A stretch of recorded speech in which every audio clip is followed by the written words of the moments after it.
Hop in the car, watch it go vroom, vroom. I told her mom that I blow soon, soon. Knew as a child back in the womb. Told her step back, I need my room, room. Hop in the car, watch it go vroom. I'm in a whip, so I gotta zoom. They tryna talk, they not in the room. I been so real, I'm dead to the tomb. They in the way, they gotta move. I got a gas, they running on fumes. Told them way back, it's something new. It's me and Dan, you gotta choose. I'm taking what's mine, I'm doing fine. Don't see the vision, they looking so blind. I hit my lower, I don't got the time. Crossing my T's and he dotting those eyes. Don't take offense if I do not oblige. I can't relate but like none of these guys. They hit me once and I'm cutting the ties. I was so low but I'm back on the rise, it's real.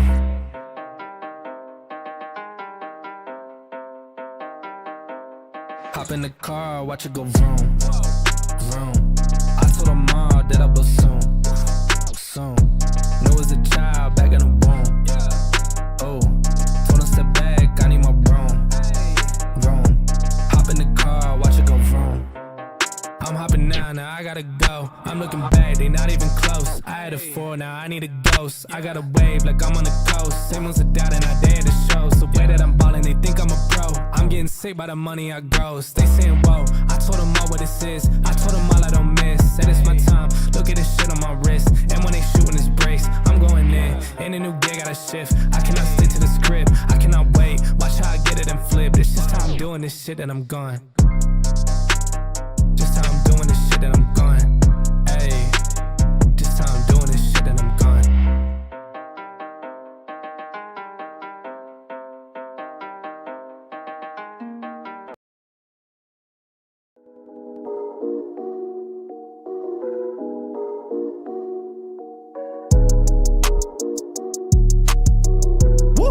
Yeah, I got money on my phone and money on me. I got all these hoes, but still lonely. They been blowing on that strong, but still so weak. I've been higher than a drone, but still low-key. We been sitting on the floor, they in the nosebleeds. Lately I've been in control, they can't control me. Yeah, they about to get exposed for being so cheap. I've been sticking to the code and I ain't gon' cheat. Yo, grew my hair and took the grill out. Think it's time to put it back in. Trying to get into that big house, turn the crib into the mansion. Needed something with that big bounce. You know I had to hit Jackson. Aaron Rodgers with the quick routes. I'm with the gang, we packing. We on the field at Lambo. Might peel in a Lambo. Running drills in my camo. They know what the M stand for. Still got fam in Hawaii, yeah. Couple fans in the lobby, yeah. Couple grand in my pocket, yeah. Couple grams of wasabi, yeah. Eye it up, no glasses. Light it up, no matches. Wife it up, no ratchets. Might turn my wife to an actress. And we gon' make a movie, no Kim K. Give a fuck about what your friends say. I got money on my phone and money on me. I got all these hoes, but still lonely. They been blowing on that strong, but still so weak. I've been higher than a drone, but still low-key. We been sitting on the floor, they in the nosebleeds. Lately I've been in control, they can't control me. Yeah, they about to get exposed for being so cheap. I've been sticking to the code and I ain't gon' cheat. I'm just sticking to the code, I keep it so G. She asked me what I smoke, I'm smoking OG. I don't fool with too many, only catch me 4 deep. Gotta stay away from snakes, swear these people so creep. I've been grinding for a minute, many labels so sleep. These rappers drop a song, be hot for about a week. I put Gucci on my toes, I keep some cold feet. I ain't paying for no hoe, you niggas know me. I'm about to body the beat. I keep me a hottie with me. She wanna for a fee. Give me that for free. Keep me some money on me. Smoking the gas, keep. You with me, sheesh. But need OG keep. I got money on my phone and money on me. I got all these hoes, but still lonely. They been blowing on that strong, but still so weak. I've been higher than a drone, but still low-key. We been sitting on the floor, they in the nosebleeds. Lately I've been in control, they can't control me. Yeah, they about to get exposed for being so cheap. I've been sticking to the code and I ain't gon' cheat.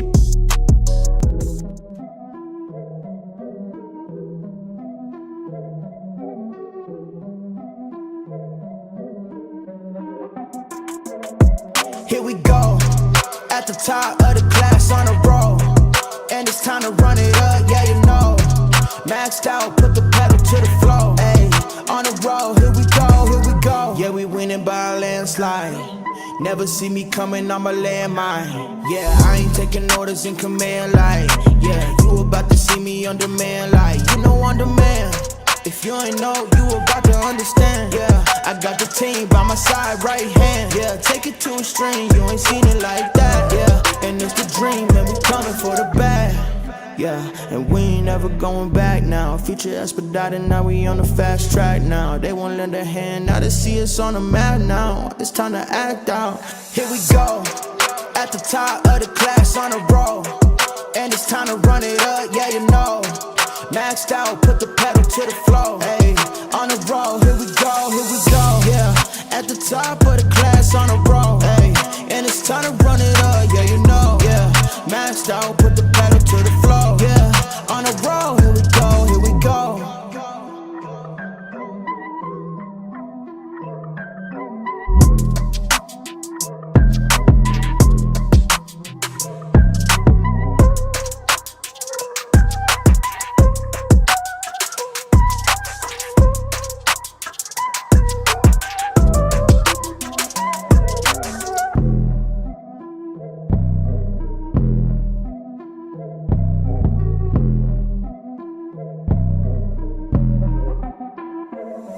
Here we go, at the top of the class on a roll.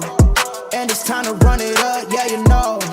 Maxed out, put the pedal to the floor. Hey, on the road, here we go, yeah. At the top of the class on a roll. Hey, and it's time to run it up, yeah you know, yeah. Maxed out, put the pedal to the floor. Yeah, on the road, here we go, here we go. Here we go.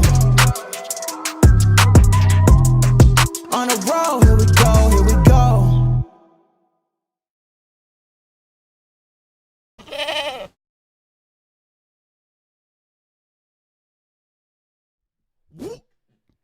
What is going on, everybody? Welcome back to the Frankie Candles live stream every single weekday right here, sometimes at 2:35 and sometimes with no camera. But there we go. Finally popped up. That was a little bit weird. But what is going on, everybody? Welcome back to another Frankie Candles live stream here. We're doing a little bit of a day stream as we have seen some pretty wild volatility. So I did just want to drop a quick little kind of live stream update for you guys. I don't plan on going a full 2-hour live stream. We'll see what happens. But I wanted to jump in here and give you guys a little bit of a live market update, as we have gotten obviously another pump to the upside, and then we just saw some aggressive longs get totally slapped out of the market, and we are approaching a very, very, very key level of resistance, as we've been looking at on the live streams over the past week. So I want to break down the price action for you guys, show you the key levels that I'm looking at, and we'll talk about kind of my plan and what I'm looking at here next for Bitcoin. And shout out to Golden.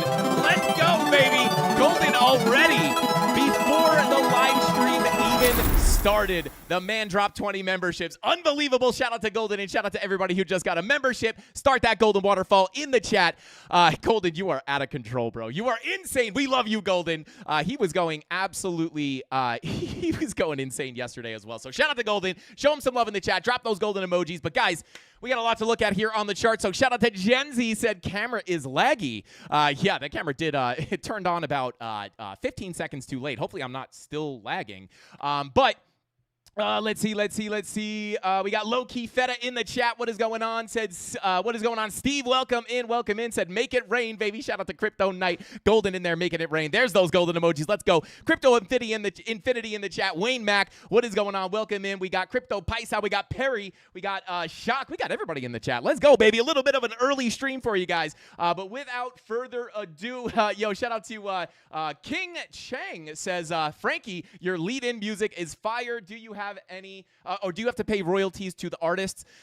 Shout out to King. It is a little bit difficult to find the music because we do have to use copyright-free music, but sometimes we still get flagged for some reason, even though we're like legally using it and we pay to use the music.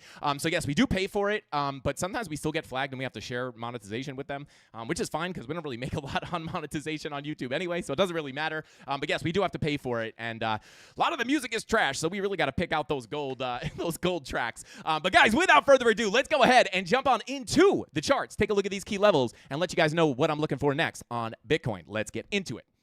So here we are, guys. Bitcoin getting the pop to the upside. Now, as you guys know, we are holding a long position here in the premium Discord where we were looking for the entry here on the Golden Pocket 786 Fibonacci retracement, guys. And this setup has been playing out absolutely beautifully. This is actually the line that I drew before we even came down here, right? And I don't say this to brag or anything. You know, it's always going to be like a good amount of luck factor here to have it actually follow your line like this. But this was generally our plan as we got the pump to the upside. We look for that retracement into the Golden Pocket 786, and we are perfectly tracking along with that trajectory that we are looking for. But guys, we are approaching such a key level of resistance. I'm not going to guarantee myself that we're going to make it all the way up to this value area high, because you guys know, if you watched the live stream last night or the day before, you will know we have massive resistance ahead. So I do want to talk about that, as we are starting to tap into some more of those local levels of resistance. Obviously, at 118K is going to be an insane level of resistance. As we covered yesterday, we have multiple MPOCs.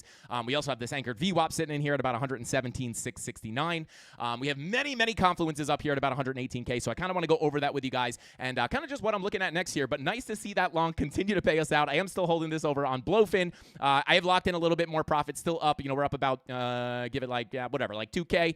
Still got 1190 unrealized, and then we got that 760 locked in. Stop loss is at break even. I don't plan on holding this all the way down. I will take profits. If we start nuking, I might close that a little bit earlier. But worst case scenario here, if we get some kind of a mega nuke to the downside, I will get stopped out in profit. So not too shabby with that. And obviously, as we covered yesterday, this is why I like to share my trading plan with you guys. As you guys know, I was also holding a short over on Femex with my stop loss in profit. Profits locked in. I did get stopped out of that position, making some money on that. Just because you get stopped out of a position doesn't mean you have to lose money.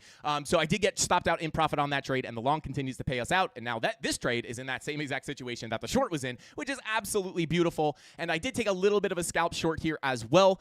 So I will, and you guys can see here, I did take profit up here, so I locked in a little bit more profit as well. But I have taken a little bit of a scalp short, and I will tell you guys why. I am not looking at that as a very confident trade, and we'll break that down here for you guys on the charts. But absolutely beautiful to see this play out. Actually, if I pull up the Discord here, let me see if I can pull this up. I just posted about this. Yeah, this was the original setup that we were looking at. Looking to come on down, right? Tap into that Golden Pocket 786 and then get that bounce to the upside. And then here is how it is playing out right now.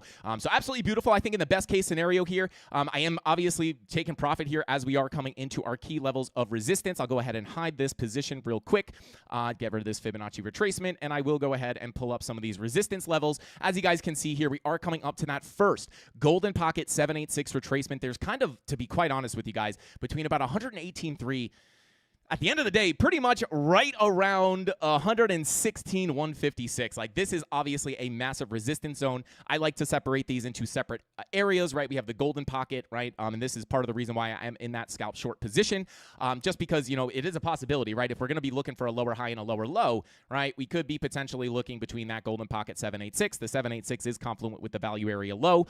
So if we were to break down here, and I'm going to show you guys why, it is a very low risk position. I have a very tight stop loss on this, so if it stops out, I'll lose a little bit of money, right? But the long will continue to pay me out much more, so that's totally fine with me. But you know, it is in the idea of, if we do end up rejecting this macro Golden Pocket, and we do want to get the little rejection there, we do have a little bit of a plan to ride that to the downside. But I will talk about this, potentially, I would say, medium time frame, there is definitely a possibility to continue up to our bigger levels. But as we tap into that first kind of zone of resistance, this is not the full Golden Pocket, guys. This is, let me see, yeah, this is pulled from this lower high to the low. Definitely a resistance level. And again, I will be looking at this as a scalp position, because if we start looking at some of this other money flow, such as the 2 hour, you can see that 2 hour money flow is trending into the green here. That is pretty nice for a potential local continuation to the upside. So I will be looking at that as just a continuation of this local trend, looking to make some money on the way down before continuing up, medium term, right? And this is not the major level of resistance. We are approaching that major level of resistance. And if you guys tuned in last night, you will know exactly those levels that we're talking about. I'm actually just going to take this off the chart real quick so I can pull up that major level. I would say the biggest level on the chart here, guys, still does remain at about between the value area low at 117.2 all the way up to the POC, which was sitting at 118.300. I think this is just looks a little different because we're on a weird time frame here.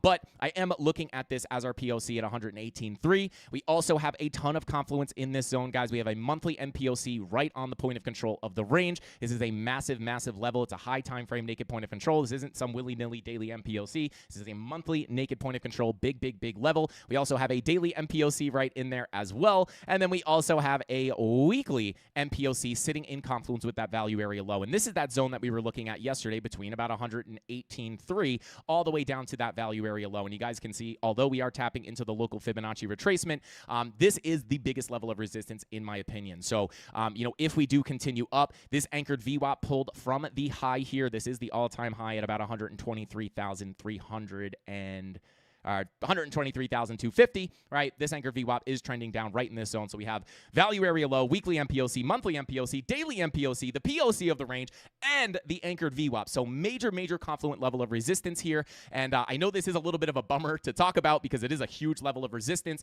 So obviously, guys, when we look at this higher time frame money flow, right, taking a higher time frame perspective here, 12-hour money flow is something we've been suspicious of bleeding to the downside. We are starting to break this lower high. We've been talking about this potentially being a lower high, but at the end of the day, guys, this is still generally trending to the downside.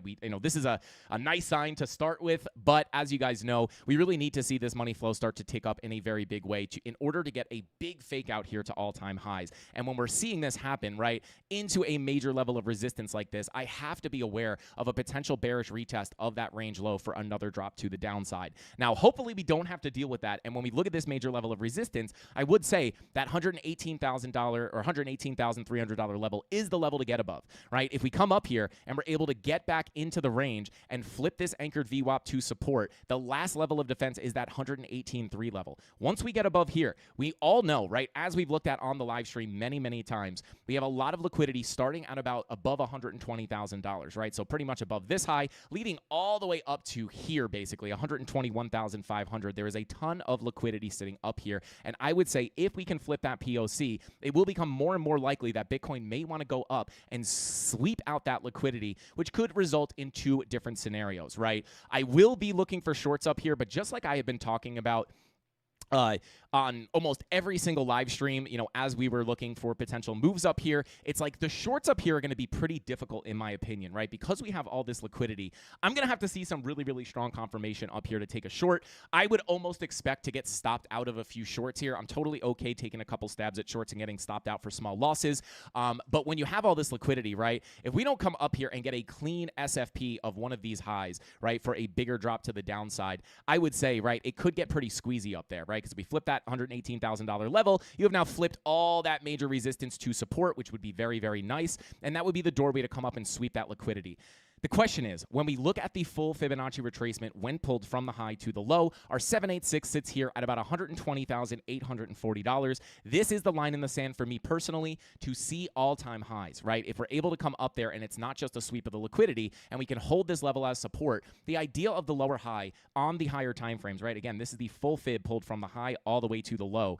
If we're looking for macro lower highs and lower lows, this would be the last level to put it in at, right? So if we flip that to support, I will definitely be looking for a bigger breakout. We have this low tick daily MPOC as like a last honorable mention level. But again, once you flip that 786 from a context standpoint, that's where you would look for the lower high. So, I will be looking for shorts up here. I'm just going to say it right now. It's going to be a difficult situation. I mean, we'll see what happens, right? If I take the short, I would expect to get stopped out of a few positions before, getting a better read on what's going to happen up there. And the reason for that is because we have all that liquidity. And maybe I can actually, let me pull up my face cam here real quick. Let me just pull up the heat map here. Okay, I don't have to log in. All right, so I'll just pull up the screen again. So let me just go ahead and pull up the liquidation heat map just so you guys can see all that liquidity sitting up there. Just so you have an idea of like where, why I'm looking at all that liquidity, right? Let me pull up the 2-week time frame real quick. Come on, load up, baby, load up. Let me see what's going on in chat while that's loading. Time to sell the wife. Shout out to Phantom Soul. Yo, that's crazy, bro. That is crazy. But yeah, if we pull up this liquidation heat map, guys, you can see. Come on. You guys can see here sitting at above, literally at about $120,000. We have that large chunk of liquidity leading up to 121.5. I would say like a majority of the liquidity leads up to about 120,500. So if I were to mark this off on the chart, I'll take off this purple box just to clean things up. So it's pretty much above this high at about 120 up to about 120,500. So you have a little bit of pocket of liquidity sitting right about here. And let me just go ahead and make that a liquidity box, right? So you have liquidity sitting up there, and then you have like a lighter level of liquidity sitting between, pretty much there all the way up to 120,500, right? So it pretty much runs all the way up to 121,500, but the concentration of liquidity really sits between the $120,000 high into this, I believe, untapped daily MPOC sitting at 120,500, right? And then at that point, right, for me personally, I will be looking for, confirmations into that $120,500 level, right? But once you start squeaking above that, if you can crack that 786, again, that would indicate that we are probably going to get a bigger breakout. But if we come up there, right, and we get that liquidity sweep and we hit our head on that daily MPOC and can't break out, right, this would be a potential area. That was the worst line I've ever drawn in my entire life, right? You could kind of SFP into that 786 and potentially get that bigger drop down. We'll have to identify what money flow looks like up there, but this is the next local place that I will be looking for rejections, guys. And I compared this many, many times to the previous price action we had here in 2020. I was going to say 2021. It looks kind of like the 2021 top. That's why I said that. But it's the same thing here, right? When you have that high time frame money flow coming out, which arguably we can get the fake out on the 12-hour, but you could see here, you get the breakdown of the range, and then you get that retest into the key levels of resistance. I don't remember exactly what we had up here. I know we had the Fibonacci retracement pulled from the high to the low, right? Actually, I think it was this high to the low. You had the golden pocket 786, and I'm sure we had some MPOCs in there as well, right? So it's a very, very similar situation, and we can be ready for this because of the strength of all that resistance, the monthly, the weekly, the daily MPOCs, the anchored VWAP. So you do have to be ready for that. And actually, just for fun here, guys, I do just want to see where this anchored VWAP was sitting, because was this the exact same confluence? Let's see, from the high. It was like very, very close to having that anchored VWAP in that zone as well. So very, very similar situation here. And I will just say, it doesn't mean that you have to get the major rejection there. I just want you guys to be aware of how key that resistance is, right? Even if I clean up the chart and we only look at the naked points of controls, you guys can just see the cluster of resistance there. Then you start adding in the anchored VWAP, and you're like, okay, now we have another level of resistance. Then you look at the volume profile, and you're saying to yourself, well, hot dang. We have a lot of resistance in there, right? Which is obviously going to be the danger zone, but if you can flip it, it would very likely call for a bigger push up into that liquidity. And if we could flip that 786, a bigger move to the upside. But it is going to be an assess the situation as we approach the levels kind of thing. And yesterday when we were looking at the live stream, we were talking about how, hey guys, hold in the long position. If we stop out of the short and profit, beautiful. The long continues to pay us out. Took some more profit up there. And for the next big trade, like I said, I am in a little bit of a scalp short here, but it is a very, very local, low time frame trade, low risk as well. The bigger zone is still just sitting up here, that same level that we looked at yesterday. So that's pretty much what I'm looking at. If we pull up our lower range here as well, just to keep you guys in the loop in case you missed yesterday's live stream, you guys can see I actually was, I don't think I talked about this yesterday, but in the premium Discord, I was interested in a swing failure pattern of this high. But what happens, right? We don't get the SFP, we don't take the short, and what happens? We get the higher prices to come, which is absolutely beautiful. But if we did continue down here, guys, these are going to be the local key levels to watch, in my opinion. Let's say we do get a bigger retracement down, right? We're going to be looking for a loss of about $116,000 above this wick, right, or back below this wick. And then if we can break on down, we can head to that value area high, which would be a key level of support, in my opinion. Currently sitting at about $115,500. And then at the end of the day, if we do break back down in here, we can look to go to the POC and the value area low. And actually, I think I did talk about this yesterday, because we were talking about how when we get, let me fix that profile. There we go. We push into the value area high with our 15-minute bearish divergences. And I explained that I was not interested in taking this position because I was holding my short from higher. So I wasn't really trying to jump into that trade super aggressively. But even in the premium Discord, I was talking about how I would have preferred a take of these highs. And sure, if you did take a short from that value area high, it did give you that very high probability move. And we broke this down, giving some educational sauce to the Mafia on how we trade these volume profiles. We talked about how, when you get these bearish divergences, you get back into the range and can't get back out, the next likely place for price to go is that POC. And luckily, we did hold support on that point of control. So even if you did take a short up here, you still have that high probability of hitting that take profit one, which is always, in my opinion, right? Or not my opinion, but the way I trade, right? My first take profit, as long as the POC is, further enough away from the value area high, which it is in this case, is, very high probability to come down and hit that TP1, move your stop loss to break even, and then if price rips back up, you get stopped out in profit, and it's still a winning trade. But I personally didn't take that that position because I was holding the short from higher, and I would have preferred the take of the highs here, but we did get that move to the POC, which is absolutely beautiful. It just goes to show, like, even if your volume profile trade does not fill the volume profile in full, right, which is very high probability as well. But even yesterday, right, we were kind of identifying like, hey, we might go up and sweep those highs. You can kind of identify like where the higher probability full fills will be and where you're probably better off sitting out and waiting for higher prices. But even when it doesn't play out in full, you at least get that move to the POC. And this is part of the reason why a lot of these trades play out, right? Because it's just the high probability magnetic nature of the volume profiles. So very nice to see here. We'll see if I get stopped out of my short. I'm not logged into Femex here. Maybe I'll log in a little bit later. Maybe I'll do a fake out or something and show the trade. But we'll see what happens. I have my stop loss set. If we stop out there, the long will continue to pay out. Beautiful situation to be in. But that's my overall thought process. Value area high, if we do get the bigger drop down, is going to be a key level, 115.5. Breakdown below that, you would just treat that as a typical volume profile. And then if we come up, right, I will say this. We were looking at the 30-minute time frame in the premium Discord with our VWAP attempting to come to the upside here, guys. I can't really unsee this. This is part of the reason why I say this is a little bit of a lower probability scalp short. And the reason for that is because when we look at this money flow wave, we have the big key level of resistance up here, the real level that we're waiting for, the bigger, higher time frame confluent level. And when we look at this 30-minute time frame, if this green dot prints, it does look like you might be able to form a bearish divergence, which would call for a crack of these highs, which would push you directly into that resistance, right? You're looking for the higher high for the bearish divergence. And when that money flow wave looks like this, I can never unsee this, right? It just looks like, hey, if that green dot prints and we get another push up, if we print that bearish divergence, which looks like it might be coming, we would anticipate a break of the highs. And you might say to yourself, well, Frankie, well, what the heck? Why would you take a short there if that's what the 30-minute looks like? Well, at the end of the day, guys, if we break down, I want to be able to capitalize on that short, but I'll just get stopped out for a small loss, right? Like, it's not like I'm going to lose all my money. So yeah, and again, not only am I going to get stopped out for a small loss, but the long, it's a hedge, right? So like the long's going to continue to pay me back, right? So hopefully that kind of makes sense for a lot of you guys. If you're new, that's kind of what I look at for my trades and kind of how I manage it and like just my general thought process when I'm looking at these positions. All right, let me jump into chat really quickly here, see what you guys are thinking. What do you think, guys? New all-time highs? Or are we going to get slammed down by that resistance? Let me know in the chat. Let's see here. Let's see. Shout out to RS Miller. Said Friday and weekend seeing a downside tomorrow. Shout out to RS Miller. Again, keeping an eye on these higher time frame money flows, guys. 8 hour is aggressively pumping back to the upside. We've been looking at money flow being a little bit more chopped up here. Recently. So it's been a little bit harder to call the direction on like the medium or lower time frames, but when you come up to some of these higher time frames, that 10 hour is attempting to come up, but again, still room for this to come into a bigger red wave, right? Or just, kind of just continue staying in the red. So I am still on lower high watch, to be honest with you. But again, that can change very quickly, right? We're not even in that big level of resistance.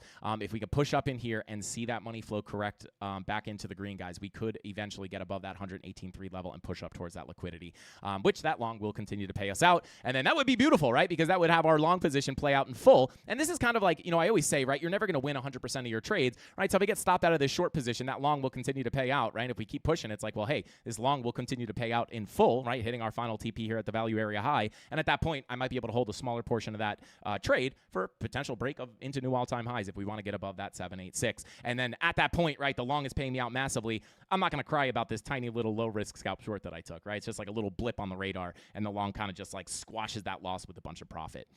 So there you go. It's all about the management of the trade, not just risk management, but where you're taking profit. I guess that is kind of risk management as well.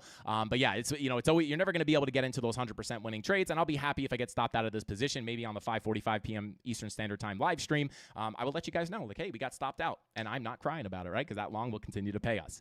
All right, let's see. Shout out to Brillo, said I'm actually in an Ethereum short 4-hour bear div. Yeah, we could take a look at Ethereum as well. Bitcoin does not have the 4-hour bear div, but we will jump into the altcoins just briefly, guys. I wanted to be the I just want to kind of do overall the Bitcoin update, and then I'll cover the altcoins very briefly, and then we'll go over some more requests in the later live stream tonight. Let's see. Chris says 117.8, then sideways maybe for 5 days. Yeah, shout out to Chris. Man, let's just get a move here. I don't want to go sideways anymore, man. Oh God, I hope not. That would be honestly, guys, my least favorite price action for at least making content is sideways, right? It's beautiful for the trades, bing bong in those volume profiles. profiles up and down, but for the content, it's just like super brutal. It's like even when you get a rotation from the low to the high, it's like, I don't know, guys, we might just kind of continue sideways, which is absolutely brutal for content. But we'll see what happens here. Let's see. All right, so let's take a quick look at ETH. Come on over to our alt chart here. There we go. Okay, so yesterday what we were looking at on Ethereum was this key Fibonacci retracement here, golden pocket 786. We are playing around with that 786 as we speak, guys. And yeah, the interesting. Actually, there is. I do not have a 4-hour bear div here on Ethereum, at least on Market Cipher B. But, you know, we had this golden pocket 786 as the key level to the upside, right? And then this 786 is kind of the line in the sand here, guys. This is the full golden pocket when pulled from the high to the low, right? So if you're going to put in that lower high, it's either going to come in that golden pocket. And then yesterday, as we got the retest of, or we didn't get the retest yesterday, but as we came in to retest that value area high and we started working our way up, we were looking at that 786 as the next key level of resistance. We don't look for the golden pocket to give us, you know, we talked about this even on XRP, right? When you get the tap of a golden pocket like this, if you're going to get the lower high there, you don't want to come back up and retest that golden pocket. It's likely not going to tap it twice and then come down. More often than not, if you're going to get the lower high on the golden pocket, you're going to reject from that golden pocket. But when you come back up, you do still have a level within that fib zone, which is the 786. And it looks like right now we are attempting to get above it. But I would say, you know, we've closed some 4-hour candles up here. Yeah, I mean, this is the level, guys, to be honest, right? Like, you know, can you potentially hang out up here a little bit before finally, like, getting a little bit of a failed auction back below and then the lower high comes in? Maybe. But right now, you know, we are currently attempting to hold this as support. And because this is the 786 of this entire move, once you hold this as support, you are expecting a crack of the highs here to potentially push you into, where's this line coming from? What the heck is this? Some random volume profile. Interesting. But if we get above that 786, right, and hold that as support, I'd be looking, you know, a daily candle closure up here would be nice. But if you could hold that as support, right, like you're looking to crack that high at about 39.44. And at that point, right, like you're getting super, super, super close to all this key resistance that we've been rejecting for a long time. So, you know, if we can crack this high and continue up, you know, you're getting very close to the highs here, guys. And once we break that big level of resistance on Ethereum, I will say, you know, if we can crack above that, this is massive resistance, guys. Like, I'll just kind of draw a general line here in the $4,000-ish zone, right? You get so many rejections from this level, and the more times you tap it, right? Tap, tap, rejection, rejection, rejection. If you can get above that 786 and start popping up here, I don't know, man. You could get that bigger pump to the upside, potentially targeting new all-time highs, right? I'm not saying, like, you know, I don't want to create FOMO here and say buy Ethereum right now, it's going into all-time highs or anything like that. But that's just what the charts are saying, right? Like, based off the technical levels here, that 786 is absolutely key, sitting here at about 38.14. So we'll see what happens here, guys. This is, yeah, we are definitely, you know, ETH at a very big level, Bitcoin approaching it's very, very big level of resistance, right? So, like, we are coming down up to very, very key levels of resistance on, you know, almost everything right now, especially Bitcoin and Ethereum. So, yeah, and then just to give you guys, like, a little light expectation, right? This is not a local target to the upside. You're going to run into some resistance locally on the way back up, but higher time frame, guys, if Ethereum does go into all-time highs at some point, you know, we could look for the, I'd be looking up towards about 58.50, right, as a higher time frame, longer-term target, right? You're going to have a, you know, you could have some local Fibonacci extension. If I pull this from this previous high to the low and we pull up some extension levels here, you can see you do have some other levels here, 47.37, 52.20. So there is going to be other local levels that you can look at, but longer term, when we look at like Bitcoin's macro bull market targets, that is that $5,800 level on Ethereum, right? It's the high bull market targets. We had our target number 1 sitting here on Bitcoin. This is similar to that first target on Ethereum sitting right here, right? That would be like Bitcoin hitting the, you know, $92,000 to $102,000 level. That was where we got our reaction, pull back, and then once we got above it, we pushed into that next extension level. So, you know, if you haven't saw my long-term update on Ethereum, I dropped it a couple weeks ago. Price prediction for, you know, the bull market, as long as we do see alt season come in, I go over some of the bigger targets that I'll be looking at, but just to be clear, that's a high time frame target. There will be local resistance that we have to deal with, but I will say, you know, 786, this is the most important local level right now, 38, you know, call it 38.16. So there you go. That's what I'm looking at, right? And then we look at here at the, you know, 45-minute, same thing with on Bitcoin, right? Like the 30-minute I don't know. It does look very bear divvy, right? Which would call for a break of the highs, right? So we'll see what happens. I'm not in any Ethereum trade, so I don't really care as much what happens with Ethereum as I do with Bitcoin. But again, if Bitcoin moves, Ethereum's probably going to follow, right? All right, let me jump in here to chat real quick. Yo, shout out to Seth Shepard said I have expensive ribeyes thawing out right now. Gonna be some fire steak. Shout out to Seth Shepard. I haven't had a good steak in a long time. My birthday was the last time I had good steak in April.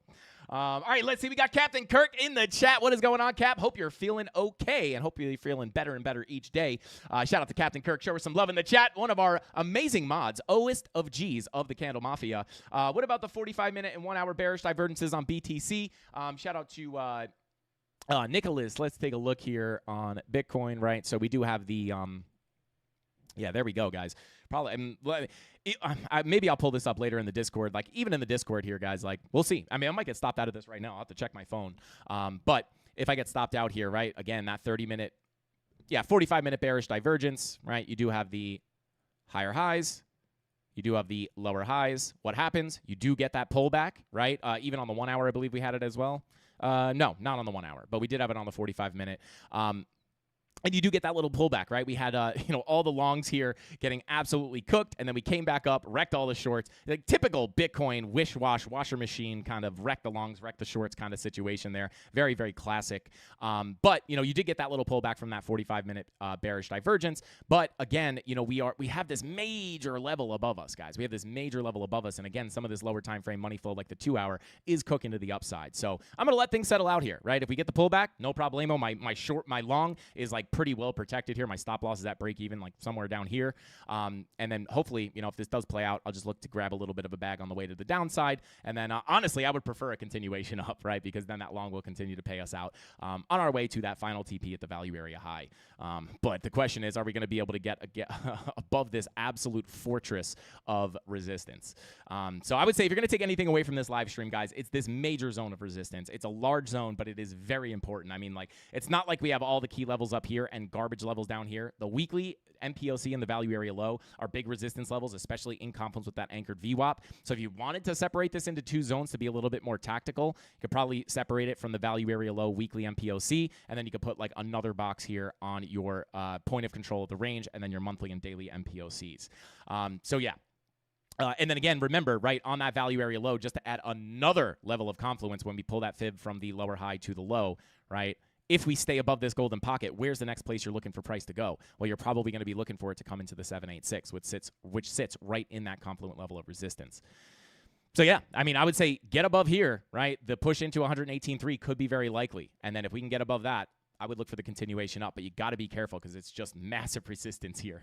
So you got to be really careful. I'm going to play it level to level, as I said. That's why I like to share the trades with you guys because, the market goes up and down. We oftentimes are capitalizing on moves to the upside and the downside, usually in profit on longs and shorts at the same time with profit locked in, stop losses to entry. So I like to show you guys the trades and actually break down, how I manage this stuff, right? Because I think it can be very confusing. It's like, wait, you're short and you're long? What the heck is going on, right? But that's why I like to break it down in as much detail as possible and show you guys like my exact plan and what I'm thinking about and how I'm managing the trades, minute to minute here, right? All right, let's see. I like the 2 hour money flow. Shout out to Lars. Me too, baby. Likely we get a pump. Yeah, we'll see.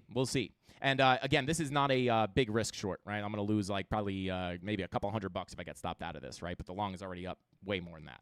All right, let's see. Shout out to Barbaric Puma. Shout out to you, man. Says my messages keep getting deleted. What the heck? We see you. I see you, Barbarian. What is going on, man? Or Barbaric. Let's see. Yo, Cola Zero is the best thing ever invented by humans after OnlyFans. Shout out to Nirvana. Coke Zero is like crazy close to regular Coke. I'm not going to lie. I don't drink a lot of diet soda. I don't really drink a lot of soda in general, but Coke Zero is very nice. Let's see. Shout out to Zach Leroy. Thank you for the super chat. I will check the super chats in a minute here, guys, in case I missed some. Said, time for a life-changing run so you never have to pull your own fib again. Shout out to Zach Leroy. I hope so. I hope we are getting ready. And again, guys, longer-term sentiment here, even if we got the bigger pullback, is, again, like long-term sentiment, I'm still sticking with my, what I've been saying, forever. I wouldn't say forever, but for a very, very long time, right? I'll just hide all these key levels, right? Hopefully, we are going to enter that final phase of the bull market. Can it happen here? Well, if we get above 118K and above that 786, maybe we start the run early. But if we get rejected here and put in a lower low, just understand, like, it's still, in my opinion, could be a good place to be looking for big bounces. And that big line in the sand that we covered yesterday, don't forget, is sitting on that macro value area high at the end of the day, right? We have the local levels, but when we pull our fib from the low, or I'm sorry, not this low, we pull our fib from the 98,182 low all the way to the high. Let me take those extension levels off to make it a little simpler, right? This is really, we have the local range and all the MPOCs in here that we cover all the time. But just from a simple standpoint, right, if we do put in a lower high, right, look at that anchored VWAP. Oh, man, if we put in that lower high and that lower low, this is really the zone we want to hold, in my personal opinion, right? You have the golden pocket, the value area high. It would be nice to get that retest.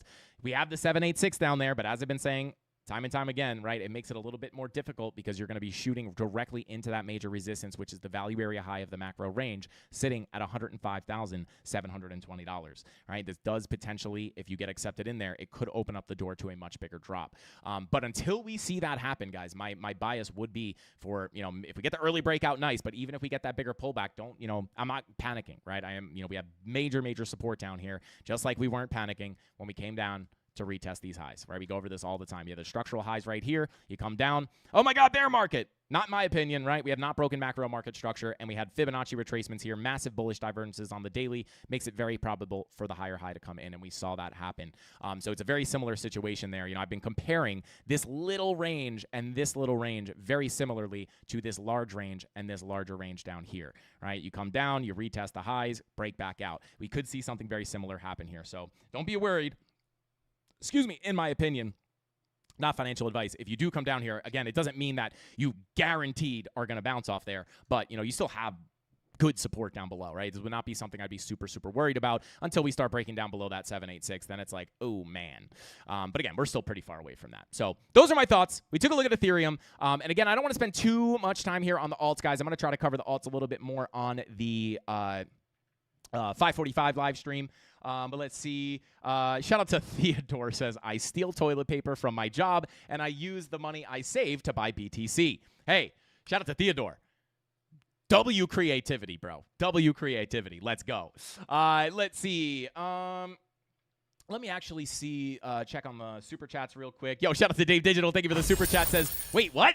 Who dis? Shout out to Dave Digital. We're live early, baby. We're live early. And I'm going to try, especially as price action starts to pick up here, guys, if we do get that big move to the upside, I'm going to try to go live a little bit earlier. Whether I do like a full live stream earlier and then we kind of skip the late live stream, probably more often than not, I will do both. But I do want to try to capture, go live so some of the Mafia that can't catch the later live streams can get some sauce here. We drop the market updates as well. But shout out to Dave Digital. Thank you for the super chat. We're live, baby. We're live. Shout out to Humble Servant. I assume that's what that says. I can only see part of the name. But thank you. He says, Flux price target for the next leg up, please. Shout out to Humble Servant. Or maybe Humble Server. Or maybe Humble Service. Or maybe, I don't know. But shout out to Humble. Flux, I can try to take a look at Flux. Let's take a quick look here. Don't forget, guys, you do not have to super chat your altcoins. As a matter of fact, please do not super chat your altcoins. Just because we're not going to spend a lot of time on altcoins right now, but I will try and take a look at Flux for you here. I don't think we have a Flux chart, if I'm being honest. Yeah, I don't think we do. So I will just start here fresh. I'm not going to mark up the entire chart, but I will try to give you some local levels here and give you my thoughts. And again, obviously, if Bitcoin dumps again, this is obviously going to follow. But I will pull you some volume profiles that you could potentially look at here, right? So you have a nice little, yeah, it's not the prettiest range. Let me pull it a little bit. Let's get this whole kind of price action. Okay, so this will be the macro profile that I would look at, right? This is pretty much your bear market range. You have your value area high, you have your POC, and you have your value area low. And you can see you broke down, retest, lower low, came back up for the value area low, retest again, rejected back down again, lower low. Oh, man. So I'll give you this, right? Your biggest key level to break above, in my opinion here, is going to be the value area low at 31 cents, right? Doorway to higher prices, right? Or value area low. It's the value area low. We call it the doorway to higher prices. Well, why is that? Well, if we do wind up getting another move to the upside here, this is the biggest level to flip to support. If you can hold inside that value area low, then that opens the door to get the bigger move up towards your POC. And if we invert this, guys, just to show you why I look at this stuff, right? Like, why do I say when you get above the value area low, the high probability move is to the POC? Well, let's just invert this for a second and I'll make it make sense, right? Well, hey, if we were looking at this for a short, it would be like, well, hey, if we break down below that value area high, you look for the POC. And what did we just see happen on Bitcoin locally that we were watching yesterday, right? Come on down to the 15-minute. Come on to the lower range. Bada boom, right? Well, what were we looking at yesterday? You get above the value area high, you get stuck back in, and if you come down to a lower time frame, you can just see the bearish retest on that value area high, right? Your bearish divergences, your break in, your inability to get out at that point, right? The higher probability is going to be to get that move down to your point of control, right? Very, very similar, right? But obviously this is inverted. So in this case, this would be your key level of resistance to get above to push up to the PLC. It's the same thing, right? You just, if you were above the high, right, where are you looking to go? Back into the range, back to the PLC. Above the range, back to the PLC. Lose the PLC, back to the low, right? And right now you're deviating below the low. So that's what I would look at as your biggest level of resistance on Flux, 31 cents. Flip it, could be looking up towards 57. Flip that POC, you could look up to the value area high at 74 cents. That's what I would look at here on Flux. You do have a 2-day green dot, potentially looking to print. The one thing I don't love about this is the little inversion we have on the VWAP, right? These are typically, what I like to see on the VWAPs for bigger moves is you want to see it like nice and rounded up, curving towards that zero line. But when you have like the inversion like this, sometimes what can happen, I can try to find you an example of that happening. Like right here, right? You could see it's like a little bit inverted, right? It's almost like it's shying away from the zero line, which could indicate a continuation down. So I wouldn't say this is the strongest. I could try to find another, like even here, right? You have that inversion, that same kind of inversion. You get a little rip up, but what happens, right? You just come up and you come back down. So that is kind of similar. So I wouldn't say it's the strongest VWAP, but it is trending towards the zero line, right? So you have to look for that potential green dot to pop up, but just be careful on the strength of that pop because of the inversion there on the VWAP. But 2-day money flow still in the green here, so that's not too shabby, right? So what you would want to hold as a key level of support, in my opinion, right? When you have that money flow crossing into the green, the anticipation is you have your low, your high. You want to hold higher lows to break structure to the upside and continue that overall trend. That would be in line with this money flow being in the green. So what's your key level of support? I would say you're tapping it, right? I would say you do not want to lose this blue box. You're bouncing off the golden pocket right now, but if you get another drop to the downside, you're definitely going to watch that 786 at about 19 cents.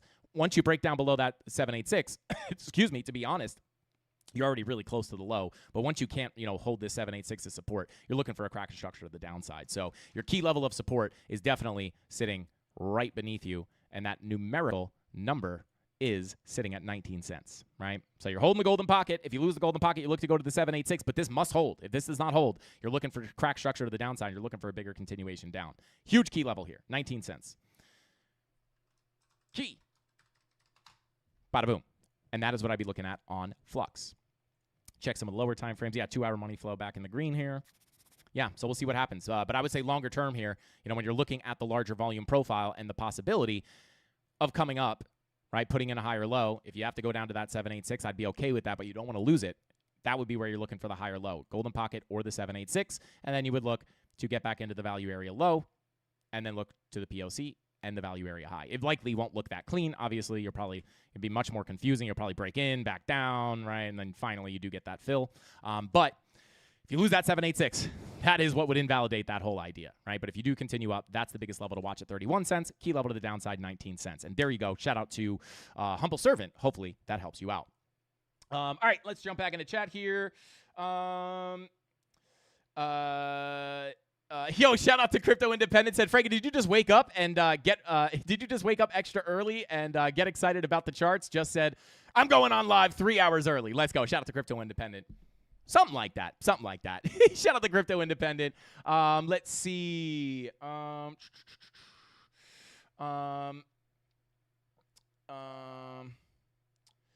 Let's see. Crypto Independent says, rip it.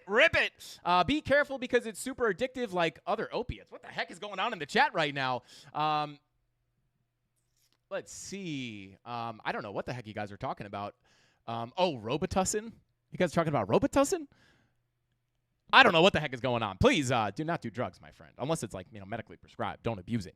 But anyway, let's see here. I smashed that like button as if she wanted it. Shout out to Recognize the Ned Rec. Shout out to shout out to you, brother. Thank you for smashing that like button, guys. Don't forget to smash the like button.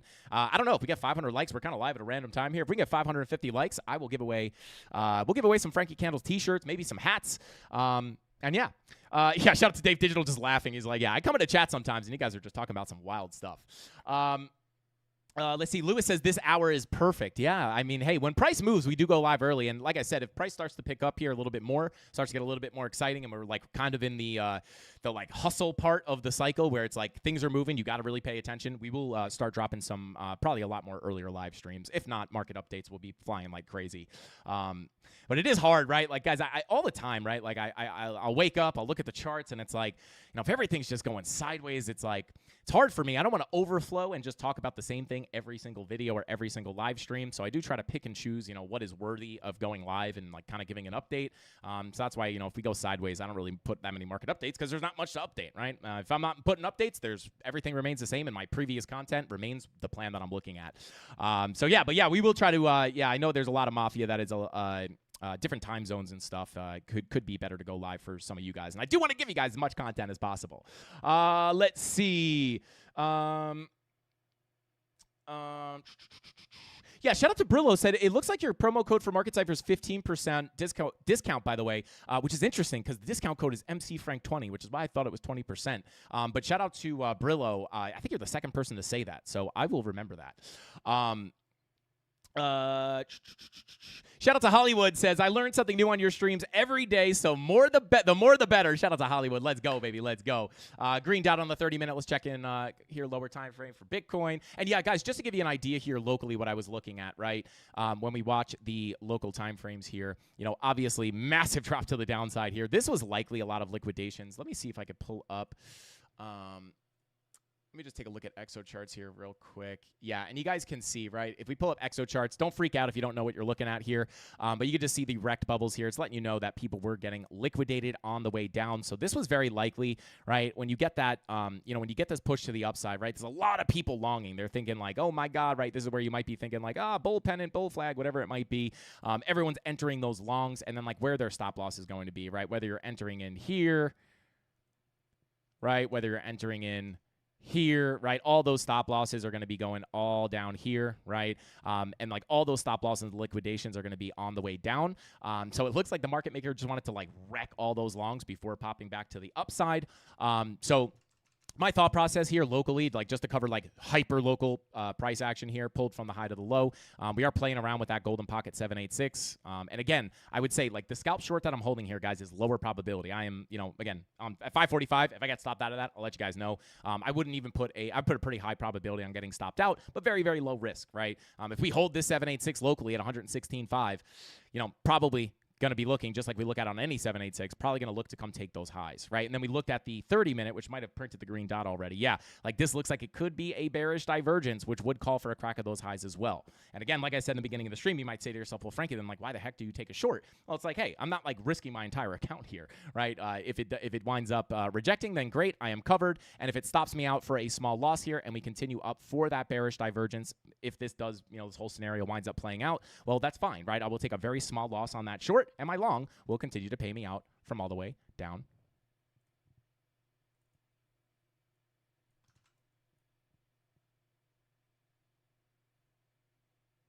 here, right?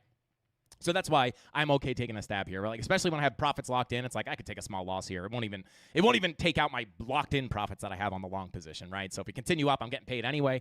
So it is just like a little bit of a hedge in case, right? We do reject that local fib, and in case, right? Don't forget, right? We're also playing around with a much larger golden pocket as well, and we never know, guys. We never know whether you're going to reject the golden pocket or the 786, right? You might not reject either of them, right? But like when we look at this, when we pull up the major resistance, right? I'll pull up the, right? We're playing around with that macro golden pocket, right? So kind of looks like we want to hold it, to be honest, which is why I say it's lower probability for the short. But, if we break that down below that golden pocket, it is, this is the start of the zone where we can reject, right? We hold that golden pocket. We look up to the 786. That would support the 30-minute bearish divergence because you guys can see that resistance is right above us, right? So if we do see that happen with that bear div into the bigger level of resistance, that would make a lot of sense. But, if we wind up kind of faking out here and losing that golden pocket again, I have that head short to cover me in case we get that next move to the downside. So there you go. Let's see. Shout out to Gary C. Said, now I need to step outside for a safety break. Thanks, Dave. God, what is Dave saying? Oh, my God. Shout out to Dave Digital. Darren does things in the chat. What is going on, bro? Welcome in. Welcome in.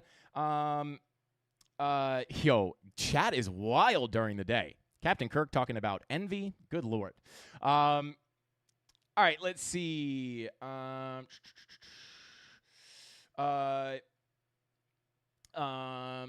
Shout out to Dice. Wow, I'm not even going to try to pronounce that, but shout out to you, brother. He says, hey, Frankie, is Market Cipher B good for Forex as well as crypto? And if so, have you tried Forex with Market Cipher B? Shout out to Daishoda. I don't know if I'm saying that right, but yeah, Market Cipher B works on everything, right? In my opinion, right? It works on stocks, it works on Forex, it works on gold, commodities, anything you're trading, it will work on. It does behave a little differently because Bitcoin and crypto are very much more volatile assets. You will see oscillations on your money flow and all that like a lot more often than you will on stocks.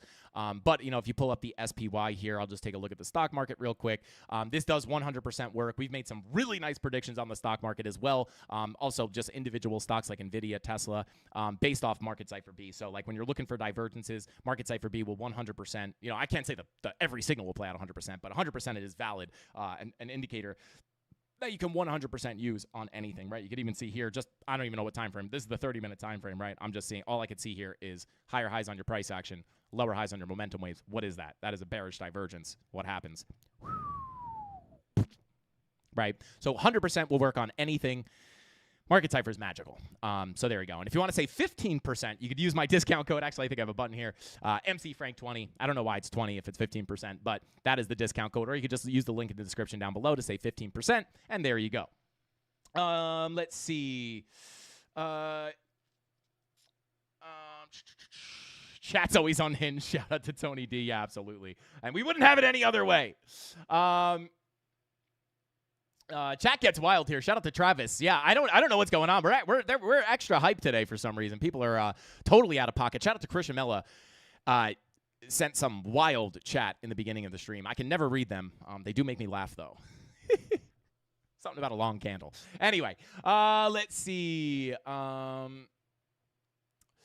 Shout out to All Set. Said, thank you, Frankie. Frankie, thank you for all you do. I appreciate you more than you know. Shout out to All Set. That makes me feel amazing, bro. Thank you for saying that, man. And we're here for you. We're here for the Mafia, baby. And by we, I mean the Mafia, Tony D, Darren Does Things, the mods, the Mafia in general, and your boy Frankie Candles. Let's go. Shout out to Chronic. Said, I never lost a trade yet. So do baseball cards count? Do you trade baseball cards? Can you lose? Yeah, I guess you could lose a trade there, I guess. But yeah, I have unfortunately lost trades before.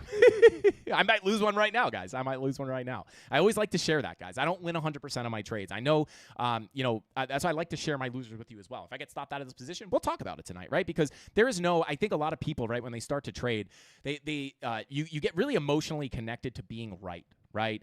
And that's why I always approach the charts from an agnostic viewpoint. Right. And it's like I could even say to myself here, this is a lower probability trade. Doesn't mean I can't take it. Right. But what am I going to do here? I'm going to adjust my risk. Right. I'm already up almost $2,000 on this long position. Right. If I get stopped out for $100, $200, right, this long is not only already paid me out, but it will continue to make me more money, right? So it's very low risk for me to get stopped out of this position. Do I lose the trade? Absolutely, right? Do I lose money? Yes. But based off the longer term plan, right, like losing trades is a part of the business that is trading, right?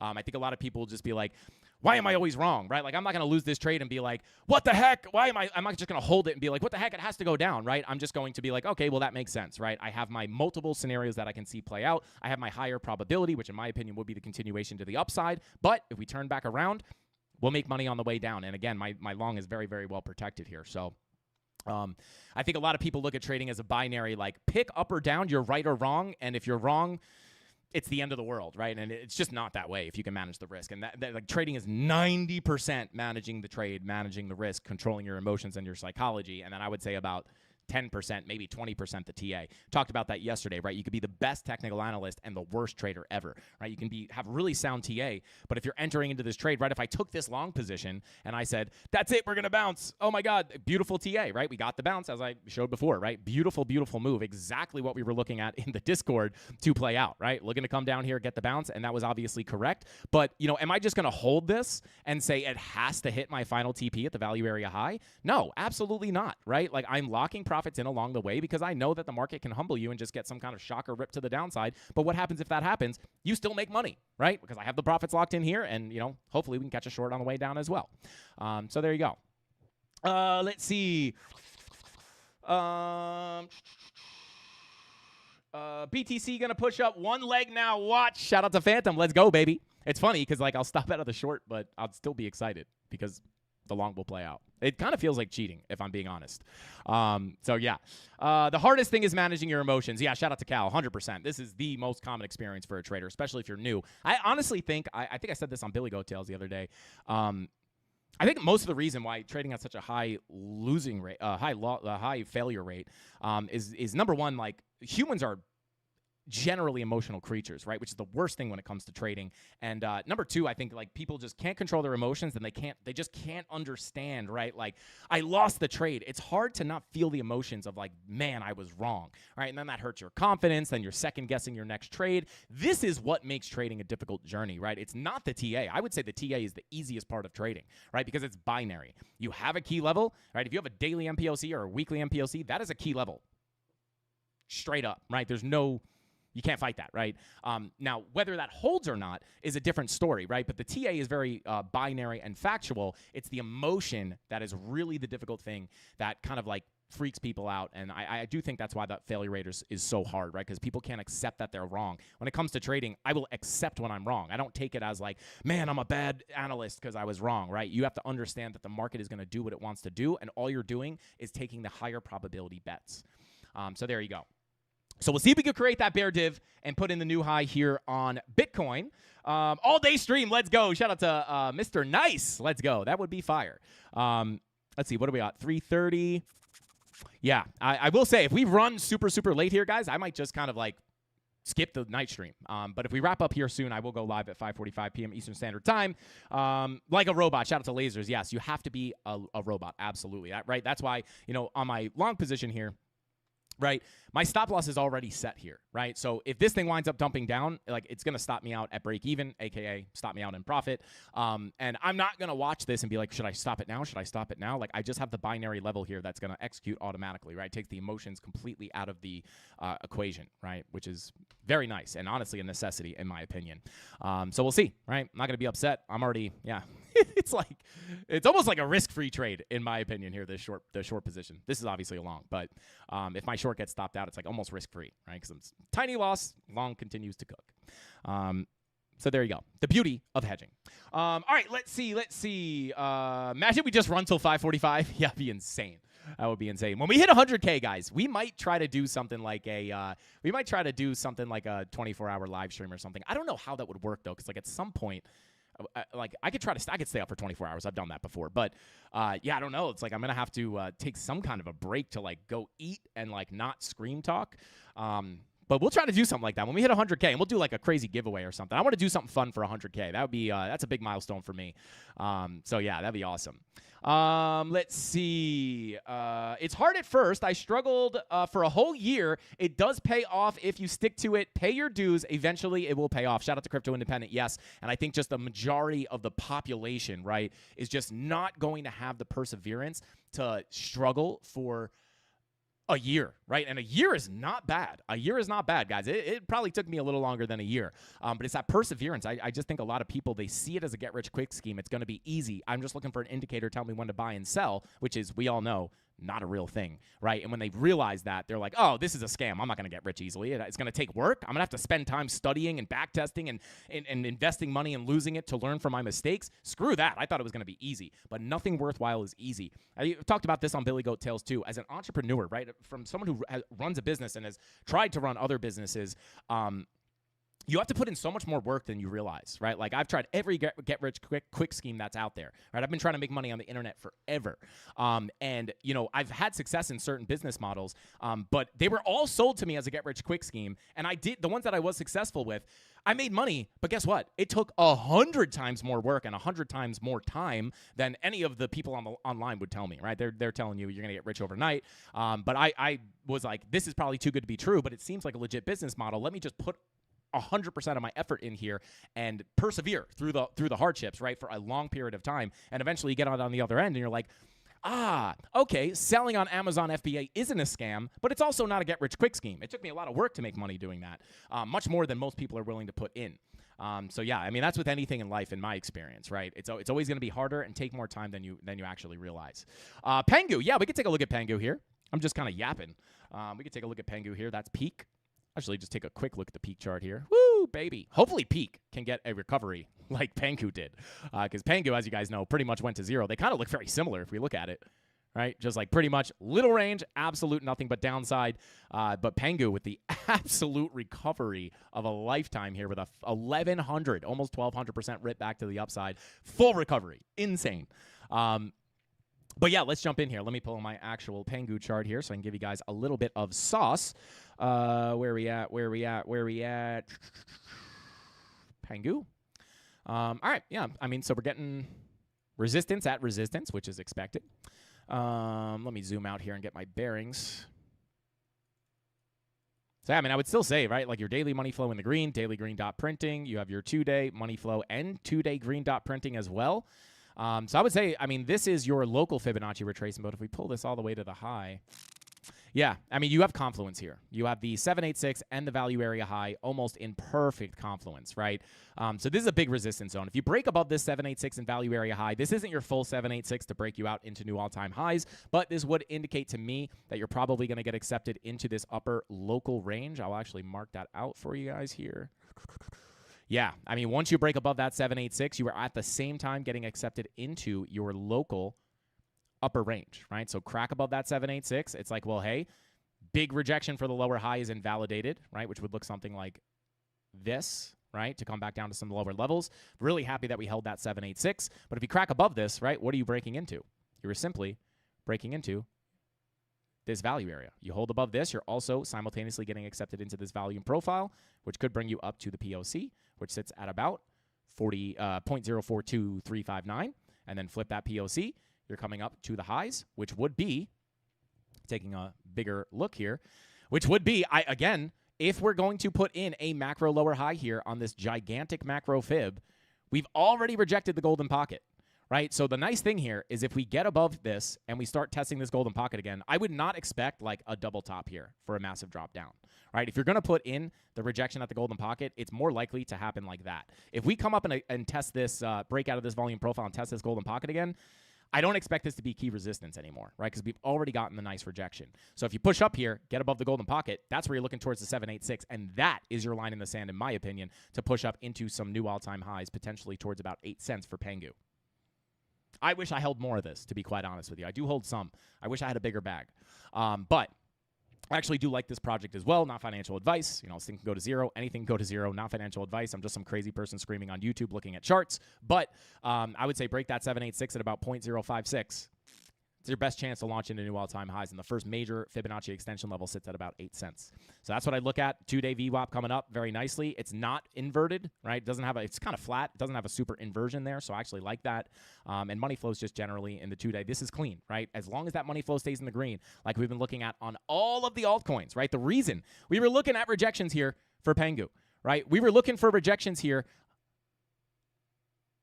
on Cardano.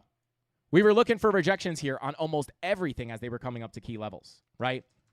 But when it comes to a higher time frame perspective, right, that 2-day money flow makes you anticipate higher lows and higher highs. Whether that higher low has to come in here or a deeper retracement level is another story. But overall, if this money flow stays in the green, we are going to be looking for higher lows and higher highs long term, right, which would track with the Bitcoin dominance, eventually, hopefully getting a breakdown out of our getting a breakdown out of this volume profile, right? But again, we could still have some ping-ponging around to do here, which could continue to correct the altcoins. But at the end of the day, like long-term, the longer-term trends do look like they still could continue to the upside. So just keep that in mind. So that's what I'm looking at on Pengu. Let's see. Pamp it. Shout out to Max. Let's go, baby. Let's go.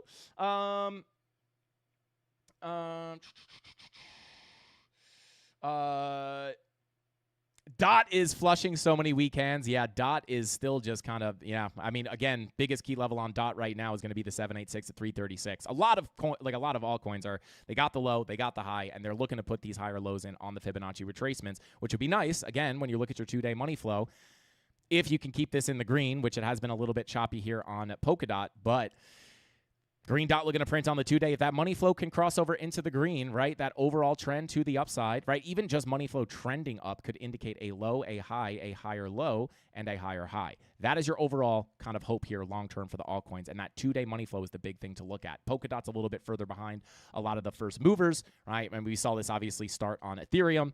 Once that 2-day money flow crosses into the green, you're expecting an overall continuation to the upside, even if you have to get those pullbacks, but you're looking for macro higher lows and higher highs to break structure.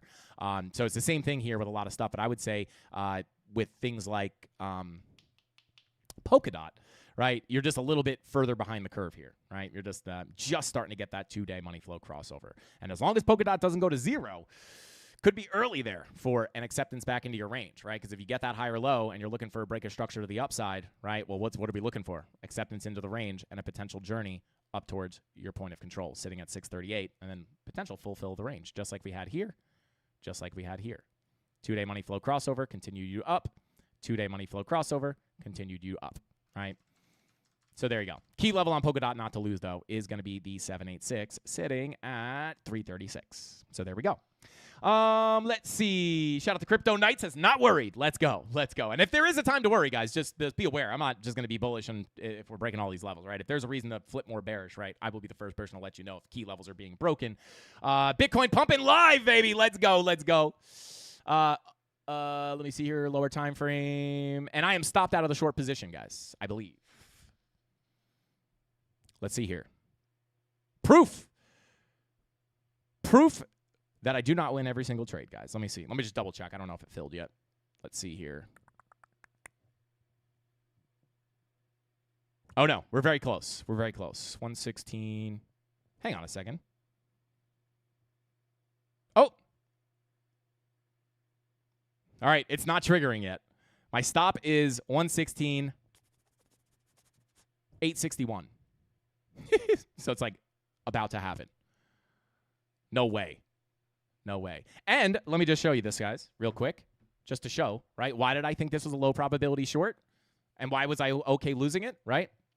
Well, technically, I'm still in it. But 30-minute, right? 30-minute money flow or 30-minute momentum waves. What does this look like, right? And shout out to the premium Discord because we're actually looking at this way before. Actually, let me just pull this over here. I don't want to share any secret stuff. But let me just show this, right? Because you can see this stuff on the charts before it actually happens. Right? This is from earlier today saying, hey, if we flip that 786, could look for the 30-minute bear div. I took the short based off the potential retest of the macro golden pocket. But, you know, when we see the momentum waves forming like this, you can kind of front run that bearish divergence, which does call for a break of the highs. Small loss. Yeah, it's got to be stopped out now.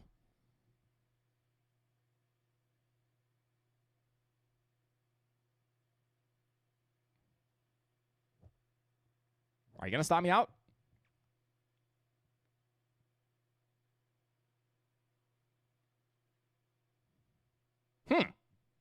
It's just not refreshing. Come on. I'm going to assume it stopped out. Come on. Come on. All right. Well, we'll see if that happens. But what happens, right? We also covered this on the live stream, right? Like, why was that low probability? Well, hey, potential bearish divergence looked like it was going to form, which would call for a break of structure to the upside to put in the higher high to complete that bearish divergence, right? Small loss on the short if it stops out, which it doesn't. I can't tell right now. I assume it's already stopped out. But if small loss and then the long keeps running, much, much more. Up 1,400 unrealized now. So we're going to hold it. And now we are pushing into, this is actually really nice, right? Because the whole point of this live stream was, oh my God, we are approaching key resistance. Let's take a look at that now. break the golden pocket, you're looking to head up towards that 786, right? So I will push this up to the next confluent area. There's your next major level of resistance. I'll take this golden pocket off the chart because we are now above it. Absolutely beautiful. And yeah, we are approaching. This is really the start of that major resistance level that we covered in the beginning of the stream. The value area low, 786, MPOCs. Right? This entire zone up here. But I would say first, major zone, anchored VWAP weekly MPOC 786, which would be a very nice place to put that higher high in for the bear div. Doesn't mean you have to hit it, but there's the bearish divergence forming. You could predict this stuff. It's very, very eerie. And I even traded against it, right, in case we did get it. But it's very, very clear. The risk management is what made this a low-risk trade for me. Low probability, no problem. I almost expect to get stopped out of that position.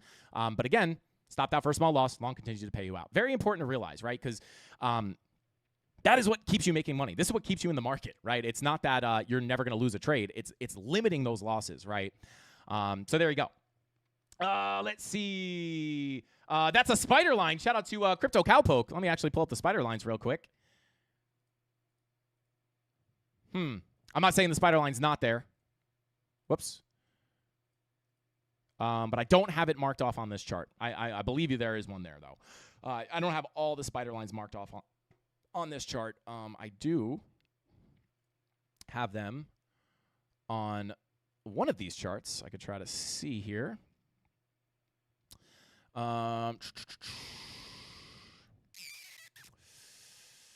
Where's our spider line chart? I do have one with like every single spider line ever.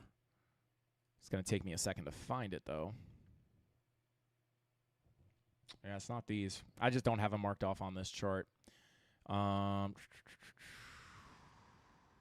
I'm not going to spend a ton of time trying to find them.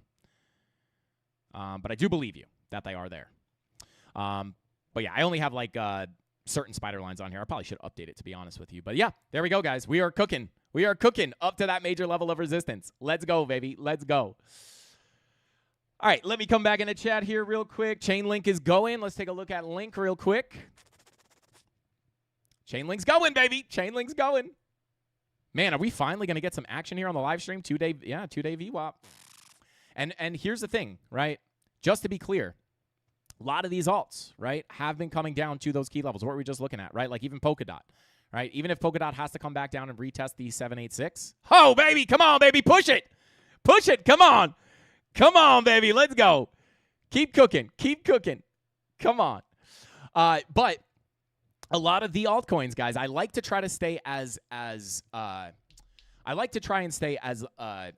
the word? The word I'm looking for. Stable or like sound in my stance, right? Like on these pullbacks on the altcoins, not only were we prepared for these pullbacks, and I'll just pull up Cardano because it's a very clear example, right? When you pull up to that value area high, you were expecting some kind of retracement, right? It's not that, oh my God, what's happening here, right? It's actually, you could get a correction here. You would expect it, right? And as long as you don't break this big Fibonacci zone down here, you're good for a higher time frame, higher low and higher high, right? Which would be either here or here. Maybe we front run that golden pocket. Technically, you did tap the golden pocket from the impulse, right? So you have your golden pocket sitting here on the POC. So it's still a valid place to bounce. But even if you did have to continue the retracement to the downside, like until you start breaking these levels, the higher time frame, there's the key levels getting tapped on Bitcoin. By the way, guys, this is not telling you, oh, you can't even see that. Oh, yeah, you can see it over here. Wow, that's weird. It pops up on both sides. That's wild. But yeah, it's not instantly short Bitcoin. This is just letting me know that we're pushing into that macro resistance. But take that off. But, you know, even if we get that continued retracement down, guys, like this is really the level you don't want to lose, because even if you did have to come down there, the money flow being in the green on the 2-day, right? This is why you're looking for low, high, higher, low, higher, high, right? I went a little too deep there, but that's where you're looking for the low, the high, the higher low, and the higher high. Until you break that 786, this is still valid. Money flow on the 2-day is always very good for altcoins. So, and that's what we were looking at, right? So what we've been looking at before the altcoins even got their first pump, 2-day money flow crossover starts here. What happens? Big continuation of the upside. You have to anticipate corrections. Nothing is just going to give you an instant signal that you're going to God candle to the upside. But you just have to be ready for those corrections. That way you can assess the situation as you pull back. Right? You're like, oh my God, is this worrisome? No, it wouldn't even be worrisome to come down and test this level.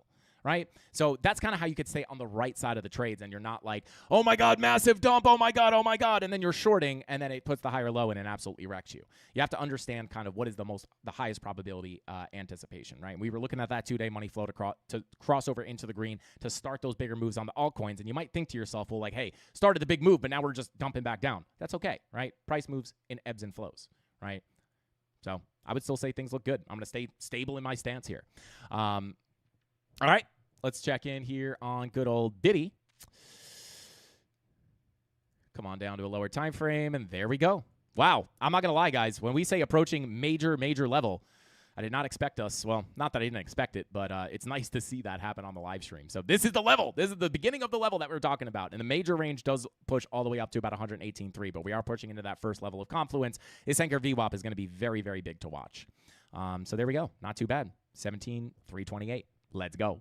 Let's see.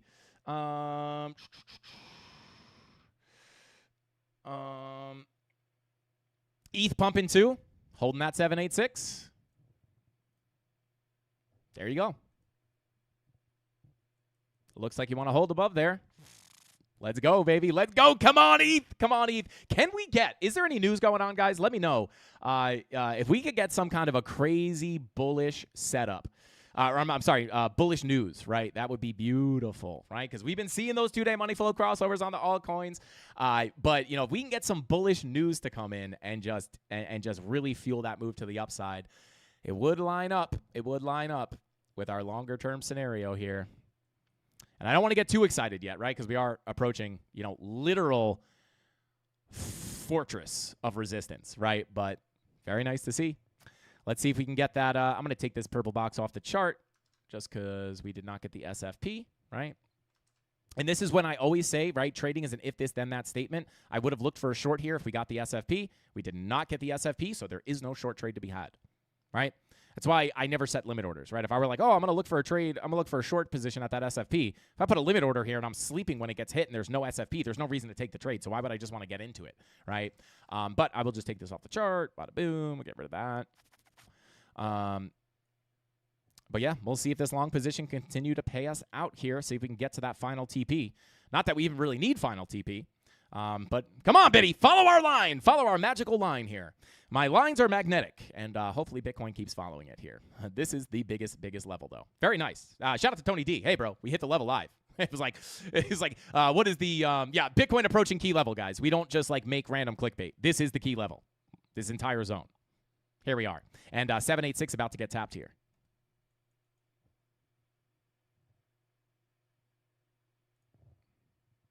$1,600. Up 1,600, 760 locked in. Let's see. Yo, shout out to Darren, says we're pumping because of the Trump's Fed board nomination. Let's go. Let's go. All right. This is what we mean. This is what we need, guys. The charts are the truth. We did not long. I did not long down here based off of any kind of bullish news coming in. But again, if you are longing up here, right, even if we get a little correction, right, like when you're longing, if you're going to enter in based off news, maybe this thing just Lambo candles, that'd be very nice. But more often than not, guys, the signs are on the chart first, right? We were not paying attention. We didn't know the news was coming, right? But how are we long from down here? Has everything to do with the charts. 786 tapped. Yeah, all right. So here we are, guys. This is moment of truth here. Moment of truth. Maybe, just maybe that news can create some FOMO and smash us through all this major resistance. I hope so. Ooh, weekly MPOC giving you the push down there. Oh, boy. Oh, boy. CRV. Yeah, I could jump into CRV real quick. Bada boom. I don't think we have a CRV chart. How hilarious would it be if we just get a massive pump here, guys, and Ethereum really starts cooking? Man. Make sure you subscribe to the channel and turn on notifications if you want this live price action coverage, guys. Pretty wild. And hopefully you guys learn something, right? Line in the sand. Right now, listen, at the end of the day, right, if this daily candle comes back down, right, we get a wick above, and then you close this daily candle below the 786, that's more bearish, right? But when we look at this as a line in the sand, it's like, well, hey, what did we say before on Ethereum? It looks like you might want to hold this 786 as support. And this is the key level to come and break this structure to the upside. Go rewind and watch us say that, right? Not to prove that, oh my God, we were right, we're the best. I hate that. But just do it to learn for yourself, right? Like, why were we looking at this, holding this as support to crack? That's your expectation, right? Just based off Fibonacci retracements. You're looking to crack that structure to the upside. You've gotten that breakage structure. Because if you're going to put in the lower high, it's going to come in at that 786. If you hold it, you look to crack structure, right? Which actually, let me just be clear here. The bigger structure you would look to crack is up here. So we'll see if we can get that, right? You still have a little bit of room to come up. But there we are. Very nice to see. But real quick, let me jump into CRV. I don't believe we have a CRV chart. I guess we do. Very nice. Is this a relevant level or is this an old level? Oof. It is old. It's old, but I assume that when I update this, it's going to still be pretty... Where's the bottom of that? Yeah, this is kind of hard to pull fibs on, to be honest. Yeah, it's like, where do you pull this from, right? You have like all these higher lows. So I would still say, right, if you do have to continue down, pull it from this impulse, right? You do have the golden pocket sitting here. So this is still a key level of support, but locally, yeah, it's kind of hard to pull that fib, right? It's like, yeah, I'll just keep that off. That was an old fib, but at the end of the day, you're playing with that POC.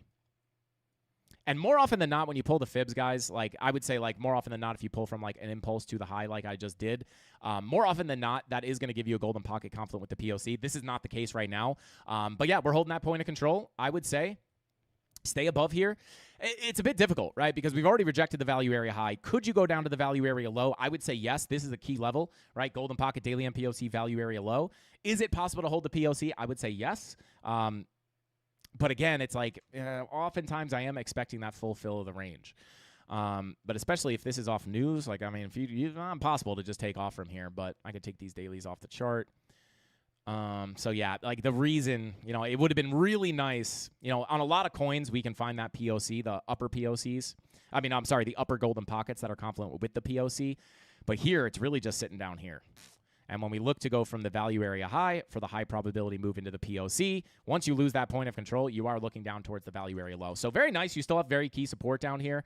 I will just mark this out for you guys. This is sitting between about 81.45 all the way down to about 78, right? 78 cents to 81 cents. This is a big level. You have daily MPLC, value area low, major golden pocket, and then even down here, you can see you have a nice little cluster of confluence as well, sitting between the anchored VWAP, daily and weekly MPOCs, and your 786. So these would be the biggest levels to look at to the downside. If you do continue down, I would say locally, your biggest key level of support to hold is going to be the... oh, this is a monthly. Where's this POC? Come on, TradingView. All right, yeah. Oh, POC. Nice. Okay. I actually like that. So if we can hold above this monthly, this is definitely your key level, right? Hold this monthly. Let me pull a local fib here. Yeah, you have your low, your high, your higher low on the 786. So I would say, in general, this monthly, which is tapped, obviously, this monthly 786 between 89 and 87 cents is your doorway, if lost, to your bigger level of support. If you can hold this, you might be able to continue up. And I'm even going to give you some local levels within here. Let me grab all this, put it in a folder so I can clean up the chart. I will give you some local levels. You guys can clearly see here you have a nice volume profile. And you can see how beautifully this lines up with price action. There's your range. You have your value area low. You have your POC. You have your value area high. So big level to get above here would be about 93 cents, right? You come up, you deviate below, hit your head, you get your higher low right on your 786. Boop. The hope here would be to crack structure to the upside locally, flip that value area low to support, push into the POC, push into the value area high. Again, not going to be that clean probably. Hopefully it is.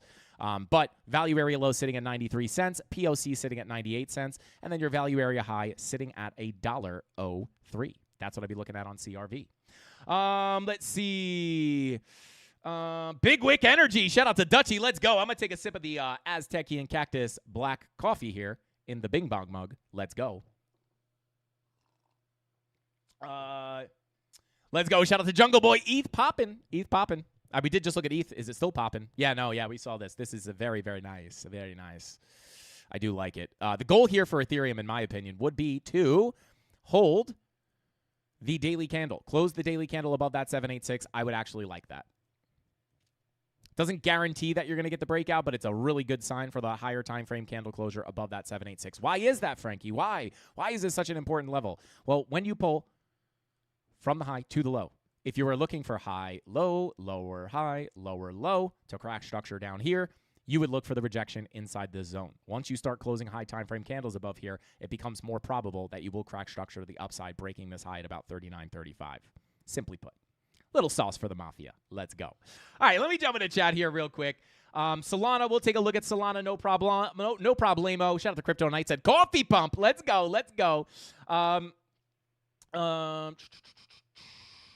Beam. Yeah, we could take a look at Beam. Yo, Nirvana said, "What's happening? Is Trump yapping again?" Shout out to Nirvana.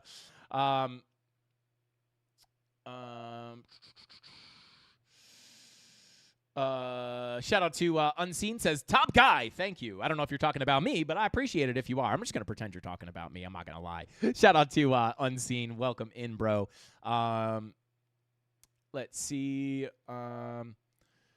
Wick said, "See y'all next bull run." Shout out to Wick 589. You're leaving? Wick, don't leave. Don't leave, bro. Don't leave. We can't survive without you, Wick.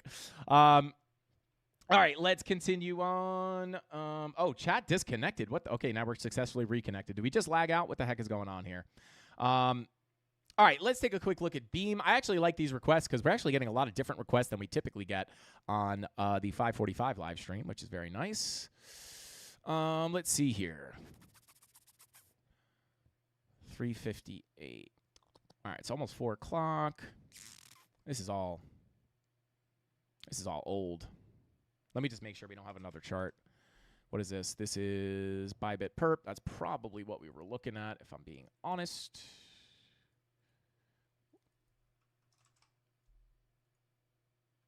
Okay. Yeah. Oh, what am I doing, guys? I typed in BTC. What the heck is going on?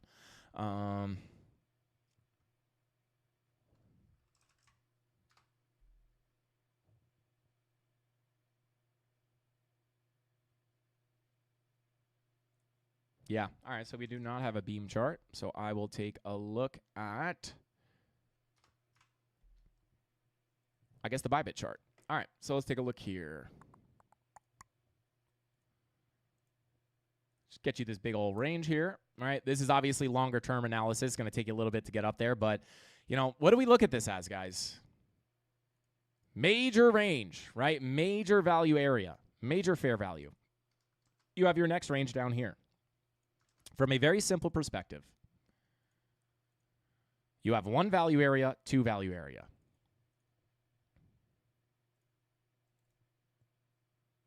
If you can impulse out of this range, what is just from a very simple perspective, price seeks out fair value. This is fair value. This is fair value. Once you impulse out of this range, the next anticipated price will be to approach the previous fair value. What is this? This is balance. This is balance. If you can imbalance, this is imbalance. This would be imbalance if you can impulse out. Price is going to seek out the fair value. Where's that fair value sit? It sits right here. 0.013669. That is your value area low. Whoops. That is your value area low. That is your doorway to higher prices. You would expect to get gravitated here, and just like on things like Cardano, I was going to say, where's the TA? Just like on things like Cardano, you have to expect resistance in these zones, right? Doesn't mean you're going to zero. So when we take a look at Beam again, you could get resistance here, right? Even if you have to retest the range high again. But the overall anticipation would be impulse out of here. The next likely place for price to go is going to be the value area low of the previous range, which I accidentally just deleted and can't undo. Sitting right there, 0.0137. Once you're able, you know, maybe you get resistance, right? But once you're able to reclaim that, the POC becomes very high probability. Flip the POC, you look to go to the value area high. POC, value area. So value area high sits at 0.0278. POC sits at 0.0185. Value area low sits at 0.0137. That is a long-term perspective. Looking at your 2-day money flow, it's in the green. So what do you expect? As soon as that money flow crosses into the green, the overall anticipation is a continuation of the uptrend, right? A lot of people get scared on this, right? And it's not to say that it can't just dump, right? But the higher probability here when you're looking at money flow, the money flow indicates the overall trend. This is what would, and it's very important because if you're expecting resistance, say on the value area high, you would expect a pullback. It makes it much less scary, right? And you would be looking for higher lows and higher highs. Where's your higher low very likely to come in at? Well, I know you didn't come down to this gold. Oh, maybe you did. Hang on. This would be perfect if you did. So close. You barely front ran it. But I would say, like, even if you come down for another correction, right? Like, this is the blue box that you don't want to lose, right? So whether you get and we did actually bounce off the higher low, it seems that a lot of the altcoins are bouncing off their fib pulled from the higher low, right? You have the Golden Pocket PLC confluence. You are bouncing there. But the full retracement level sits between the Golden Pocket 786, value area low PLC between 0.006274 and 0.005315. This would be the zone you do not want to lose. Oops. If price decides to lower high, lower low, that's still a good place to bounce, in my opinion. Once you lose this, that's where you expect to break structure to the downside and continue down, which would be bearish, obviously. But with money flow coming up, you can, up until proven otherwise, expect the higher lows to come in. Hopefully it comes in early here on the local fib, but if not, you could still bounce here, right? That would be very nice. This would also look something like head and shoulders, right? Maybe. Which, with the technical target, roughly, at the POC. You can't make it up. And the POC is the strongest magnet within the profile, the fairest price, right? So when price seeks out that fair value, you have balance, huge magnet, strongest magnet is the POC. You have balance. If you imbalance, price is going to seek out the fairest value above, which would be the point of control. But you have to understand all the key levels before that, which is the value area low. Does that make sense? So there you go. That's what I'd be looking at on Beam. Let's go. Smash that like button if you guys have not already. Run this up to 550, and we'll give away some Frankie Candles t-shirts, Frankie Candles hats. I don't know. We'll see what you guys want. This is my nap time. Go away, Frankie. Shout out to Dave Digital. Let's go. I've never been a napper. I can't nap. It's like if I'm awake, I'm awake. I can't, like, I could barely go to sleep at night. I lay at night, and I'm like, go to sleep. Go to sleep. Go to sleep. I just can't do it. It's, I don't know. It's definitely not healthy, but I don't know. It's very hard for me to sleep. Let's see. All right, let's take a quick look at Solana. Checking on Bitcoin real quick just to keep updated. Oh, baby, little rejection here. Little rejection. Nothing to freak out about yet. But there you go. Right into that weekly MPOC. Boop. Right to the dollar. To the tick. Right into that weekly MPOC.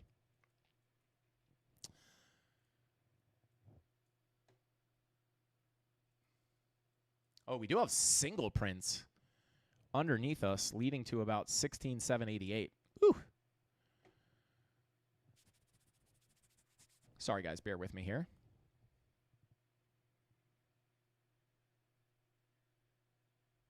So we do have single prints here, right? Don't get freaked out if you don't know what I'm talking about here. It's pretty much a volume gap. It's kind of the same thing as a low volume gap. If you could push down into these single prints, it's two things, right? Either they will act as support, or if you could break into them and get accepted into them, sometimes they do fill. Oftentimes, they will fill very, very, very quickly. So we'll see if we can hold that.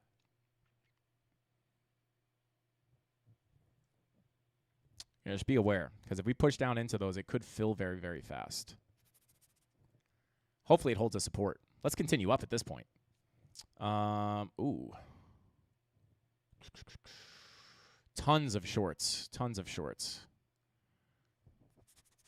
Which means not only do we have the single prints down below, but you also probably have a lot of liquidity sitting down here as well, which could also fuel a bigger drop if we could break into those single prints. We'll see what happens. We'll keep an eye on it. But 30-minute bear div, there it is, guys. Eerie how we can do that, right? Pretty weird. The magic line, guys. The magic line always works. It always works. All right, let's see. Yo, shout out to Help said we will not bear with you. Shout out to Help. Help. Let's see.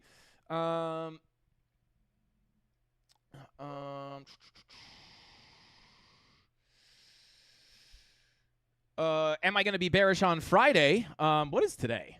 Today is Thursday. Will I be bearish tomorrow? It depends. It depends. I mean, we are pushing into the key level, guys. This is literally what the title is written about. It's a big zone. We have just tapped into the first level, and I will separate these into 2 separate levels just so we can get a little more tactical. Boom. Whoops. Second level sitting right up hither. All right. So there we go. See if we can hit that anchored VWAP.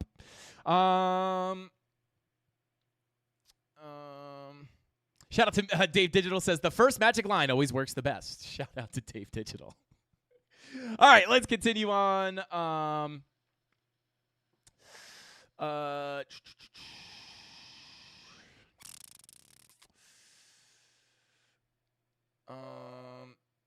Yo, shout out to Dutchy, said fresh retail joining the streams. That's a TP1 for me, 100. Shout out to Dutchy. Let's go, baby. Let's go. All right, let's continue on here. Let's take a look at it is written, so shall it be. Shout out to Mike. Let's see. Yo, shout out to Getchy, said, Frankie, do you also wear Depends like Jason? Yes, I've been wearing diapers for years. I think once you trade long enough, you just start to lose control. So, yes, I am actually should change my diaper soon. Shout out to Jason Casper.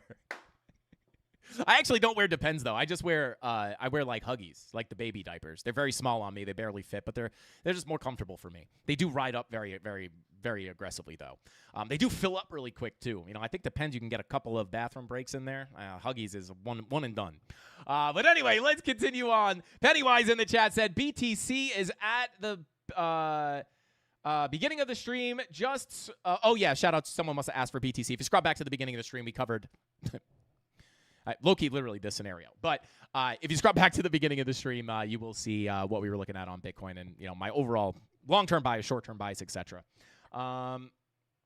Let's see.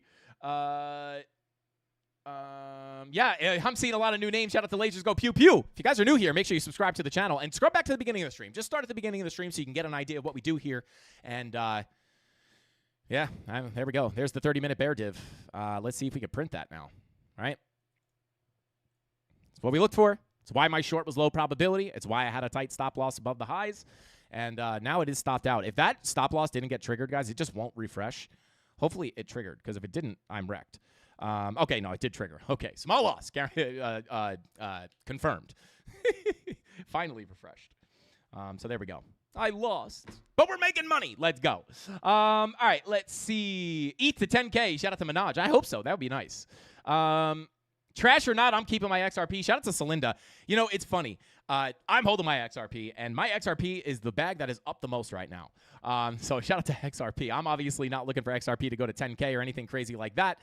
But let's check in on XRP. My leg is falling asleep right now. I'm not gonna lie, guys. Oh yeah, there. Okay, so we held the golden pocket, held the anchored VWAP. We looked at this yesterday. We tapped that golden pocket. This is an area to potentially put in the higher low before another higher high. Why is my sensitivity so high? Good Lord. There we go. Okay, so we hit that golden pocket. Definitely a place that you're looking at for a bounce. That's why we have the blue box there.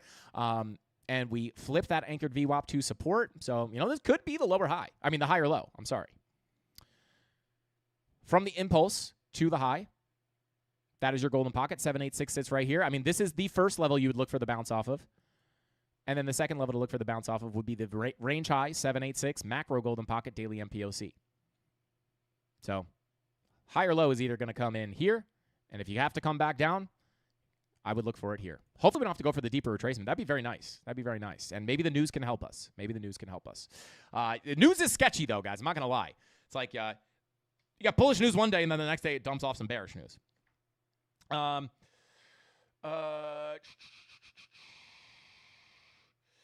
Let's see.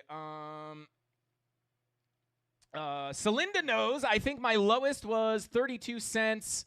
Could get that sweet.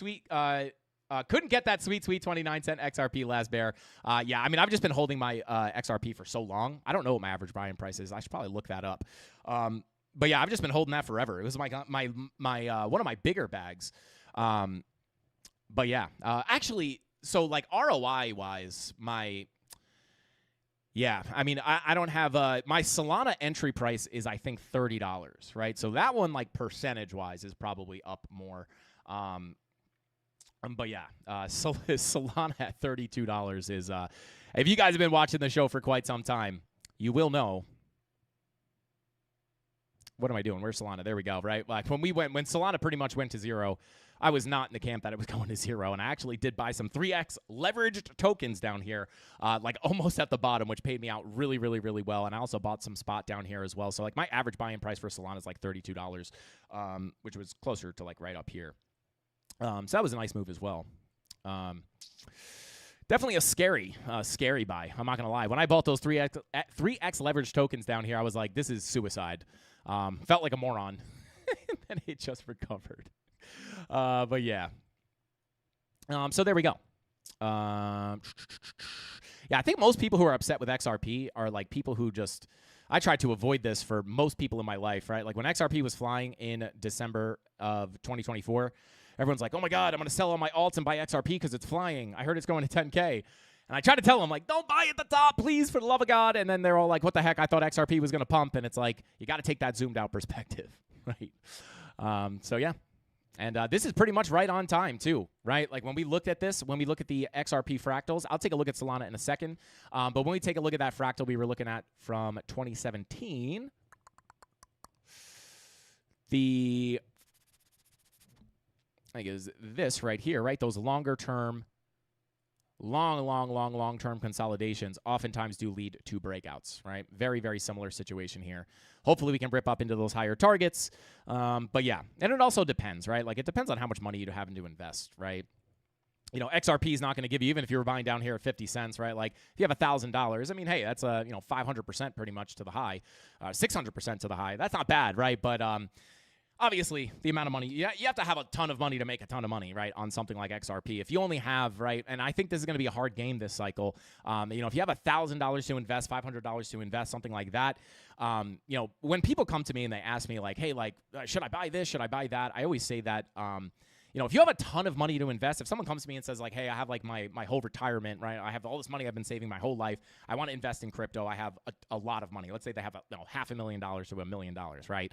I'm going to point that person towards more of a Bitcoin, Ethereum, Solana-based kind of thought process. It's like, you want to buy the higher market caps. Sure, you're not going to get 100x out of that, but when you have $1 million to invest, you don't need 100x to make a bunch of money.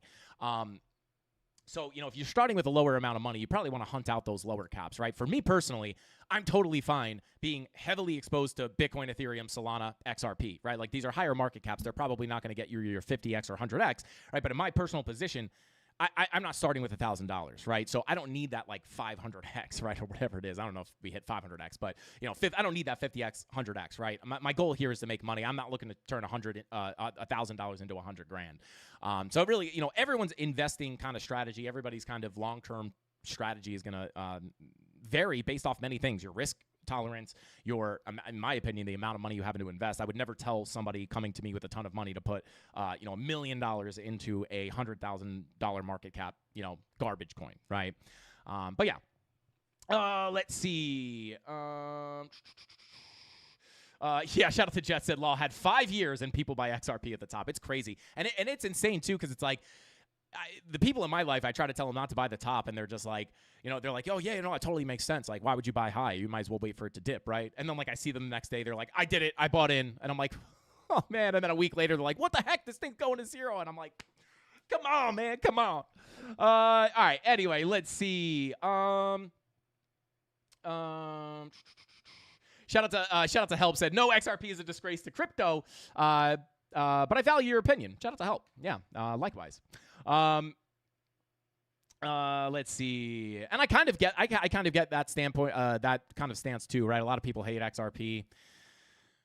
Yeah, I don't know. They say it's centralized or whatever, but from my perspective, guys, ever since I ever got into crypto, I'm here for the decentralization. I love the I said this a lot, right? I'm not a very political person. I would say, if anything, like less government involvement is better.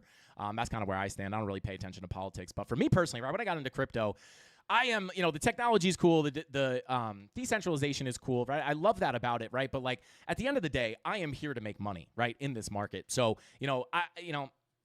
I wouldn't say I would want to profit off something that is hurting people. I don't think XRP is hurting people. But if I think the price is going up, right, I am just from a binary perspective, from a very agnostic perspective. It's like, hey, this is low. I think it's going to go higher. I'm going to buy in it and exploit that, right? I'm going to go ahead and grab some money off that.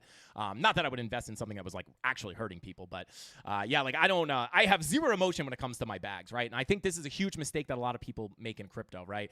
Like a lot of people will be very emotional about their bag. They're like, I'm never selling this thing, man. It's the whatever the coin is. Like they say the community name, like we're all gonna make it. We're all gonna make it, right? Like, but for me, it's all charts. It's all being, if it's oversold, right? If it looks cheap to me, I'm going to buy it and make some money off it. And, everything else is just like technology, decentralization, and the community is kind of just a plus. But I would never, if I ever thought, the only reason I held XRP is because I truly believed in it as a technology. But, it's also like you think about the you kind of have like a longer term macro outlook too, right? Like they have the SEC lawsuit, things kind of seem a little bit fishy.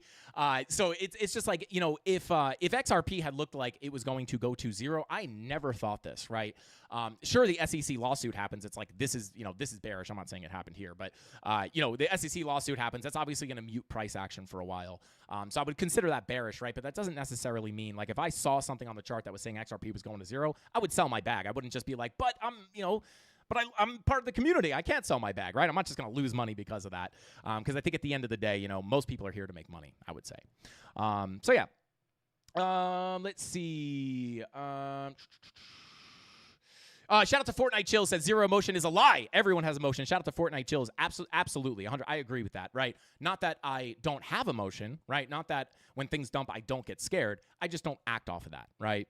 When people are, when it's like, take Ethereum, for example, right? We do this live every single day. What were we saying down here for Ethereum, right? I was not saying, oh my God, this is so scary, guys. We're dumping. It's going to go to zero. Is this dump hurt me, right? I hold a ton of Ethereum, right? Like, does this dump hurt? Sure, right? Like, I don't feel great about that dump, but there's nothing technical on the chart saying Ethereum is going to go to zero, right? So I feel that emotion. I just don't react off of it, right? I trade based off the technicals. I trade based off the information. But to say you don't feel the emotions, 100% would be a lie. I totally feel those emotions. I say this all the time. So yeah, 100%. Agree with you, brother. But anyway, let's continue on here. Let's take a look at...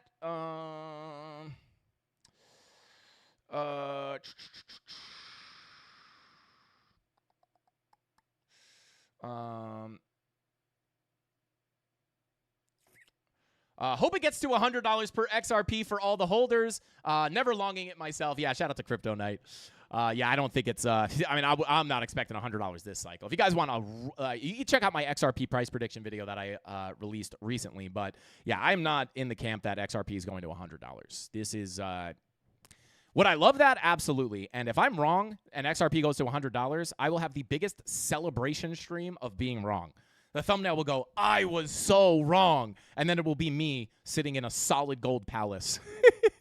XRP went to $100, guys. I didn't think it would happen, but it did. But yeah, I am not expecting $100. I am expecting, I'll just go watch the video. But if we can get to the double digits, that would be absolutely lit. But even if we don't make it up there, my targets are a bit more conservative. But, that's the cost, right? You have to have conservative targets if you want to make money. If you're going to sit there and wait for $100 on XRP, you're probably going to hold through another bear market, right? Which is fine if that's your goal, right? If you think it's going to hit $100 in 2035 or whatever it is, right? You just want to hold long term, more power to you. And but I hope it goes to $100 too. But the charts, and the information, the market cap would not say that. Hopefully though, that'd be nice. But anyway, let's see. Maybe $10. Yeah, G7. That's around 8 to 18. Yeah, shout out to Brandon. I would say 18 is like really super high on the end, upper end of that. But yeah, I let's get to $5 to $8, $5 to $7 first. Reassess the charts, right? There is nothing, right? I have some higher targets at like $20. There is no guarantee you get to $20. And if you don't think that's the case, right, you could just look at something like Bitcoin, right? There are tons of people calling for 100K. Did we get it? No, right? And honestly, we've done the market cap calculation on this live stream 100 times. The market cap would have to be impossibly huge for it to get to, some people think $10,000. This would like flip the switch and you're just going to like have $1 billion in your account overnight. I hope that'd be fire.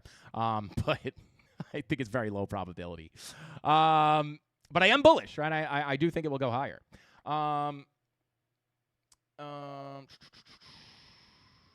Yo, shout out to Wick589 said, I keep saying I accumulated at low more so I can exit earlier, but you know me, Mr. Round Trip. Shout out to Wick589. Hey, you wouldn't be the only person who's round tripped a bag. That is for sure. Dave Digital is the type of guy to take 3 dumps before my first crypto show ends in the morning. Dumps don't bother me. Shout out to Dave Digital. Hey, throw some huggies. Throw some diapers on. Yeah, G7 says not possible. I would agree with you. But hey, I would be happy to be wrong. That'd be I pray that I'm wrong on that.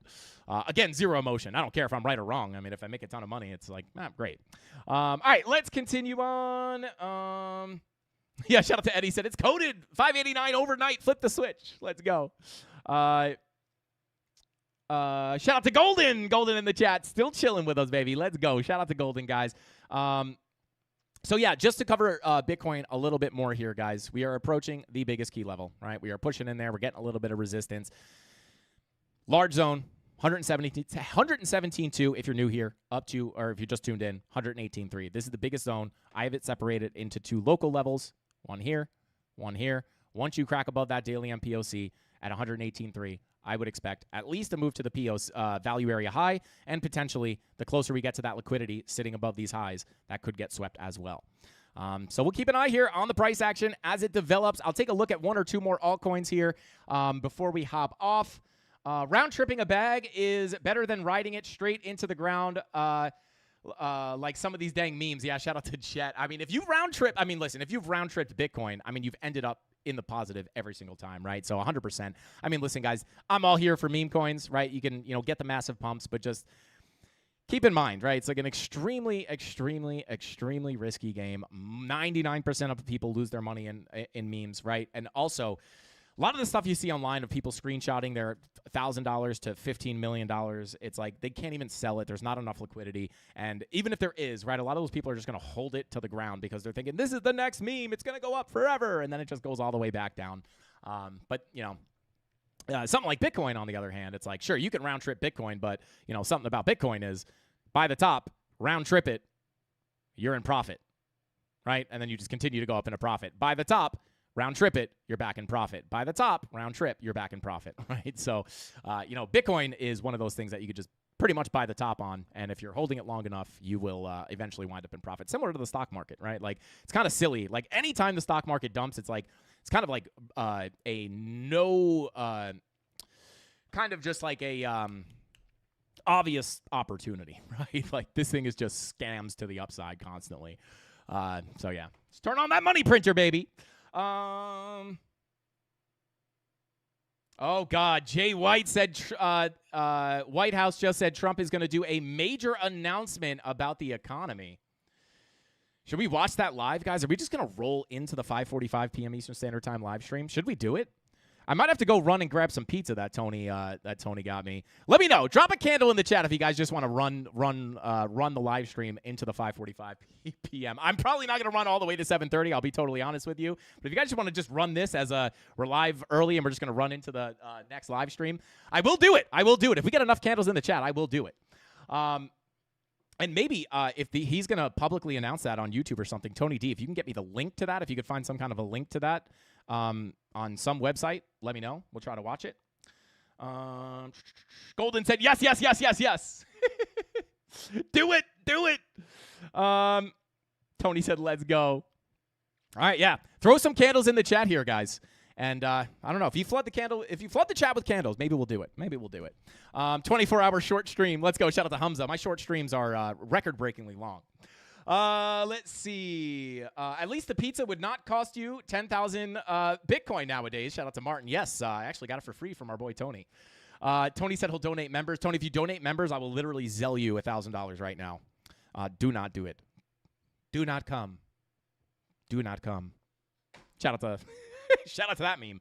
Anyway, all right, let's see. Dang, are we gonna have to do it? We're gonna maybe we'll do it. I'm kind of feeling wild today, guys. We might just do it. Yo, Psychedelic Astronaut said, please don't. No. All right. Yo, Nirvana dropping the inhaler is crazy, bro. All right. Shout out to the CandleMafia guys. We're going to chill. I may have to, like, step away for 2 minutes to go grab scarf some pizza down my throat, or maybe I'll just drop it on the live stream. Hang on 1 second, guys. I got to Zell Tony real quick. Shout out to Tony D gifting the 20 Frankie Candles membership. The absolute maniac, Tony D. Unbelievable, bro. And Dave Digital with the 5 memberships. Let's go, baby. Let's go. All right. Yo, Tony D just scammed me. Now you owe me $1,000. Shout out to Tony D. Check your phone. But anyway, shout out to Dave Digital for gifting those memberships. Let's go, baby. That's it. Never-ending live stream starts now, guys. I may have to go make another cup of coffee, but we're doing it. We're doing it, baby. Let's go. All right, let's jump on back into Bitcoin here. All right, so she's trying, guys. We'll see. I'm going to set an alert here on this anchored VWAP or as we get a little closer in case we push into there. Yeah, rejecting the weekly MPOC real quick. And I'm just going to, I'll just do some like local analysis here. 30-minute bearish divergence is going to be the next thing if we do get a pullback that I would be looking for, right? VWAP starting to come down here. All right, this was the anticipation that we looked at in the beginning of the stream. Higher highs, lower highs, VWAP rolling over.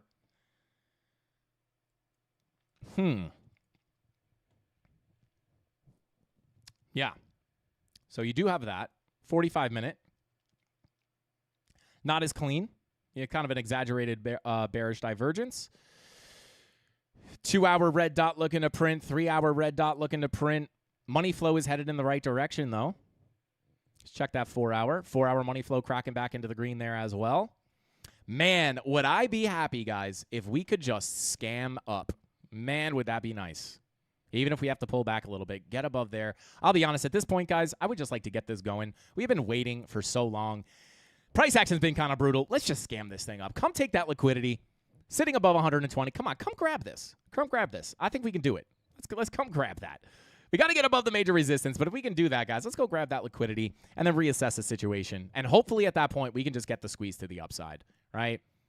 But we do have to be very careful. Like I also don't, like I know it's exciting to get that pump to the upside, but I also don't want you guys to lose sight of the Bitcoin approaching major key level, right? Like we are pushing into that. It's a very large zone. Let's see. Shout out to Golden. Thank you for the super chat. He said, if I drop some memberships, will you send me 1,000? Golden, I will send you my kidneys, bro. I will send you whatever you need from me, bro. We are forever indebted to you. Please, for the love of God, Golden, I appreciate the membership so much, but I don't know what to do to give back to you, man. I appreciate you so much. Please do not feel obligated to gift memberships. You already did gift memberships today, so shout out to Golden, the absolute GOAT. I don't think there's I would argue that Golden may hold the world record for amount of memberships gifted. I don't know anybody who drops that many memberships. Like, it's like almost unrealistic. Like, it is insane, guys. Shout out to Golden, bro. Let's see. Shout out to Martin getting the membership, bro. Thank you for doing that. Welcome to the muscle. And we got BTC Bill with the super chat. Said, pizza's on me.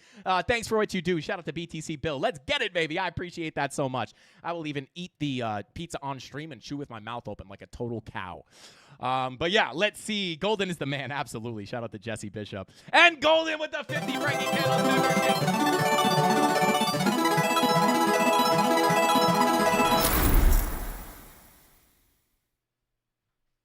Golden, you're a crazy person. We love you, bro. Absolutely insane. Start the golden waterfall if you guys can. Shout out to Tony D says, volatility may have to do with the tariffs going into effect, not finding the sources for the live feed yet. Okay, shout out to Tony D. Just keep an eye out. If we can get that Trump speaking live, I will pull it up live, baby, and we'll watch, I might fall asleep, guys. The news bores me. But I will just sit there and hope he says something good so our long position can continue to play out. Come on, baby. Push it. We're almost there. We got 2% left to get to that final TP. All right, let's see. Sorry, guys, I'm losing it a little bit. Like I said, today was the day. I was just already feeling weird. We were going live early, and hey, we might as well just push it to the 5:45 live stream. See if I care. I'm actually doing what I want here, so. Let's see. I just ate pineapple pizza. Will I survive? Shout out to Samuel. As long as you don't tell a New Yorker. I personally don't fall in that camp. I think pineapple on pizza is okay. I wouldn't. It's not my favorite, but it is pretty good. Like I get Domino's with pineapple on my pizza, not too shabby. Let's see. TARS? Yeah, we can take a look at TARS real quick.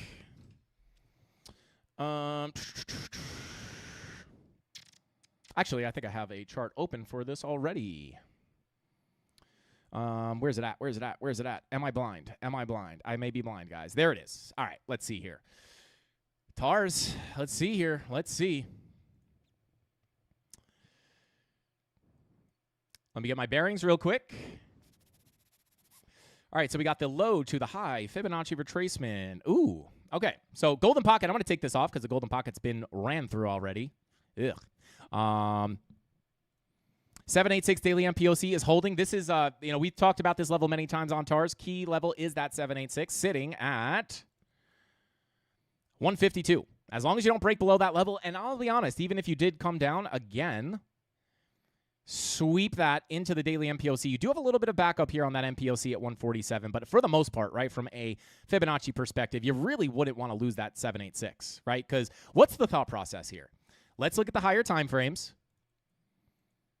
Two-day money flow is not in the green, so this is a little different on TARS, which could mean one of two things. This is either going to roll over and go to zero, or you're early on that two-day money flow crossover. Do not sleep on those two-day money flow crossovers. If you guys are using Market Cipher B, these two-day money flow crossovers are typically very, very good. TARS kind of has never had one, kind of just did nothing but go down. But, if you look at anything else that, has actually performed, the two-day money flow crossover, I show this all the time, and I hate to be repetitive, but this is one of the simplest things you can look at. Just mark out your two-day money flows. We got one money flow crossover here, push to the upside. Money flow crossover here. Actually, it was a little earlier there. We got a fake out. Continue the upside. And that did happen. Let me just double check that. Yeah, two-day money flow crossover indicates the continuation up long term, right? Two-day money flow crossover, continuation up, right? The trend continues up. It doesn't mean that you don't pull back, right? Move up, higher low, higher high, right? So the overall trend continues up. So typically, it does start bigger moves to the upside. So that is my bias here. And if we come back over to TARS real quick, the thought process here is like, well, hey, if this is going to continue to the upside, which I would argue it is trending, right? You have a low, a higher low, and you are locally curving to the upside. You have a green dot looking to print as well, which could drag that money flow up with it. So the overall anticipation here is if you wanted to try to front run that money flow crossover, sometimes it's better to wait for the confirmation. But if you are able to get the, if you're going to try to front run it here, your anticipation would be low, high. Where's that higher low likely to come in at? The golden pocket 786. And as long as you don't lose that level and put in a higher low, hopefully money flow comes up and continues the trend to the upside. Major target to the upside. So to be very clear, you do not want to lose, I would say, $1.47. That is your big level that you don't want to lose. And we also bounced off a Fibonacci extension level here too, which was nice. If you continue up, right, if this is going to be low, high, higher, low, you would look to crack this structure to the upside at about 228. And then once you push up in there, what are you going to be looking at for resistance? Golden pocket 786. At that point, you can identify what your money flow is doing. If you do get this and your money flow is crossing into the green, this would indicate maybe you get rejected, right? But you would not be looking for a lower high if money flow is coming into the green, because the idea is the longer-term trend will continue up. So you would look at this as a correction before another higher low and a higher high to hopefully come up and fill this range. So that's what oh, this is TIA. This is not TARS, guys. I'm trash. But still stands true. Just change the name. Same thing here. So we did TIA first. I'll take a look at TARS in a second. How did that even happen? Yeah, TARS is right here. But this is TIA. But this is still all sound, right? All the information remains exactly the same. So hopefully this can make a recovery here, because TIA's been absolutely wrecked. I was saying when it was like, this thing's been doing nothing but going down, I did think that was weird. But that's what I'd be looking at on TIA. Already gone too long here, guys. Maybe this was a bad idea. But let's take a look at TARS. TARS, right? And we also have that same key 786. So this did throw me off a little bit because we have that same key level, which technically is the 786, but with the weekly MPOC just below, it is a little bit of a zone. But again, here's the thing, guys. On a lot of the altcoins, they all look very similar, right? So it would be the same exact thing here, right? You have your two-day money flow, generally looking pretty good. Right, you are generally trying to trend to the upside, right? You're still early here. It hasn't gotten the crossover on the two-day just yet.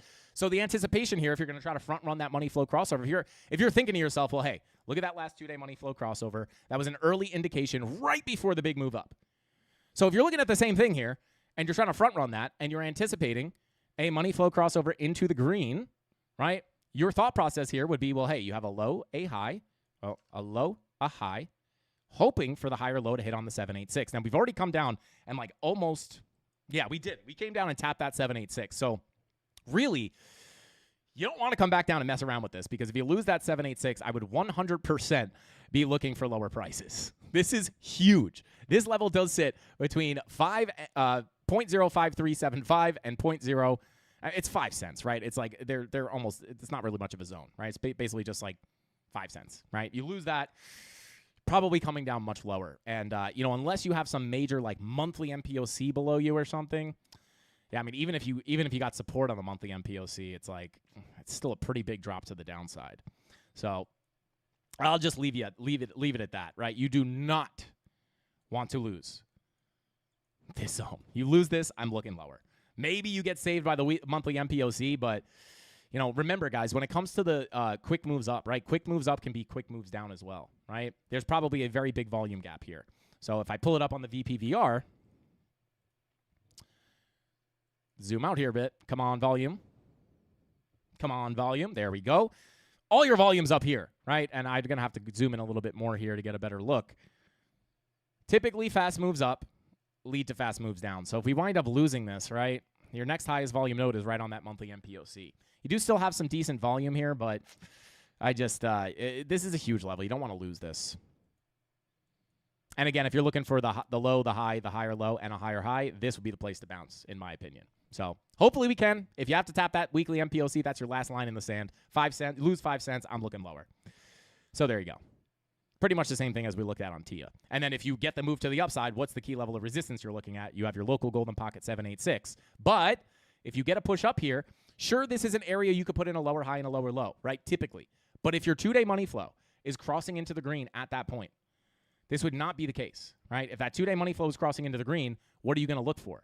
Right? It's not every golden pocket 786 that you're looking at for a lower high. It has to be confluent with the money flow, right? So if that 2-day money flow is crossing into the green, the thought process would be maybe a rejection at resistance, but higher lows and higher highs, the overall trend will continue up. Low, high, higher low, higher high. Send it. There you go. That's what I'm looking at on TARS. Or TIA, depending on what I said. Let's see. Shout out to Lasers Go Pew Pew says huge. Let's go. Shout out to Lasers. Wait, hang on. Let me cover some of these super chats. Yo, Golden with another 50 Frankie Candles membership. Unbelievable, this guy. Golden, please, for the love of God, bro, we appreciate you so much. I don't know what to say. I don't know how you could thank somebody so much. It's like forever indebted, Golden. Golden is more generous than you guys could possibly imagine. This is insane. Well, I guess you guys could kind of imagine because he gifts all the memberships to the Mafia. But shout out to Golden and a super chat, bro. Golden going nuts. Says, Frankie said push it, so what do you expect me to do? Oh, wait. He was talking about the market. My bad. Yo, shout out to Golden. Golden, send this thing to $1 million. Let's go. I have a sneaking suspicion he might be able to do that. Let's go.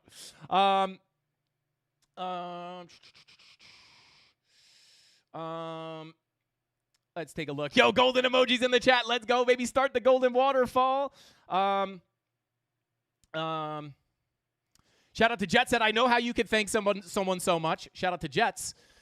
Please let me know. Please let me know. Golden, if you need a kidney, I'm here, brother. I am here. You don't have to thank me. That's crazy, bro. You do so much for us. You do so much for the Mafia, man. This is one of the coolest parts about having a YouTube channel like this, guys. You get to meet the coolest. I talked about this on Billy Goat Tales, too. We talked about a lot of good stuff on there. The fact that you can meet people digitally from other countries. In Golden's situation, he's just always in a private jet somehow. But you meet people from, like, all over the place that you never meet in real life. And, like, it really gives me faith in humanity that there's, like, really, really good people out there. And the Mafia makes me feel like that every single day. And it's the coolest thing in the world to be able to be up here and hang out with you guys every day and just meet all you guys. Every person, every Mafia member, guys. When I went to that bachelor party in Vegas 2 weeks ago, last week, 2 weeks ago, I think, we met a Mafia member out there. Coolest, chillest dude. I felt like I knew him. Shout out to Looney. I felt like I knew him my whole life. Just like super down-to-earth, cool people, and it's super cool. In a world like we live in right now, it's really, really nice to see. Is that a bull flag, Frankie, on the 2-day time frame on TARS? I'm not a big pattern person. I wouldn't personally. I mean, for a bull flag for me, right? If you're just going like for, let me see here. Let me draw this weird ghost feed, right? So like you would typically have like a move to the upside, right? And then you get kind of like a descending channel, right? That would be looked at more as a bull flag for me. Why does this look so? Oh, it's because we're on the 2-day. But you know, that is more of what like a bull flag is for me, right? You have a kind of a something like that. Is this something that I generally trade alone? No, this is not my style of trading. I wish, right? Like this is one of the first things I learned when I started doing TA, and it's like these are definitely helpful. They definitely play out more than they don't. But there's just so much that can go wrong with it just trading a bull flag. But you can use it to identify potential continuation. I just don't trade them. If you are to trade them, right, typically what you'll do is wait for the breakout, wait for the retest of the neckline, and then look for the long position on the retest of the neckline.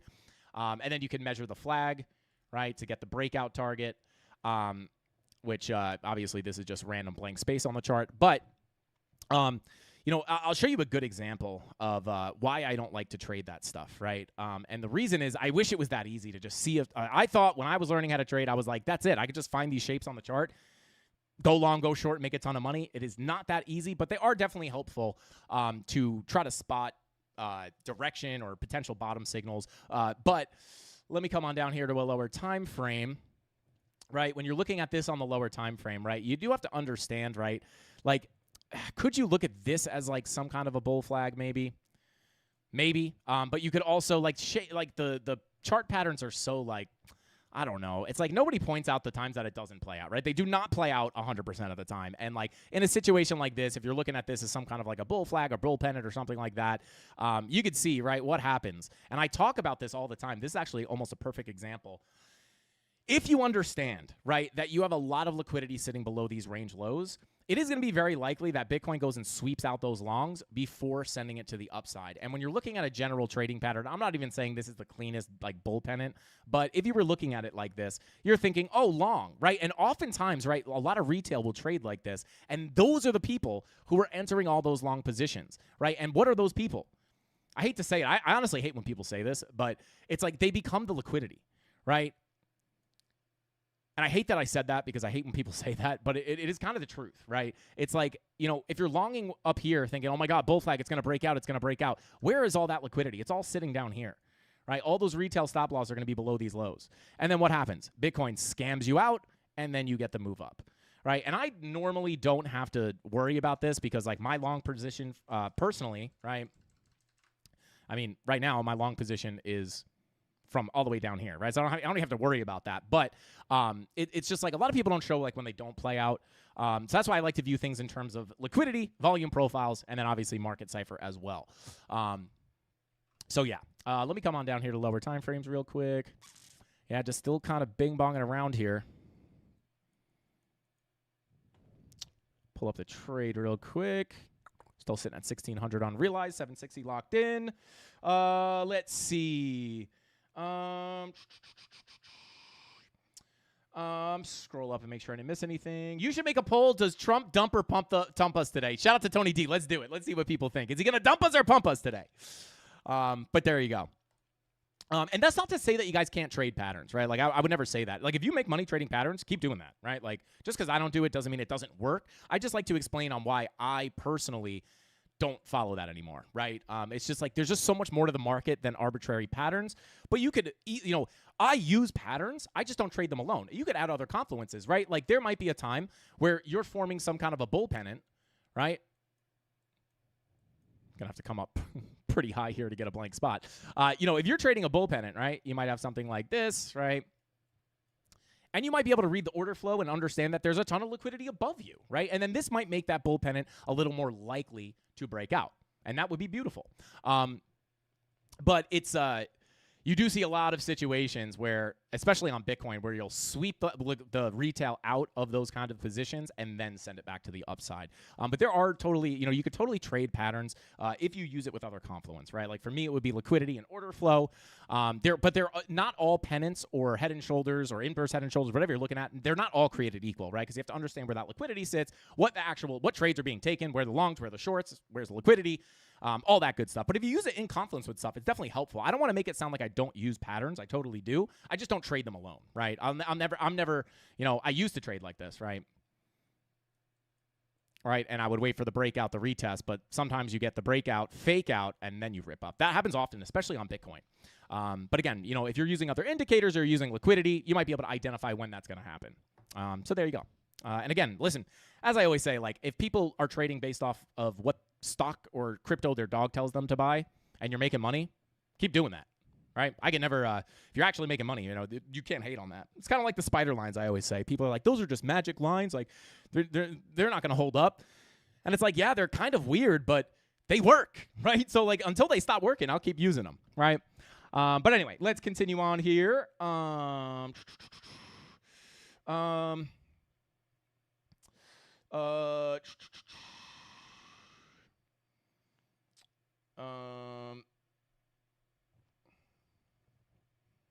Can we look at Atom? Yeah, we can take a quick look at Atom as Bitcoin continues to bing bong around in this resistance, guys. That 30-minute bear div is could print. Money flow popping up though here.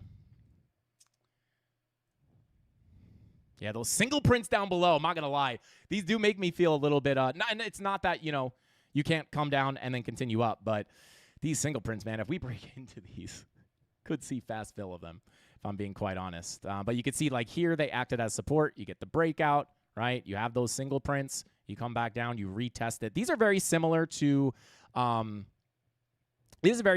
volume gaps, right? It's just based off time. Instead of this being a high volume node, this is like a high time node, right? The more amount of time you spent at this level, the higher out these will come, right? And then when you shoot through a level very quickly, that's where you'll get the single prints or the low volume gap or the low time gap. But you can see sometimes they act as support, but if you can break in and get accepted, a lot of times you can get a very fast fill to the downside. Shout out to the moon. Thank you for the super chat. Said, what do you mean by using liquidity? Shout out to the moon. By using liquidity, I just mean identifying where the liquidity is sitting, right? And you can use things like heat maps. These are never 100% accurate. You could also just use like your general price action to try to find out where liquidity is sitting, right? And that comes more down to like understanding where traders are entering positions, right? So at the end of the day, let's say you have a trend like this, right? There is liquidity below this low, there's liquidity above this low, or below this low, and then liquidity, would be above this high, right? So the reason that liquidity is sitting there is because if people are entering shorts here, their stop losses are going to go above. All liquidity is stop losses and liquidation levels, right? And then so you want to understand where that liquidity is sitting. So in the example of a range, because this is typically what I look at, right? If you're inside of a range, you would say to yourself, well, hey, there's probably liquidity above the highs and liquidity below the lows. And then if you could find a hot spot of that liquidity by using something like the heat map, right, understanding, right, okay, we have a little liquidity below, but there's a lot more liquidity above, right? And then when you see that, you could say to yourself, well, hey, if you say have a wick up here and there's a lot of liquidity sitting above that wick and you have all these equal highs, I always say above equal highs, liquidity resides. But I didn't make that up, but people say that. At the end of the day, if you have that wick sitting here and you have liquidity sitting above, that probably means that a lot of people who were shorting either up here probably have their stop loss above, probably targeting, whatever lower prices, right? Or if they're shorting down here, their stop loss is probably above this previous high, right? That's why there's a lot of liquidity above that high. Because if you're shorting here, your stop loss is going above. If you're shorting here, your stop loss is going above. And then what happens? You have a huge pool of liquidity up here. And what oftentimes happens is price will come up. And then once you start stopping out and liquidating these short positions, it creates a massive push to the upside. That is a short squeeze, right? And then if you could get something like a swing failure pattern and you can get a quick wick above the level and a closure down below, that is one of the best signals or entry triggers for a position, right? So it's all, and liquidity also acts as a magnet for price. So if we understand that there's liquidity sitting up here and you start creeping up, you might say to yourself, well, hey, we might be able to come up and take that liquidity. If we could sweep the liquidity, we could look for another move down. The other way that can play out, right, if you don't get an SFP or an entry confirmation to take the short, you might just squeeze to the upside, right? Because when you stop out all those shorts, it creates a market buy, right? and that's what gives you those big pushes to the upside. That's why a short squeeze pushes price up. Does that make sense? So that's what I mean by use liquidity. Identify where liquidity sits in the market, and then understand how you can look for trades as you take out that liquidity. So hopefully that makes sense. All right, let's see here.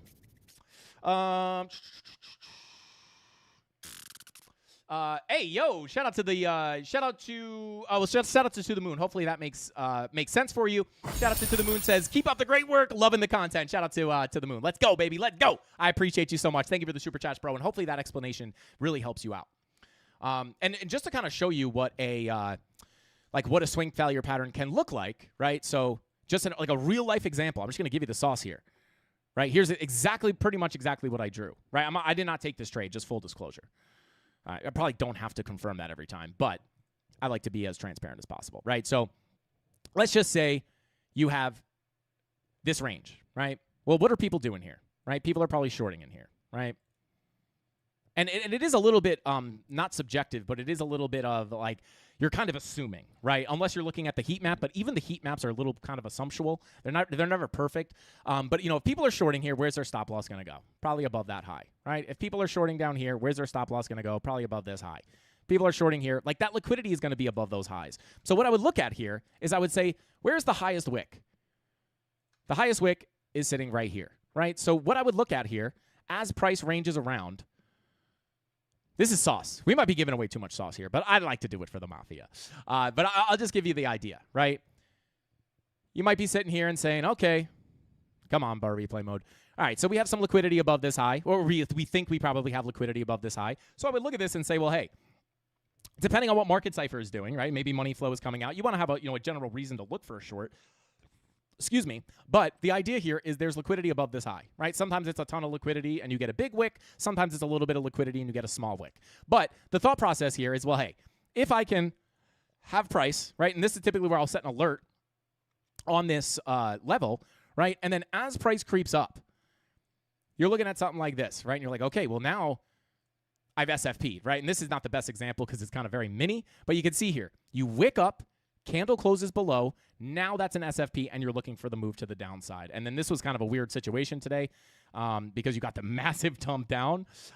So it might be like people entering long positions, right? FOMOing in long. And then as you look to sweep that liquidity, what happens a lot of the time is market makers, right, will have a big order set there, right? And I can't guarantee this is what happened here, but they will have a big order set here. And then as they hit those liquidations, it pushes price into their limit order and fills the bigger position to send it back to the downside. I'm not saying this was the situation here, but just to explain a little bit of the theory of what goes on with those SFPs.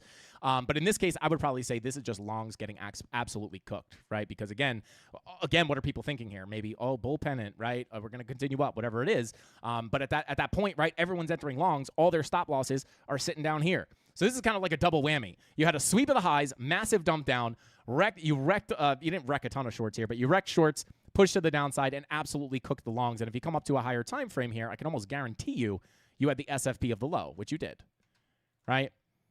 So it's like all those stop losses down here, sweep out some shorts, send it down, wash out the longs, and then continue up.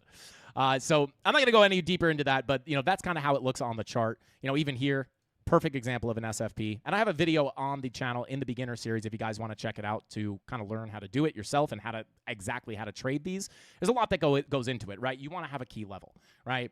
But at the end of the day, you would say, hey, you might have liquidity above here. This is a better example. You get a sweep of the high, closure down below, good old dump to the downside. And you also had bearish divergences here as well. Higher highs, lower highs. So you had two entry triggers there. One of the sauciest entry confirmations, bearish divergence, and the SFP for the move down into the point of control, which would be your next target within the volume profile. So there you go. Hopefully that helps you out. Hopefully I didn't go too long. Let's see.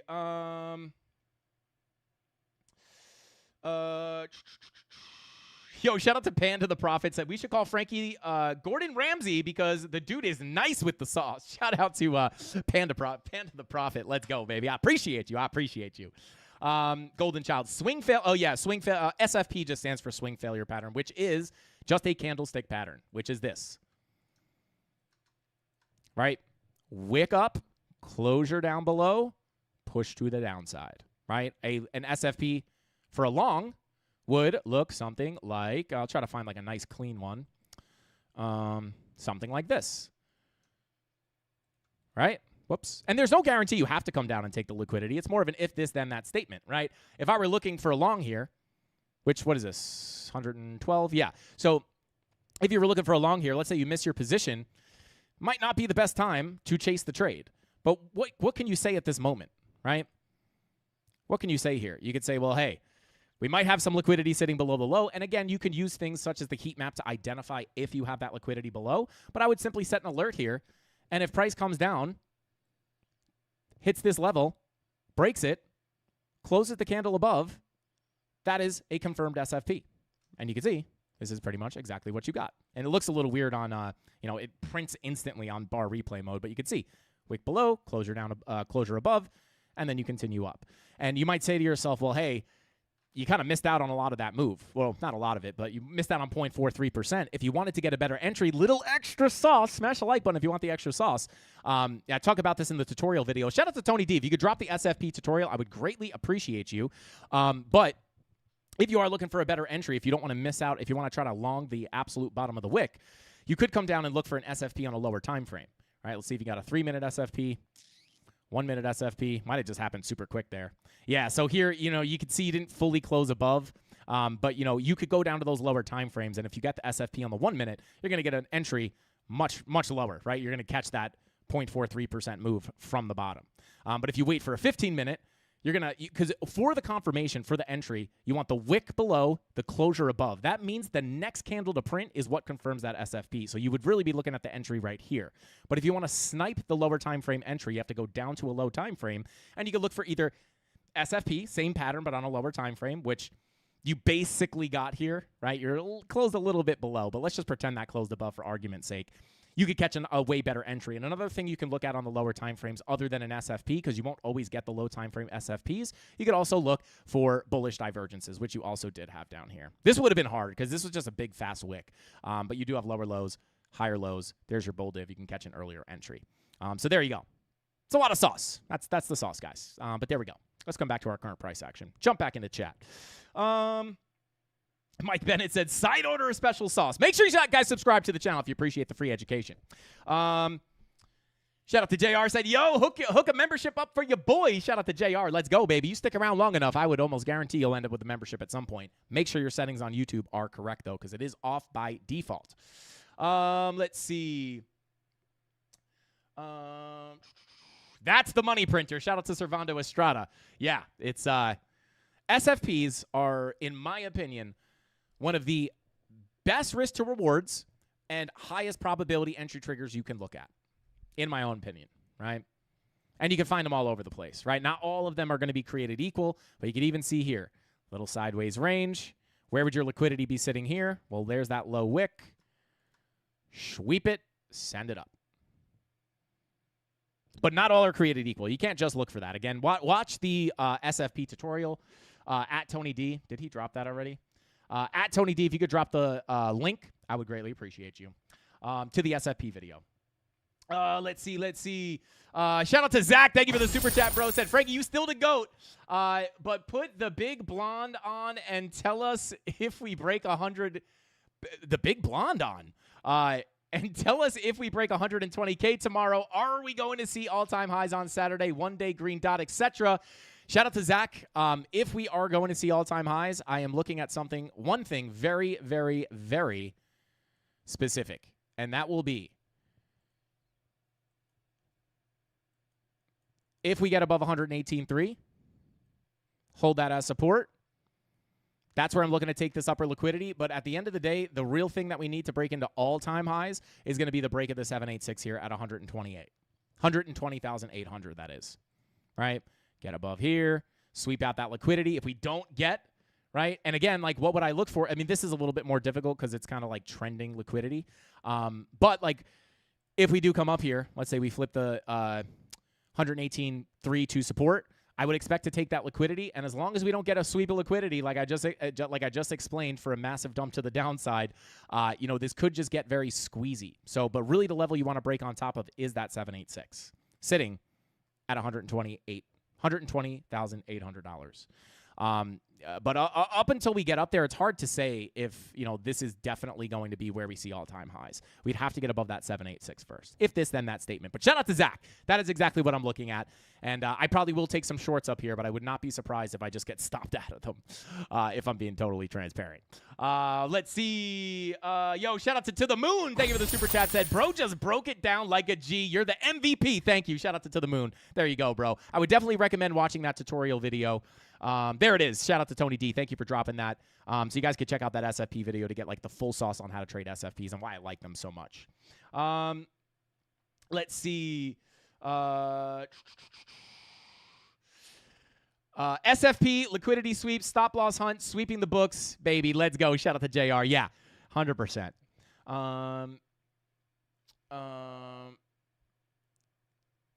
Can we look at Brett? Yeah, we could take a look at Brett. Let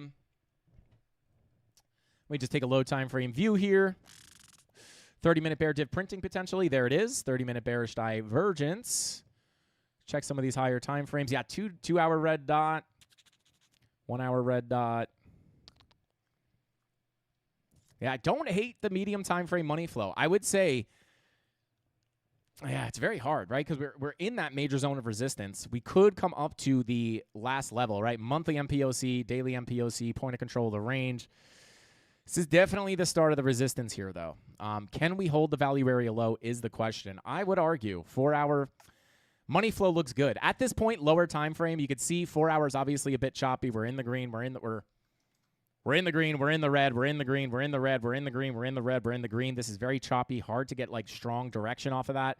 But when you look at the 2-hour, right, it's like, well, hey, if that 2-hour red dot gives us a pullback, could still look for higher lows and higher highs.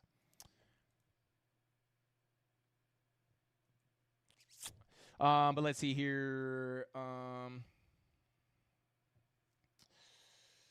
So where to set your stop loss on an SFP? I'm glad you asked, Crypto Independent. Simply, you would look to, generally, what I like to do is I'll just draw this to make it simpler. Whoops. Here's your range, right? Let's just say you have the wick. There's your level that you're looking to swing fail.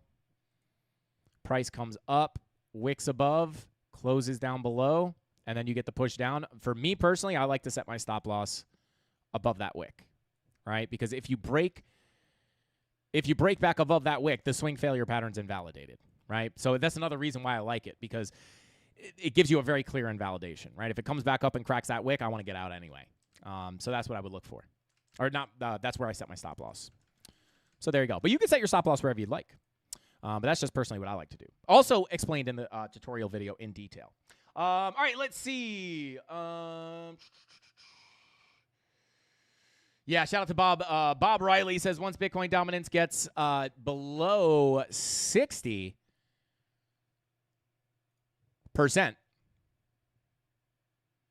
And there it is. I mean, 61% at the value area low, but yeah, pretty much exactly what we're looking for.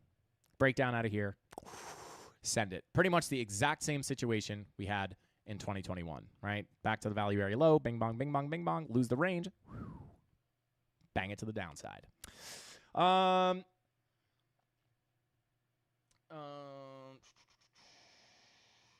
Shout out to Golden. Thank you for the super chat, bro. He says, I'm watching Trump live right now, and this is nothing to do with crypto so far. He's honoring veterans. All right. Well, shout out to Golden. Let's go, baby. Let's go. We got Golden reporting live. He's on the scene. Let's go. Shout out to Golden, baby. Thank you for saying that, bro. Keeping us updated. Let's get it. All right. Let's see. Shout out to Perry. Said live stream later or pass. We're probably just going to run. I mean, we might run into like the beginning of that stream. But yeah. Let's see. All right. So let's take a look at Brett. Somebody wanted Brett.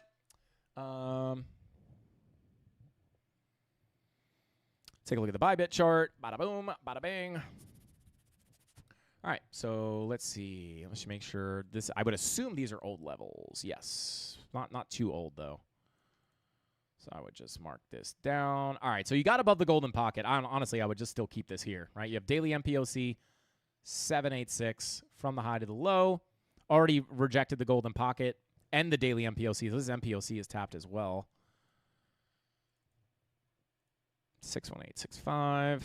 Yeah, so I would honestly say, the golden pocket is there, right? But as I mentioned earlier, that first tap, if you're looking for a lower high and a lower low off the golden pocket, it's not often that you just double tap the golden pocket. It's more likely to happen on that first tap. You did not get that, right? So I would kind of take that golden pocket off the chart, right? It's invalidated at this point. I wouldn't expect it to hold up as resistance, but what could hold up as resistance will be the 786, which sits right here, sitting at 0.05762.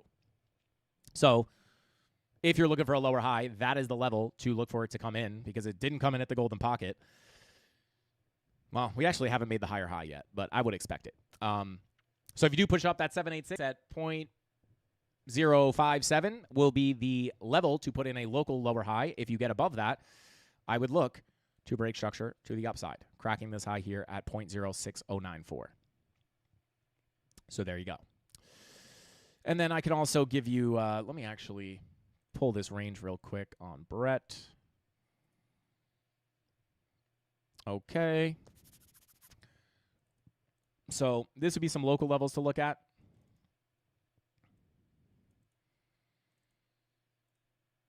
Value area high, POC, value area low.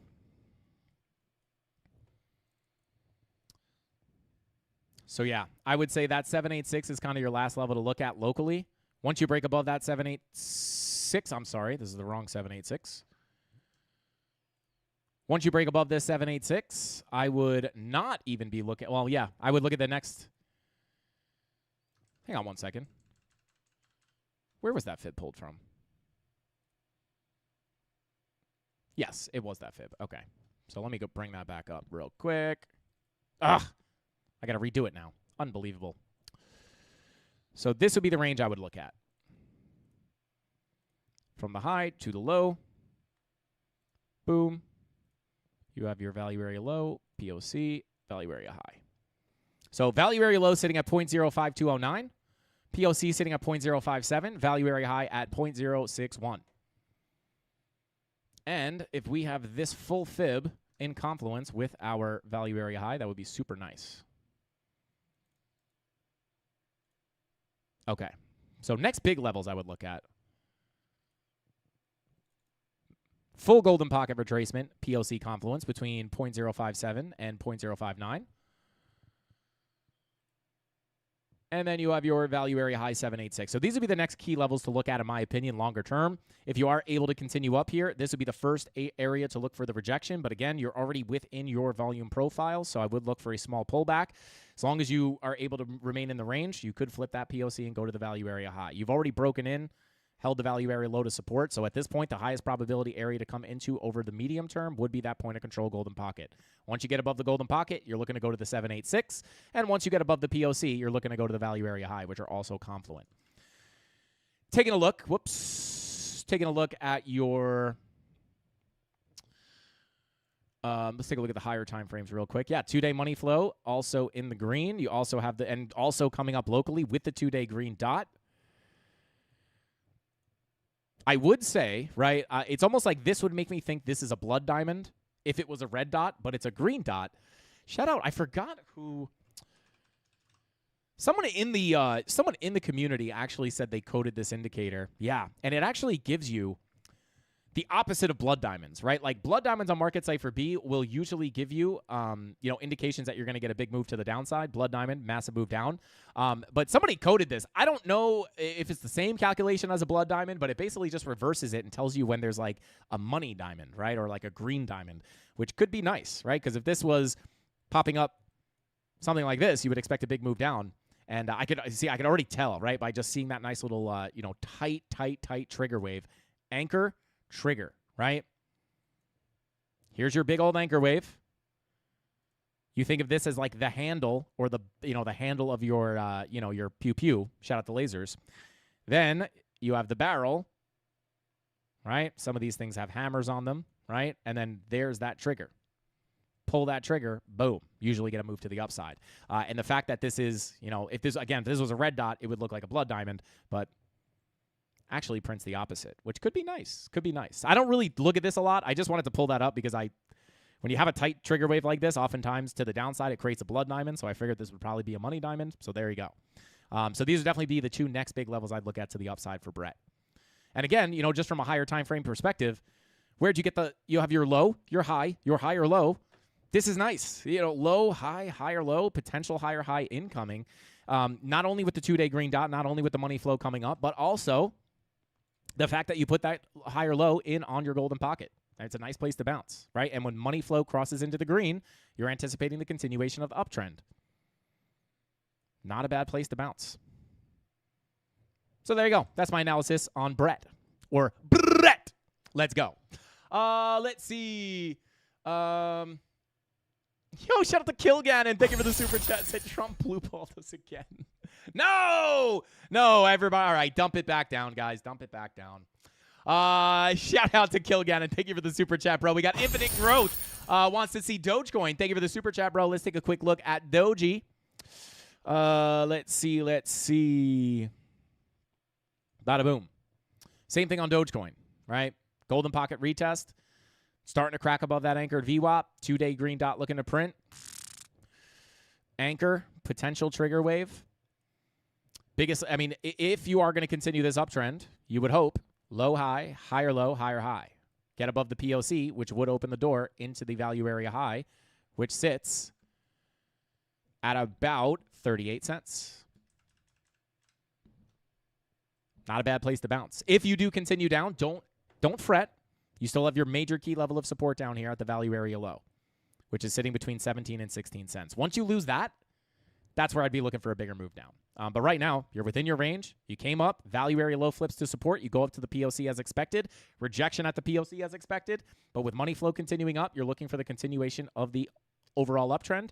Where are you looking for the higher low? Either the golden pocket or the 786 zone. We are currently bouncing off the first level. This would be very nice. If you have to continue down, you still have another shot to bounce here to keep your higher low. Very simple. That's what I'd be looking at. 2-day VWAP coming up is not bad. Daily green dot confirmed and money flow coming up as well. Can't hate that.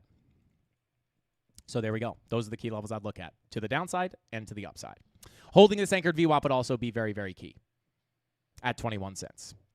Let's see. Shout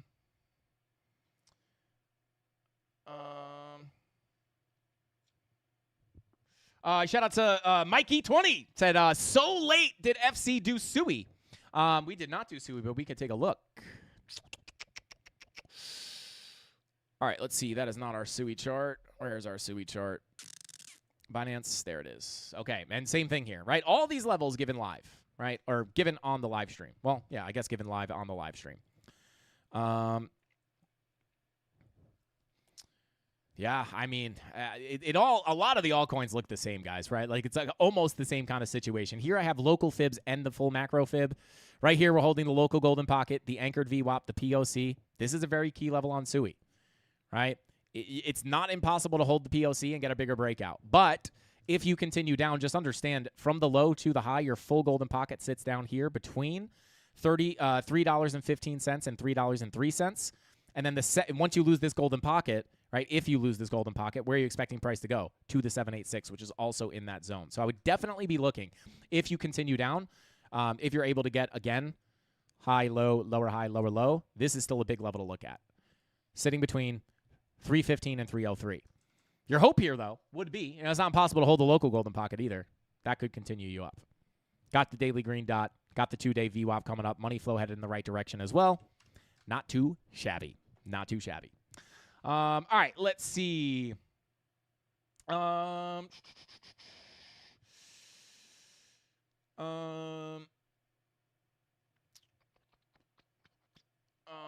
Let's see. Brett to $2 this bull market. Shout out to Lars. Let's see.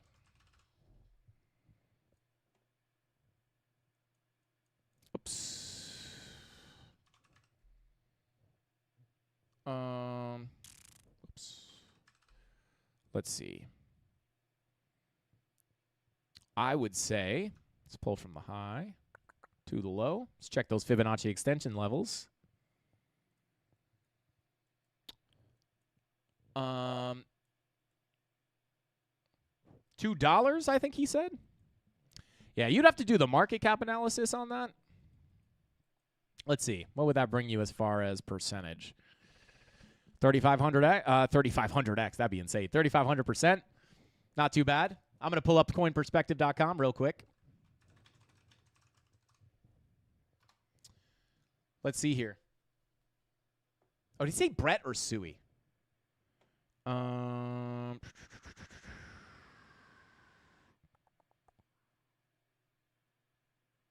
Where's it at? Where's it at? Where's it at? I think he said Brett.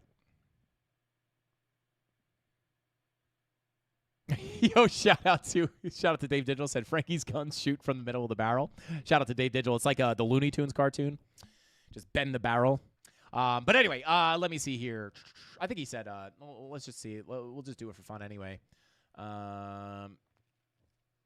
Brett to $2. Market cap of, let me see something here. So if Brett hit $2, it would need a market cap of $2 billion. I mean, no, I'm not sorry, not $2 billion. I was wrong. 19 billion, almost 20 billion. Let's see here. Yeah, I mean, it'd be like creeping up. Dogecoin right now is at 32. We'll see. That would be an insane move. That'd be an insane move. Get you way past the Fibonacci extensions. Doesn't mean you have to stop here, but we'll see what happens. That would be nice. I actually don't own Brett. Maybe I should buy some if it goes to $2. But anyway, let's continue on. Ticker sign gun and thoughts. Is that actually? I wouldn't be surprised if it's a coin. Oh, it's wild. It really is a coin. I don't know if you're serious. Let me know if you're serious about that. I don't know what this is. Honestly, like the chart. Yeah, no information on this. This is going to be hard because I just have no higher daily time frame money flow. Daily money flow trying to cruise up here. But let me know if you really want to see that. I could. Shout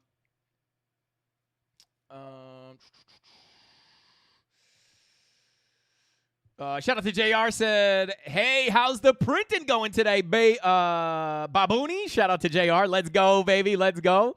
All bloggers are promoting 7AIX7. I have 100K on that coin on gun. Let me know. Crypto Independent, let me know.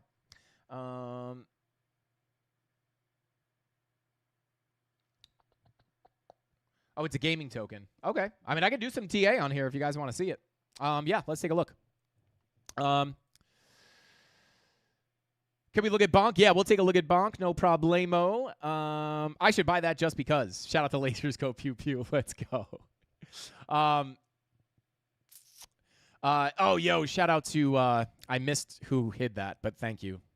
Walked right into that. But yeah, let's take a look here. I mean, I would say money flow generally, right? Just from a binary perspective. I mean, it's definitely trending up. And one thing I want to be aware of here, let me pull some key levels here. Weekly. So you have a weekly MPOC down here. This will come in handy in a second.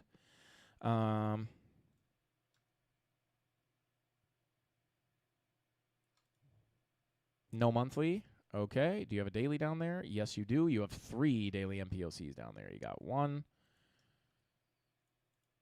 You've got 2. You've got 3. Come on.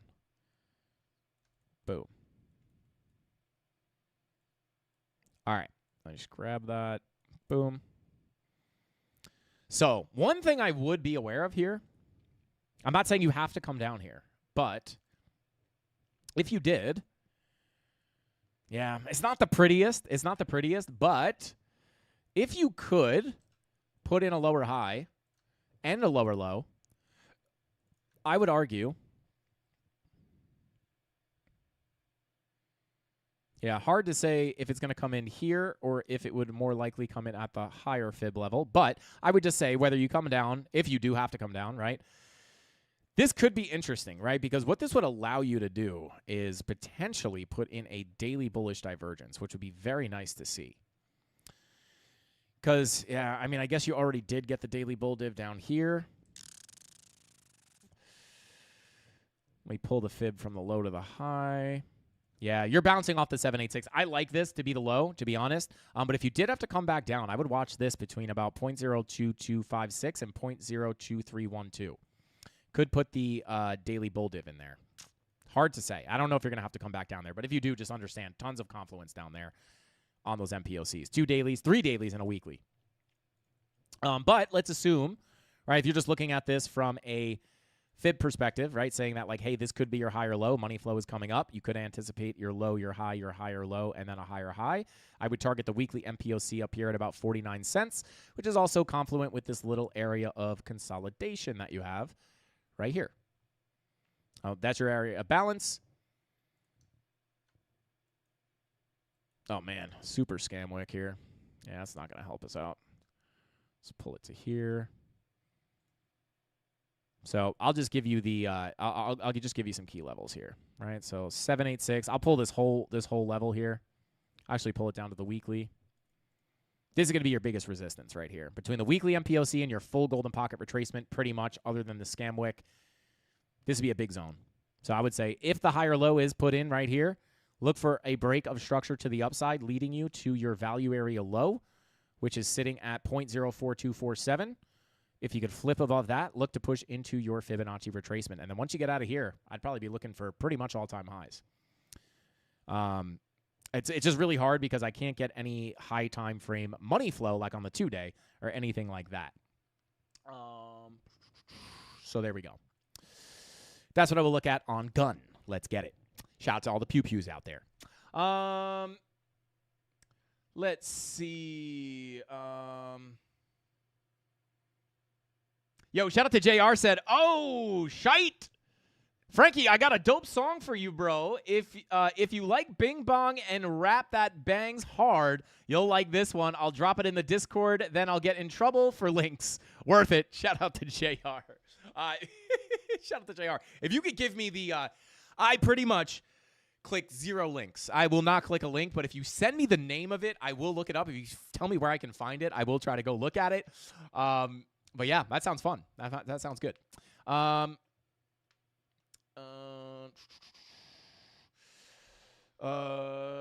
shout out to Al Jr. said, is this guy streaming still? I need you to free space for 5:45 for some candle guy.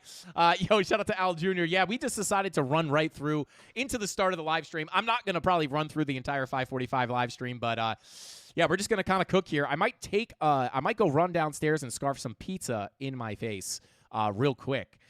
But I'm just going to kind of go until I can't talk anymore, which probably will happen pretty quickly because I'm already kind of like dizzy from being up here for so long. But let's see.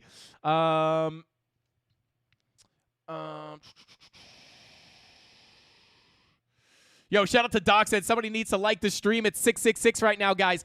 I'm going to go run. I'm going to make an extra cup of coffee, and I might scarf some pizza down my face, even though that's kind of a gross mixture. I'm going to go do that right now, guys. We're kind of creeping up to 5:45, so I'm going to play some music, and maybe I'll just leave you like on the 1-minute Bitcoin chart here just for some excitement. Maybe the 1-second chart. Should we go to the 1 second? And I will be like probably 5 minutes. Nah, 5 seconds kind of ugly, low-key. Let's go 5 second. That's kind of ugly, low-key as well. Let's go 15 second. There we go. That's a little prettier. All right.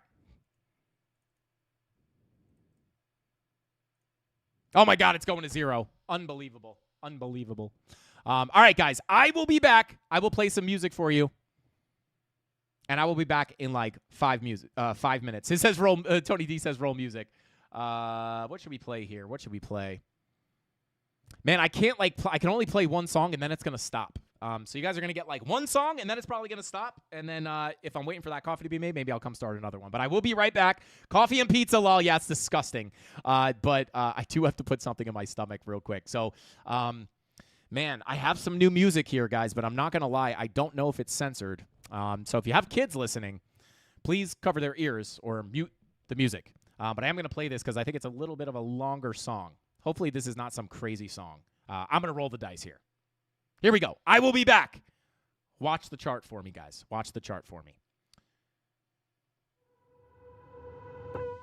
It's the motherfucking intro. I'm just trying to. Yeah, that one's bad, guys. I'm just gonna roll it. Mute it if you got kids nearby. We try to be family friendly, but this song does slap. So if you're around kids, please mute the stream. Fair warning. I will be right back.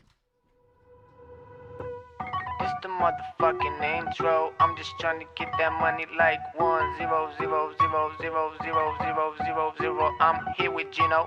Hey, danger, coming with them bangers. Tell me where my paper. Still on the same mission, trying to live major. Don't hate me, hate the game. I'm a player. Feeling like Pac. Represent. On my block, try to knock me down, but I come up on top. Yeah, they wanna see me flop. Got a plot, want a lot, I won't stop on my pops. Got so many flows, it's insane. They don't really understand the game. Got a plan and it's plain, I ain't playing. I'm just trying to gain.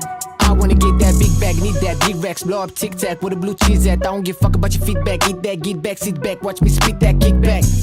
Got so many flows, yeah, they think that I'm insane. Ghetto kids in a lot of pain, all about the bills, ain't shit changed. Danger, coming with them bangers. Tell me where my paper. Still on the same mission, trying to live major. Don't hate me, hate the game, I'm a player.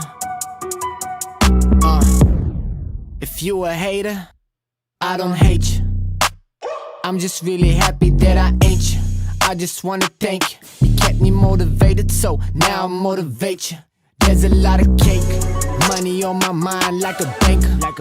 Coming through with them bangers, ain't no room for mistakes. Lot of stake, hustle till we get a lot of rooms, lot of stakes. Good kid, but I keep it gangsta. All gas, no brakes. Got cash for the case. More cash in the case. More cash in the safe. More cash on the way. Hustling all day. Ay. Danger, coming with them bangers. Tell me where my paper. Still on the same mission, trying to live major. Don't hate me, hate the game. I'm a player. Danger, coming with them bangers. Where my fucking paper.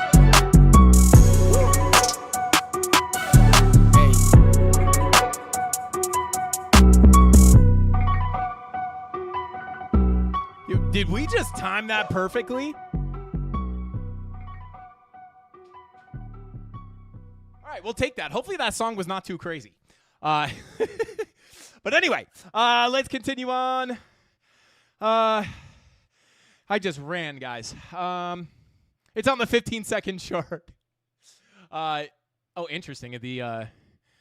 All right, so not really much happened here. But there we go, guys. We are pretty dang close to the 5:45 p.m. Eastern Standard Time stream.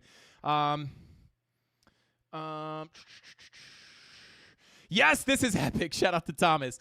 Yeah, we're chilling, guys. I'll try to run. I'm not gonna run until 7:30. Because to be honest, guys, I've kind of gone over everything that I've had to go over. Pushing into the key level of resistance, and a lot of the altcoins, we already covered a ton of them, but a lot of them are just in these very similar situations. There's Ondo getting a little pop, but a lot of them, higher time frame, just like very, very close to either hitting these final full Fibonacci retracements or bouncing off their, Fib retracements pulled to the higher low. So, is it in, actually, no, it's this higher low, right? Tapping in the golden pocket. Could the low be in there? Sure. But if you do continue down, just be aware, we do still have a lot of these key levels, right? Or a lot of these Fibonacci retracements down below. On Ondo, the full Fib retracement sits between 83 and 73 cents. Hopefully we can hold the local one, but, not impossible to see that continuation down. I mean, again, looking at your money flow here, we're getting a little pop to the upside. Could this be a fake out? Yes, but as I always say, also could be a lower high, right? We do have to be careful of that. In which case, if you do wind up getting the lower high, which I would assume we're probably coming into some key local Fib levels here. From the low to the high. Golden pocket 786. So, yeah, this would be like local resistance for sure. Between $1.03 and 99 cents. Pull this local. Yeah, I mean, right on the value area low. Like, this would definitely be resistance here. Let me pull the full Fib to the high. You know what I'm going to do? You do have the local Fib there. Be aware, right? The one that I just brought up. But I'm going to pull this to the high just because you have confluence here. POC value area high 786. This is kind of the last level of this whole move down. Again, from the high to the low. This would be the last level to put in that local lower high to come back down to this golden pocket 786 zone. If you break above that 786, you might be on your way to the value area high, and you might be able to get the bigger breakout. It really has a lot to do with what this money flow does on the 10-hour, right? Because, again, it is coming up locally. Is that a fake out? I cannot bank on a fake out, right? I have to assume that this trending out over time is going to be the case. It could fake, but I can't just go based off that, right? We have to take the indicators at face value. So just watch that. This is your key level of resistance. If you do come back down, you have this big zone of support between 83 and 73 cents to hold. Lose the 786. That would be the invalidation for me. I'd be looking down towards that value area low and potentially a cracker structure to this downside. Cracker structure of this low here at 62 cents. So there we go.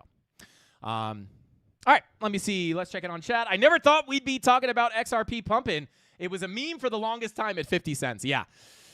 Tell me about it, K Diggity. Tell me about it. Shout out to K Diggity. Phoebe says hi. But anyway, let's continue on here.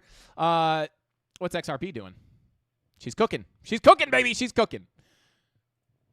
Bitcoin still wiggling around here. Will we tap that anchored VWAP? Will we come up to the bigger level of support? So right now, guys, I would say, again, this is the 786. Definitely big resistance. Flip above this. Coming on in here between about 18 and 18.3. Get above this. I'm looking up. Hopefully, that liquidity doesn't slam us back down. Yeah, shout out to Death Wish Gaming says XRP ripping on the 5-minute. Let's go to the 5-minute then. We want to see this thing pump. Boom, baby. Going to the moon. Going to the moon. So, yeah, Tony D, do you want to open up Q&A? I mean, we looked at a ton of altcoins. I'm happy to look at some more charts with you guys as well. But, sorry, guys. I just squirrel-brained there on you guys. Sorry.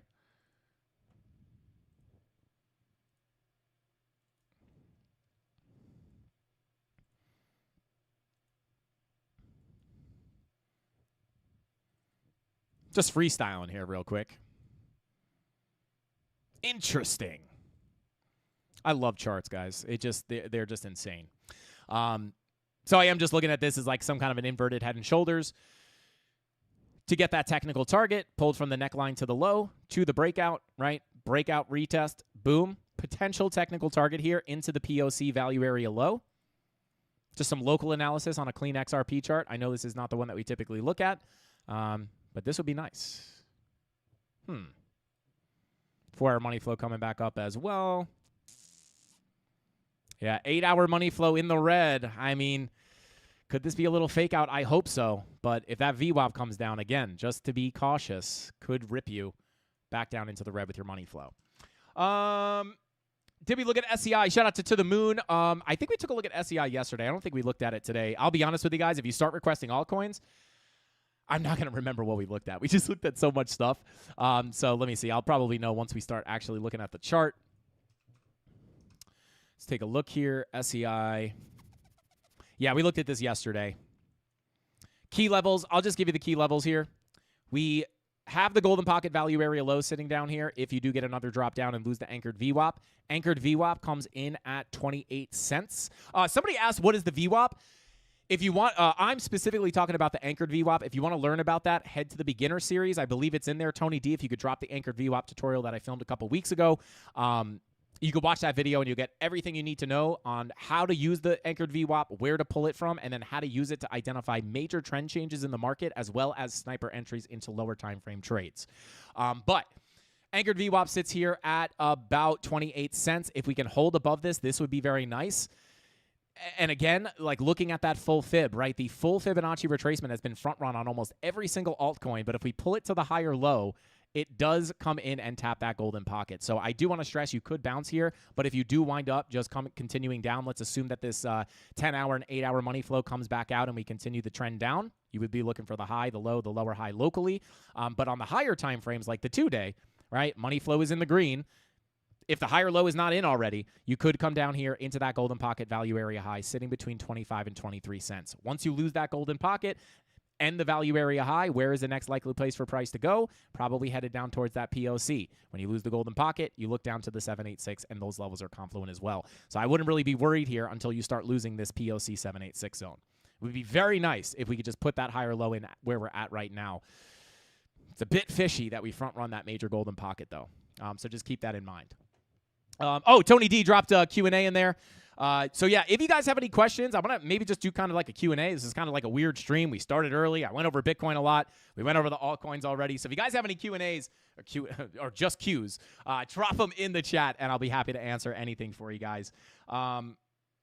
Let's see.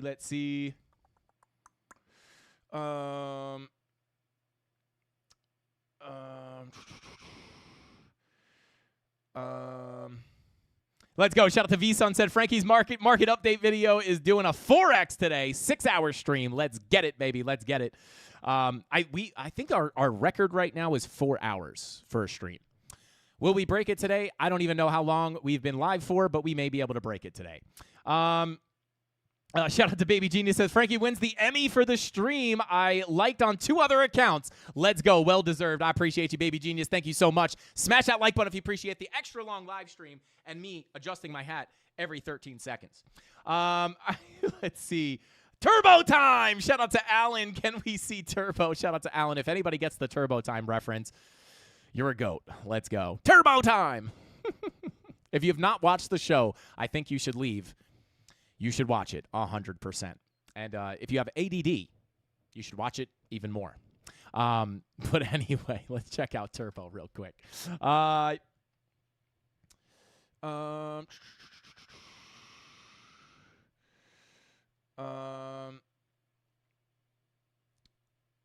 Question number 1 loaded. Shout out to Dave Digital. Oh, God. Fart out loud or sneaky farter? Shout out to Dave Digital. I'm a switch hitter, bro. I'm a switch hitter.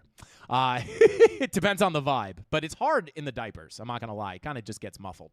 But anyway, yeah, drop those questions in the Q&A section if you guys like.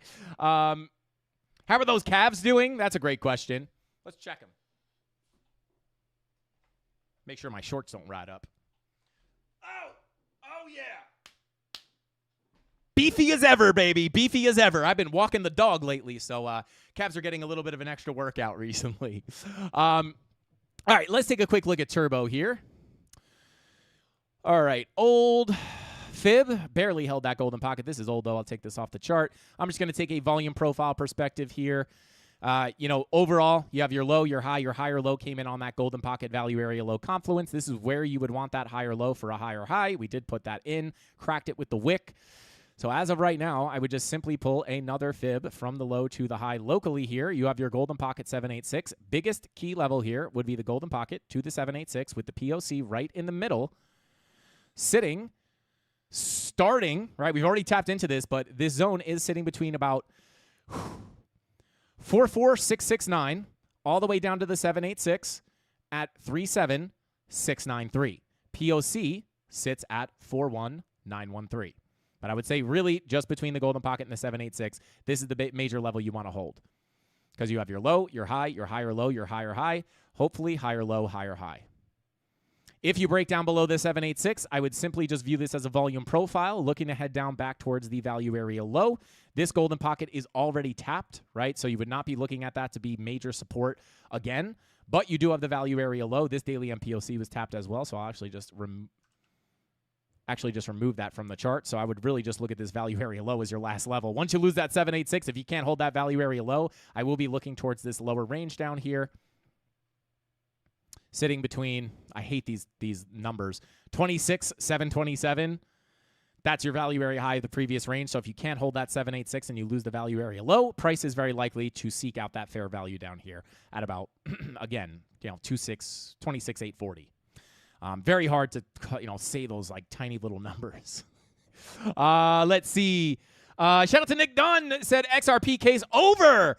It's so funny. It's like, I feel like this has happened 400 times. Come on, baby. Is this the news event that we need to send this thing back into all-time highs, guys? Let's go. Let's go. XRP case over. Let's go, baby. XRP pump. Send it to $1 million. And don't drag Bitcoin down. Bitcoin, come on, follow Bitcoin. Let's go. Let's go. XRP case over. Tony, change the title. XRP case over. All right, so let's take a look here, guys. I will break down. We already looked at XRP, but I'll just give this, right? So golden pocket, again, an area to one of the local levels that we looked at for a potential lower high. Overall anticipation for XRP, guys, has been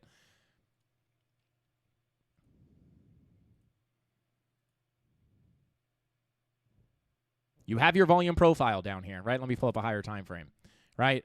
You get the initial breakout of the range. I was totally okay and still would be. Let's assume that hopefully this just breaks us out.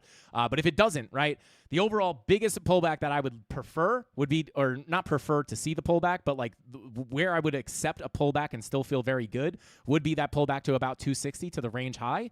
You get your initial breakout, potential retest at the top of the range before the bigger pop. And then, 230 down here, we have a 786 that we would really want to hold as well. But you could just see the confluence here. Golden pocket value area high would be a nice place to bounce if we had to continue down. And then, 786 would be the line in the sand. 230, you wouldn't want to lose that. But when we look at the local levels, obviously we bring these up as well and gave these on the live stream over the past couple of weeks, or last week or so, I should say. This could be the lower high. I mean, the higher low. Sorry, guys. I've been live for a very long time. So, yeah, nice bounce off the golden pocket. If this is the lower high, you're looking for a crack of structure to the upside here, potentially.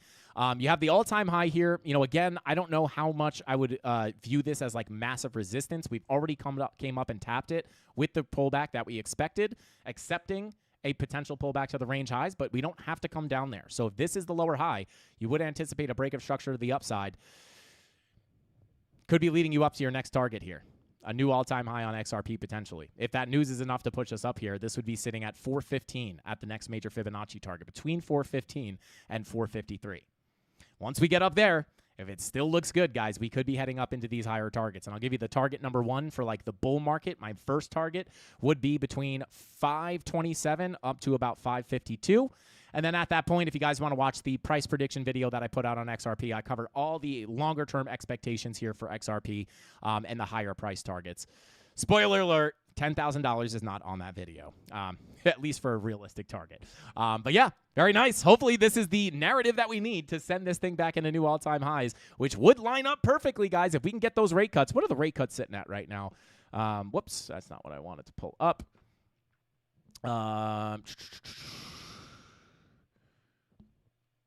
Drag this over here. Pull trading view back up. Let me see. What is that?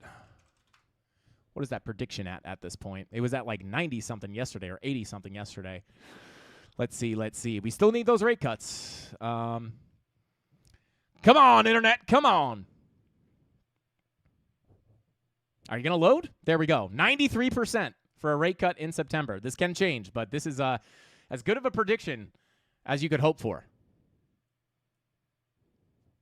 93% for a rate cut in September. This would be very, very, very nice and line up with our overall thesis here, guys, for altcoins to eventually go on their run. This would be very nice to see. Shout out to Dave Digital. The only way for Frankie to do a short stream is going to be to start 3 hours early. Shout out to Dave Digital. That's what it seems. That is what it seems. Shout out to Gastop, said Frankie started this stream saying that it's not going to be a 2-hour stream. I actually think I said it was going to be like a 30-minute stream. And here we are creeping up on, I can't even tell. I don't know how long we've been live for. How long we've been live for? 3 hours and 15 minutes. Let's go. Shout out to Stefan, says, at what point will you hang up the cap and step away from giving TA? Shout out to Stefan. Man. Dang, man. That's a hard question. To be honest, I genuinely love this. I don't really see an end in sight. Obviously, one day I will want to take a step back, especially since I started this YouTube channel, guys. I have not taken legit time off in about 3 years. I mean that genuinely. Like every time I take a trip or I have to do like on-the-go updates or something, like when I went to that bachelor party, it's always something I have to go to. I have never gone on a full vacation, like to just relax and totally separate from everything. And I will, probably in the bear market take some time off finally. We were actually talking to Golden about this. He's like, dude, you need to take a break in the bear market. And I probably will. Updates, here and there maybe. But I probably will take maybe a month off or something during the bear market and go on, a crazy trip at Mrs. Campbell's or something. But I don't know. I think I love this too much to just pick a date and hang up the cap. But, yeah, I don't know. At some point, I will want to retire. But I don't know if there is a legitimate I just don't know what's going to cause that because it doesn't matter to me. It's not like I'm going for a certain amount of money or something to retire or something. It's like, it doesn't matter. I'll just keep stacking. Like this is, I don't know if you're ever going to be able to get me off the charts. It's, Tony C said, yeah, do it. Shout out to Tony D. But yeah, I would, no, as a new trader, I need you. Shout out to Isaac. Yeah, no, I don't think, I don't really see retirement in the cards at least. And, I'll be here next bull market, probably the bull market after that. But I will have to take some kind of a vacation. It'll be very hard for me, though, because every time I go away, guys, like I can't turn my brain off. I'm just like, man, I got to update the Mafia, man. Like Bitcoin's moving. But, yeah, I feel blessed to be in that position, too, because I love what I do. So it's hard for me to take time off. But sometimes you have to listen to your body. I actually made that mistake. I probably should have tried to take a little bit of a break at some point while Bitcoin was going sideways. I've had so many opportunities where Bitcoin was going sideways for like months. This is XRP, but at this point, it's probably entering hustle mode, right? Where it's just like the hardest work I've ever done is probably coming up very soon. XRP continuing to push up here. Bitcoin still bing-bonging around, getting a little bit of a pullback here. 30-minute bear div, giving you that little pullback here. Now printing. But again, 2-hour money flow still looks pretty saucy here. But don't be surprised if we get the little pullback here, guys. We pushed into the first major level of key resistance, which we made the title for a very specific reason, and we hit it live. But you do have the bear divs. You do have some medium time frame red dots, 2-hour red dot, 3-hour VWAP coming to the zero line. But I would say money flow here has an opportunity to maybe turn that into a lackluster pullback for a higher low and a higher high. We still have that 18.3 level as the major level of resistance. I'll pull it up here on the actual chart here, right? If we can get above this level, looking up here, and once we really 118.3 is the biggest level to get above for Bitcoin, in my opinion. So yeah, my money flow trying to push up here on the 8-hour as well. That is nice to see. So yeah, I will see if that 30-minute bear div can continue us down. Because again, 30-minute bear div may indicate that the local top is in, right? Potentially. And then if we start pushing down off that 30-minute bear div, it's like, well, hey, eventually the 2-hour red dot or the 1-hour red dot will print, assisting that move down. 2-hour red dot will print, assisting that move down. But again, based off money flow right now, could potentially look for higher lows and higher highs. We'll have to see what happens. But from a trading standpoint, right, I'm long from the low. And, let me see exo charts real quick here. Yeah, single prints we filled up. Yeah, they're starting to hold that as support. Man, look at those liquidations.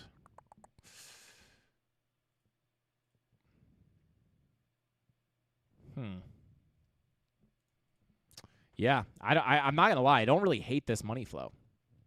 But again, from a trading standpoint, right, it's like, I'm going to hold the long. The long is protected. I'll just pull it up visually so you can see kind of what the context is here.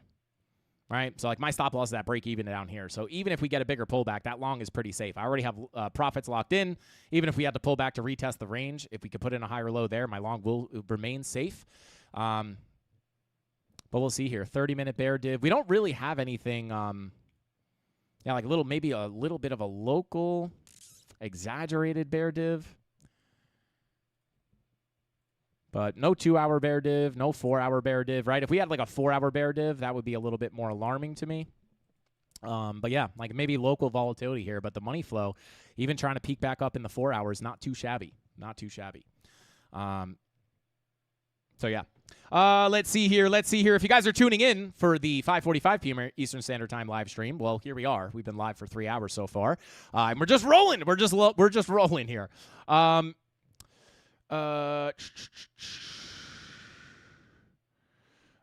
is the best time to add to a trade in an uptrend? Shout out to Crypto Independent.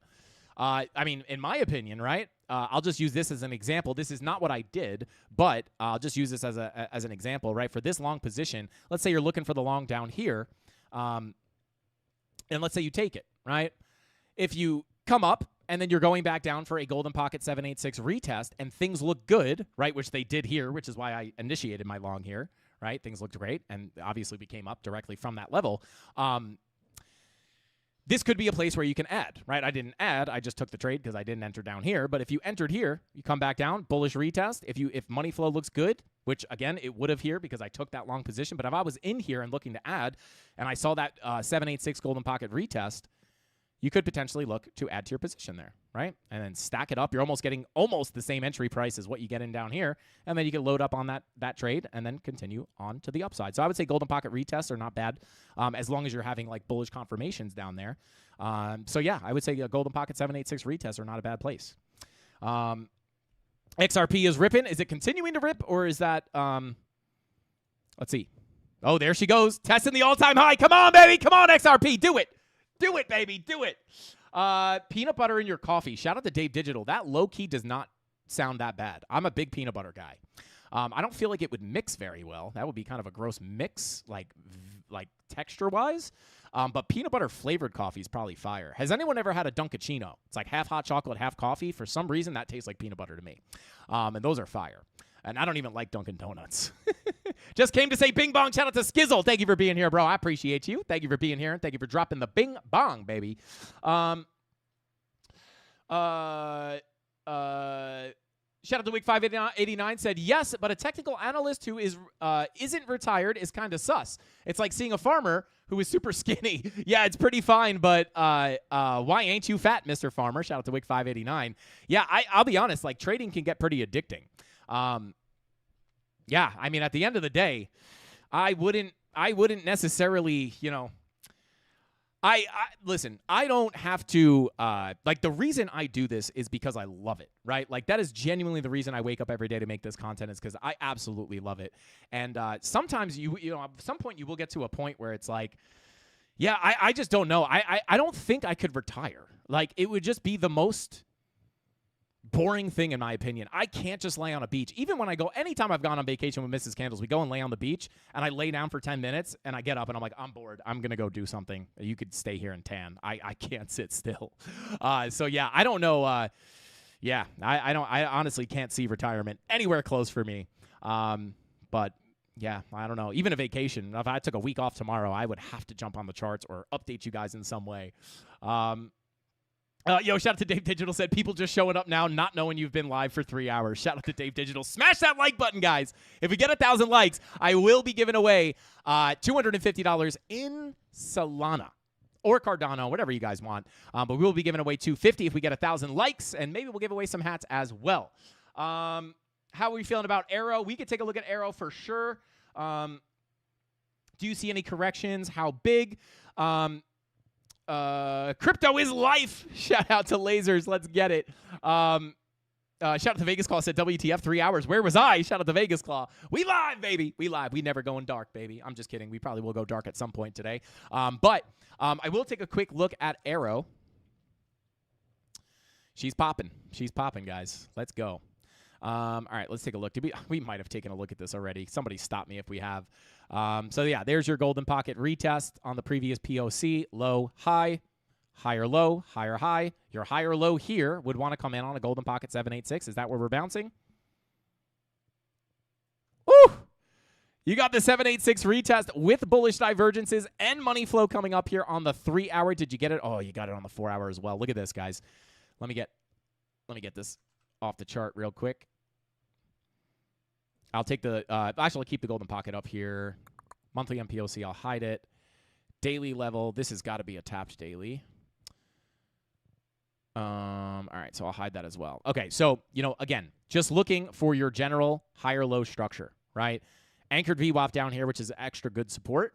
But you have your fib pulled from your low to your high. Higher low comes in on that golden pocket. Higher high comes in as you would expect. When you get that correction now, if you're looking for a higher low, you want it to come in on this golden pocket 786, which is literally what we are bouncing off of. And you had nice 4 hour bullish divergences into here. Lower lows on your price action, higher lows on your momentum waves with money flow coming up.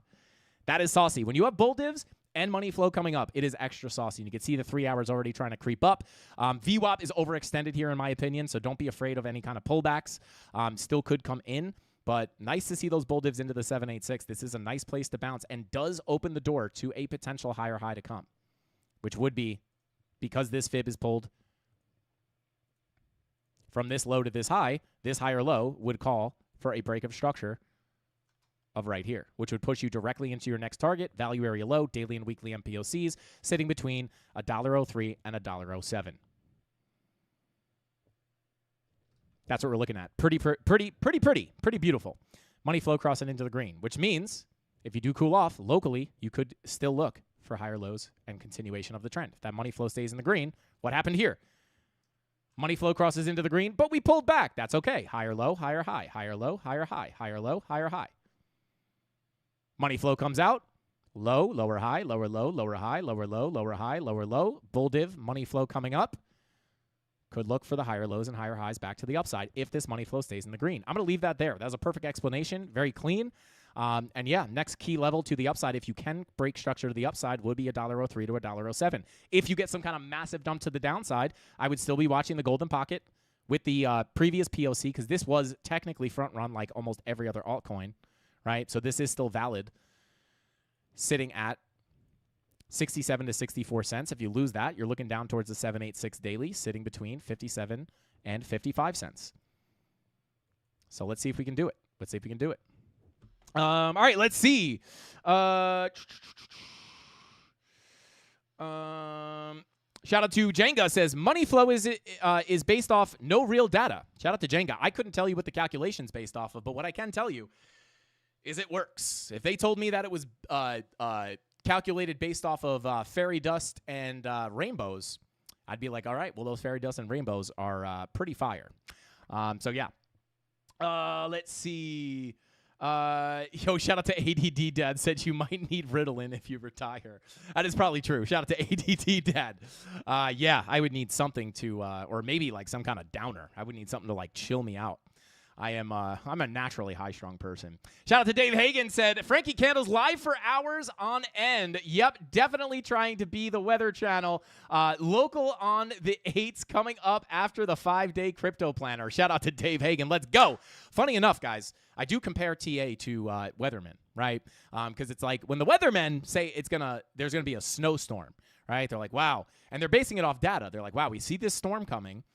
If this hits us, we're going to get a blizzard, right? But a lot of times, the weathermen are not 100% correct, right? Sometimes they'll call for a blizzard, and you get a little flurry. Sometimes they call for a torrential downpour. You get a drizzle. But why does that happen, right? Maybe the storm drifts over time, right? And it just barely hits you, right? So you don't get the downpour, but you get the little drizzle. It's kind of similar with TA. Right? It's like, hey, this could look good for a higher low, but if we see new information form that gets bearish, you could kind of, well, hey, you got the move up, but it didn't play out how you thought. It is very similar, right? You're not looking to be like directly on point every single time. You can try, but it's just impossible to have that, consistently 100% of the time. So that is funny. We are the Weather Channel of crypto. Let's go.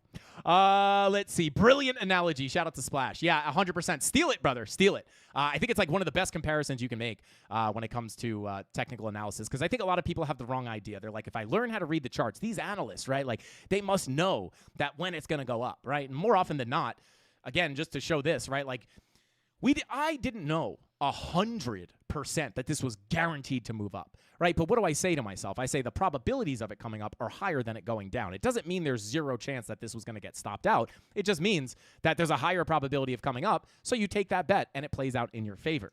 But if we come down, right, let's say the weatherman calls for it doesn't mean you're not going to bring your umbrella, right? I might say, hey, we're going to have sunny days tomorrow. I'm going to long the sunny days. Beautiful. But I'm still going to keep that umbrella, a.k.a. my stop loss, in case it rains, right? That way, if it rains, I'm not completely screwed. I can at least stay somewhat dry, a.k.a. take a small loss.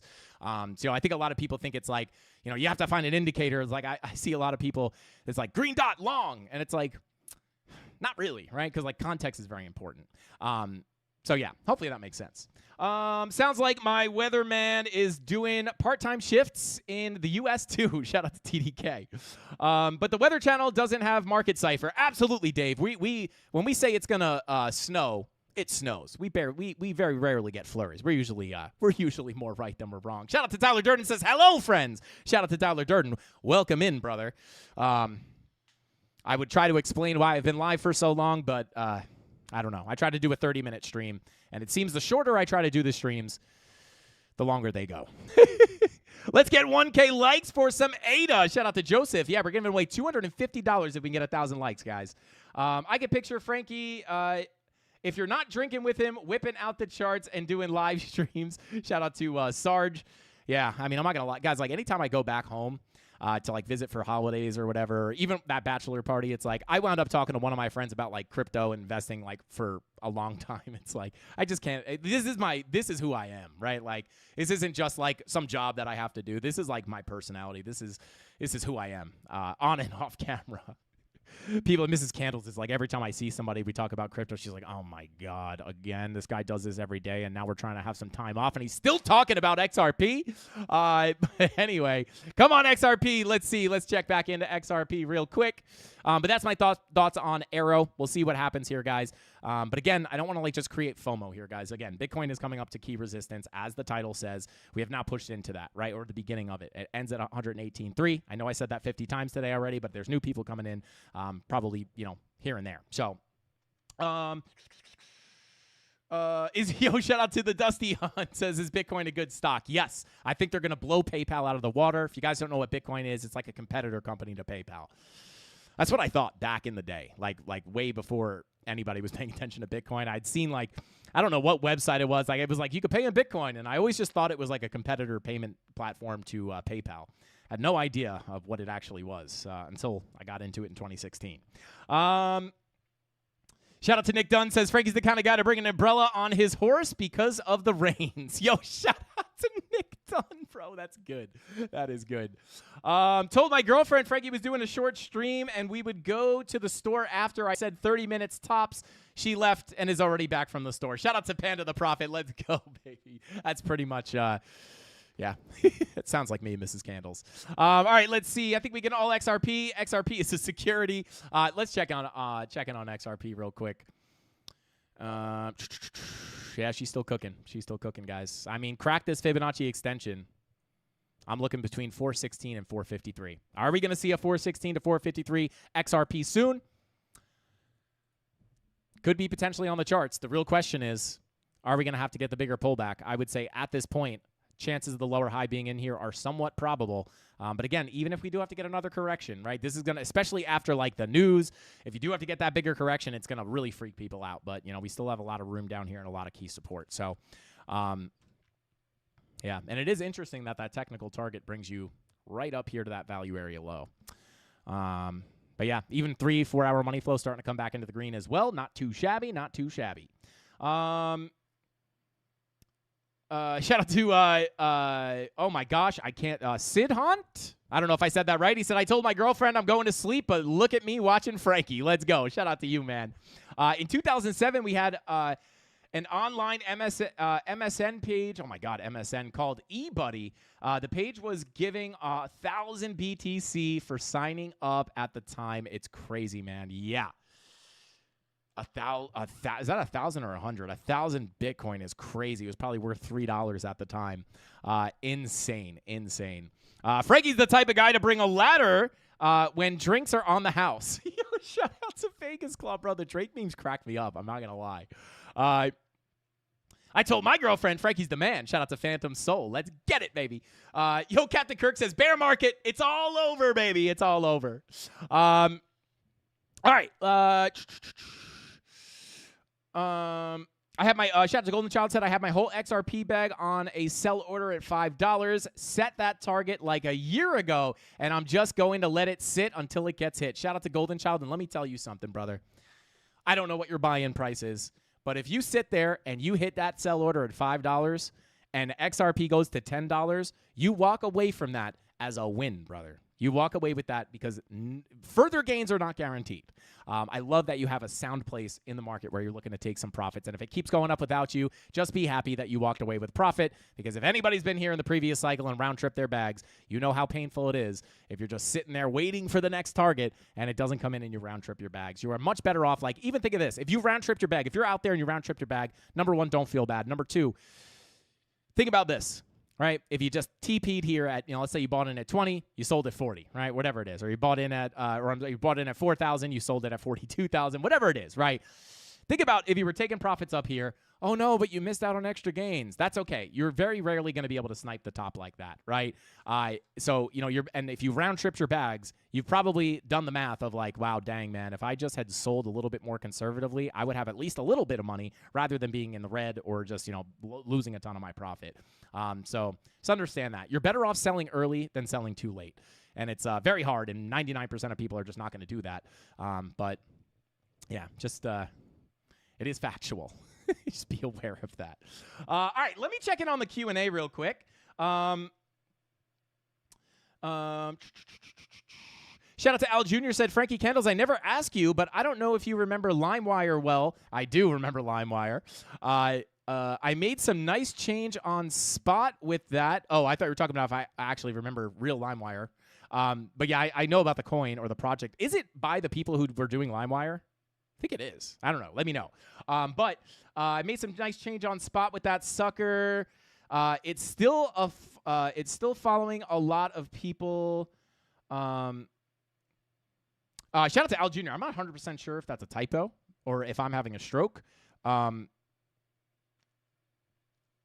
yeah, give me a little more detail. I'll try to take a look at it for you in a minute. Simon, Simon. Whew, 3 hours, guys. But anyway, yeah, we will try to take a look at Dogecoin. That's it. I'm retiring now, guys. I'm retiring now. Oh, man. Round trips are not as funny as they sound. Yeah, shout out to Flat Smack. They are brutal. Trust me. I'd be lying to you if I told you I never round tripped a bag. It's brutal.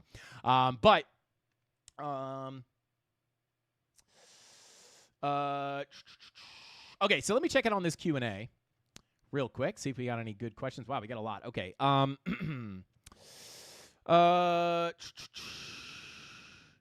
Can you use Market Cipher to see how much liquidity is moving into each sector? Shout out to Kayshawn.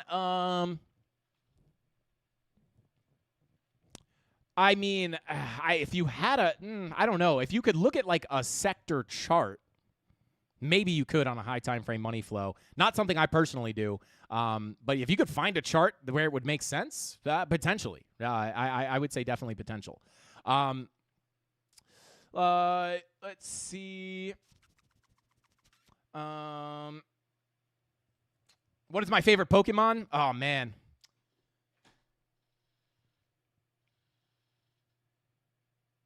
I don't really have one, to be quite honest with you. Charizard, is that the most like basic thing ever? I don't know. I'm not currently into Pokemon. I was when I was a kid, and Charizard was the ish. So he was my favorite. I bought a, good Lord, if I knew where this was at the time, I bought a Charizard off somebody for $50 in elementary school. I convinced my parents to give me $50 to buy this card. And hilariously enough, a card might be worth a lot of money. I wish I knew where it was. I don't know if it was a, I don't know, like if it was a first edition or whatever. But dang, man.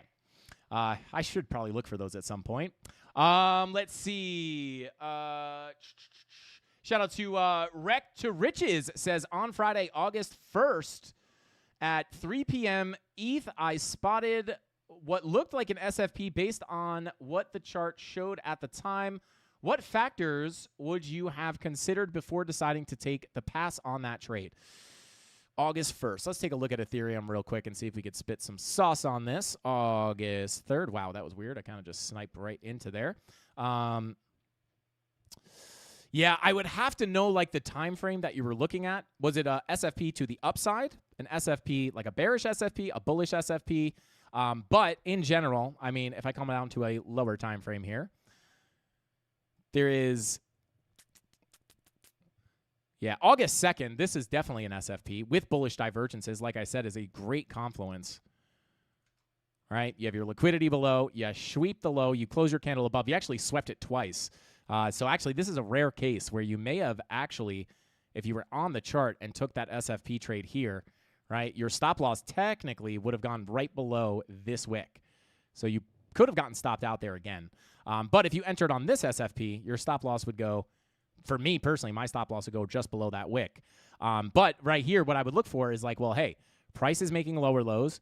Momentum is making higher lows. There's your bullish divergence indicating a potential reversal. And, bullish divergences, whether it plays out, obviously context is important. Is money flow coming up? You have to understand like the overall context of the market. But even if the money flow is going against you, more often than not, when you see a bullish divergence, it is going to give you some kind of a reversal. Even if it's to put in a lower high and a lower low, those bull divs will oftentimes give you a reversal. It's one of the easiest signals you can look for that will almost always give you some kind of move. Doesn't mean every bull div is a nice trade, but it's like when you see prices coming lower, momentum coming up, once that bull div confirms, which would be the confirmation of this green dot, you're going to get some kind of move to the upside more often than not. So when you look at this, right, I would say, hey, we're forming bull divs, and then it's like, well, hey, if you can get that SFP, this is a beautiful entry trigger, right? Because once you wick below, close your candle above, you could try to front run it potentially, but once you wind up confirming that candle, that's giving you the confirmation that you can enter that trade. And again, bull divs with SFPs, if money flow is coming up as well, is a beautiful confirmation for a move to the upside. If you come on down to a lower time frame here, I could try to see if you got a lower time frame SFP as well. You did. You even got the 5-minute SFP here, which would have given you a literal almost bottom tick entry on that SFP level. Wick below, candle closure above, next candle print. Even if you waited for the confirmation, you're still getting in like almost at the bottom of that move, right? Not too shabby. So hopefully that helps you out. If you watch my SFP tutorial video, I think Tony dropped it in the chat earlier today. Check that out because that can be a very helpful video for you to understand what I look for, not only to enter SFPs, how to find the liquidity, but also how to find the best entries by going down to the lower time frames. Let's see. 1 hour, 3 p.m. August 1st, 1 hour. Let's see.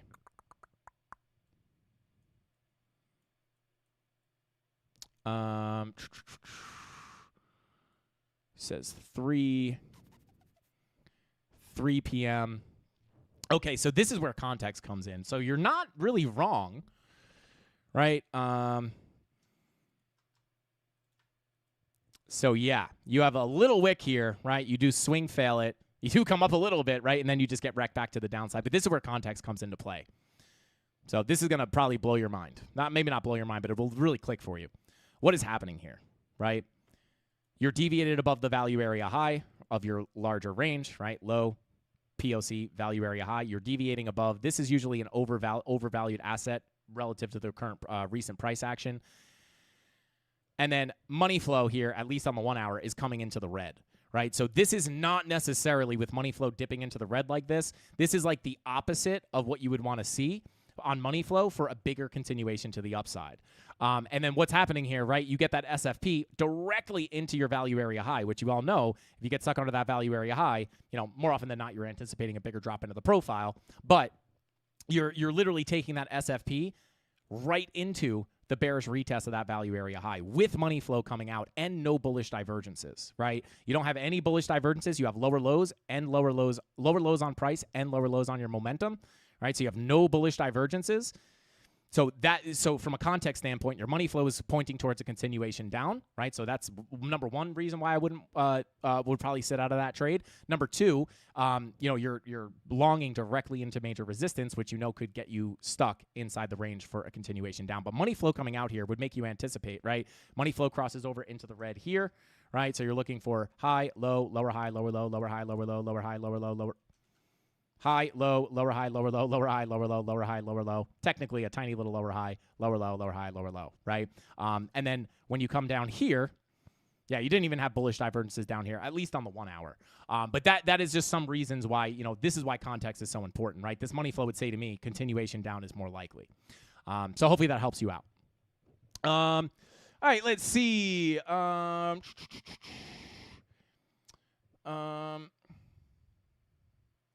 Shout out to Olgar said, is it really that difficult to sell after a coin gets to its top and starts falling, do people round trip because it's psychologically difficult to sell or because there's an objective issue?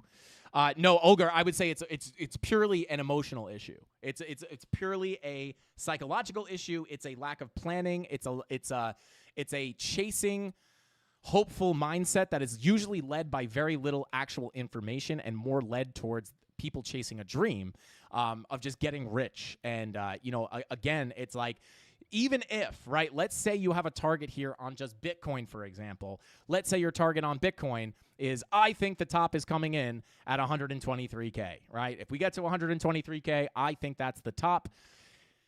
Once you get up there and you're looking at your portfolio and you've turned X amount of money into X amount of money, you're thinking to yourself, well, hey, I've already done so well. I might be able to get an even better payout here if I just stick it out a little bit longer. But when you're not looking at the charts and you're just basing it off hopium, you're not going to be able to identify where the tops are. So really what a lot of people do, and I say this from experience, right? It's like you see like, oh, I turned 1,000 into 10,000. Like, I'm not going to sell. Like when you're in that emotional state of like feeling really good when you're in profit, you feel really safe, right? You're like, wow, I've already made a bunch of money. Even if I come down a little bit, I'm only going to lose a little bit of profit. And it just becomes this psychological war. And you start to get greedy. You're like, I don't want 10K. What if it goes up?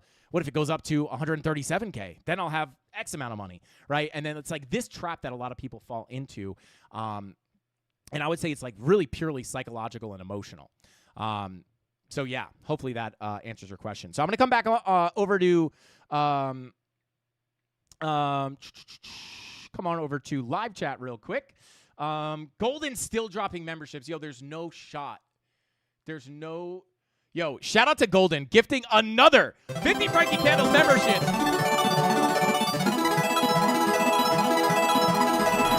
For the classic 545 crew. Let's go. Shout out to Golden, baby.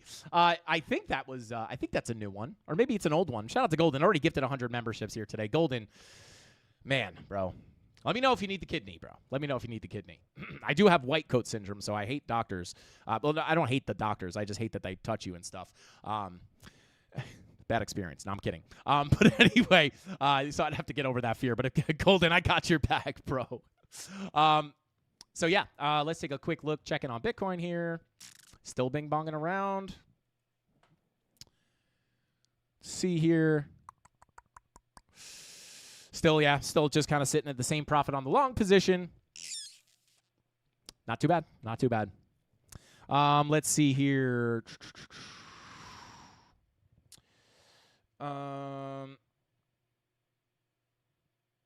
Shout out to Chicken Salts. That's a fire name, bro. I think he means any chance you can look at the gold chart price range with a wick out last night and closed below value area high. I shorted on the bear divs. Now it's ripping. Do ranges work on gold? Yeah, I mean, ranges are going to work on anything. There could be a plethora of reasons why that didn't play out, right? Obviously, context, all that good stuff is going to come into play. But if we take a quick look at gold here, let's see. And we'll just take a look at this. Okay, yeah, we already have TA on here. So, yeah, so I'll just look at, I'm not 100% sure exactly which range you're looking at, right? But we do have a high time frame volume profile here. I don't know. We drew this a while ago. But you do have your value area high. You have your POC. You have your value area low. Actually, pretty beautiful range here, right? Back to the POC, above the high, back into the range, back to the POC, lose the POC, back to the low, deviate the low, back to the POC. Eventually, you work your way to the high, deviation, back in, back to the POC, lose the POC, back to the low, from the low, back to the POC, above the POC, into the value area high. So I would say from my perspective, personally, what I look at, this is an old fib. I would say right now you are approaching that major value area high.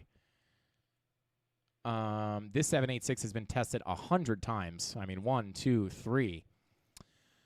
So, yeah, I would say you are approaching key resistance here on gold. No bearish divergence here, at least on the 4-hour. Money flow is coming up. Yeah, I mean, we are in the retracement here. I mean, if you break above this 786, unless you, like, fake out, sweep the liquidity, I would look for something like this on gold potentially. You have a major wick here. You also have some wick right here. So I would see two things here on gold, right? Could you flip that 786, squeeze out the shorts, and rip up to another extension level at 35.89 potentially? Another thing I would be aware of is sweeping those highs with a macro SFP for a massive dump, right? And I would just gauge this by understanding, how certain markets move correlated to each other. I would say, let me pull this up side by side.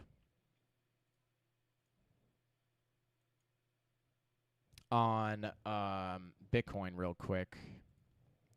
Pulled them both up on weeklies. This is Dogecoin. So yeah, let me just yeah, these have honestly been kind of tracking, to be honest.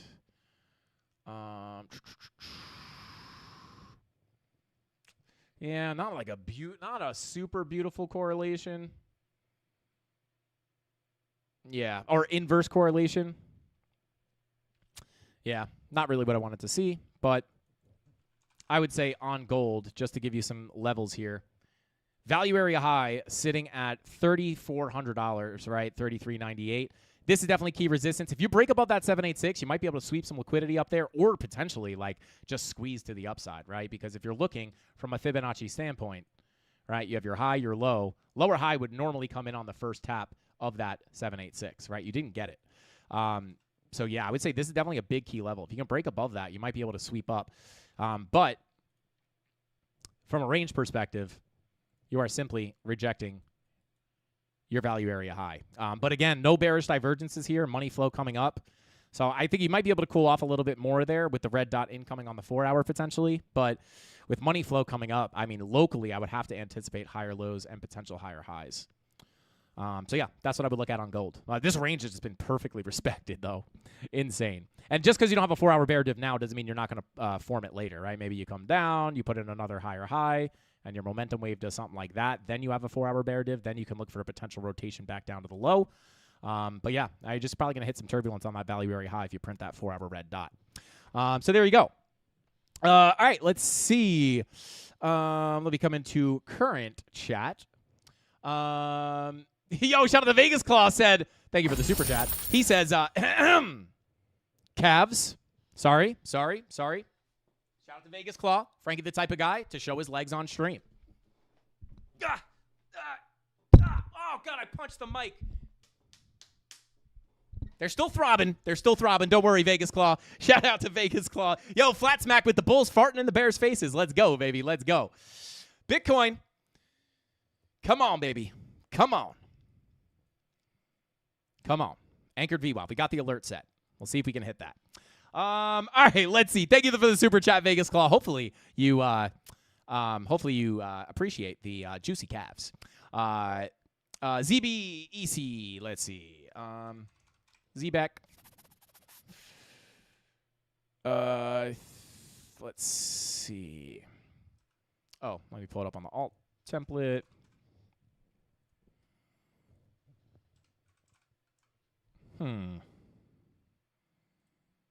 All right, I don't think we have we must have a ZBEC chart somewhere. We looked at this recently. MEXC, that's it. Bada boom, there it is. All right, let me just, before we jump into that, shout out to Hugo said, Tony D, did he start off by saying short stream? There isn't much new to say. Shout out to Hugo's. Yeah, I started about over 3 hours ago saying it was going to be a 30-minute stream. Yeah, I don't know what to say about that. Shout out to Tony D says, Frankie been live for 4 hours. Okay, now we're hitting the 4-hour mark. Smash that like button. Let's go. Run up the likes, guys. Let's break our like record, which used to be a lot easier to hit, to be quite honest with you guys. I think our like absolute all-time high is like 1,400. So let's try to break it. I think we can do it. What is the real definition of short stream? I guess the definition of short stream is just lie. It's a lie every time. I consider myself a pretty honest, truthful person, but when it comes to short streams, I don't think I've ever lied more in my life. But anyway, let's continue on. Smash the like button for the short streams. Okay, so let's take a look at ZBEC here. 7:30, here we come. Yo, shout out to Dave Digital. I don't know, guys. I'm not leaving. I'm not leaving. I'm not selling. Let's go. I don't know, guys. I was kind of feeling whacked today. I was like, I don't know, Tony. Let's go live. Let's do a little sauce here. We're getting a bit of a move, and yeah, I don't know. We just turned into a never-ending stream. 1,500 incoming. LFG. Let's go. Smash that like button, guys. $1,500. $1,500 likes. We'll up the crypto giveaway. We'll raise it to 500. 500. If I don't know. We'll see. If we keep cooking on likes, if we can get it up to a crazy amount, we'll give away some good prizes. I'm not leaving. Shout out to Sergeant Squid. But let's take a look here at ZBEC. We looked at this recently, marking off our full 786 golden pocket retracement. I can't really say where we were when we were looking at this, to be honest. I can say it was sometime after this low was put in. I don't remember exactly where we pulled this from, but this is definitely key resistance. You know, if you are going to look for major resistance, this is probably where it's going to come in. Golden pocket 786. You've already kind of rejected the golden pocket. We pushed up towards that 786. So you're definitely at resistance here. I would say the line in the sand here to push into new all-time highs is going to be, assuming this chart is all the price action, which let me just double check that real quick. Yeah, assuming this is all the price action, I would say the line in the sand to new all-time highs on ZBEC would be the 786 sitting at 61,500. 0.0061,500. Because if you're looking, you know, the idea here is high, low. If you're going to put in a lower high, it's probably going to come in here, right? To be honest, guys, with my longer term kind of sentiment here based off where we are in the cycle, I wouldn't necessarily be expecting this to come break these lows, right? Another 55% correction. Is it possible? Maybe. But again, you know, based off my longer term context, I wouldn't necessarily be looking for that, but this still could give you turbulence. But I'd be looking at this more as a doorway. If you can crack above this and hold it as support, similar to Ethereum, you could be looking up towards those Fibonacci extension levels. Starting at, can I change this text size? Because I am going blind. There we go. 83,522 all the way up to about 1 cent. That would be the next, you know, major pocket I would look at for all-time highs. And the 786 at 61,500 is the doorway to those prices, in my opinion. Key levels to the downside, if you get a massive correction, right? If you know, I'm always going to look at that full Fibonacci retracement. 37,486 would be a golden pocket retracement. So if you saw some kind of like massive correction here, this would still be healthy in my opinion. And when you look at your higher time frame money flow, 2-day money flow is cooking into the green. Daily money flow is starting to crack back into the green as well. So even locally, I would say that I would not be looking at this as a lower high, lower low situation. I would just look at this as local resistance because of money flow. If that money flow stays up into the green, you could look for higher lows, higher highs, break above that 786, cook it into these fib extension levels. But at the end of the day, if you really had to look for like some kind of a scary drop, right, I would say even a drop down here to 37,460 is still a healthy correction into your fib retracements. Let's see. Shout out to Celinda. Thank you for the super chat. Says, for the best TA on YouTube. Shout out to you. Thank you so much for the $10 super chat. I appreciate you more than you probably realize. Shout out to Celinda. Thank you for being here. You're definitely a part of the Mafia, and we appreciate your support. And I know Celinda smashed that like button, so make sure you smash it as well, guys. We're going for 1,500.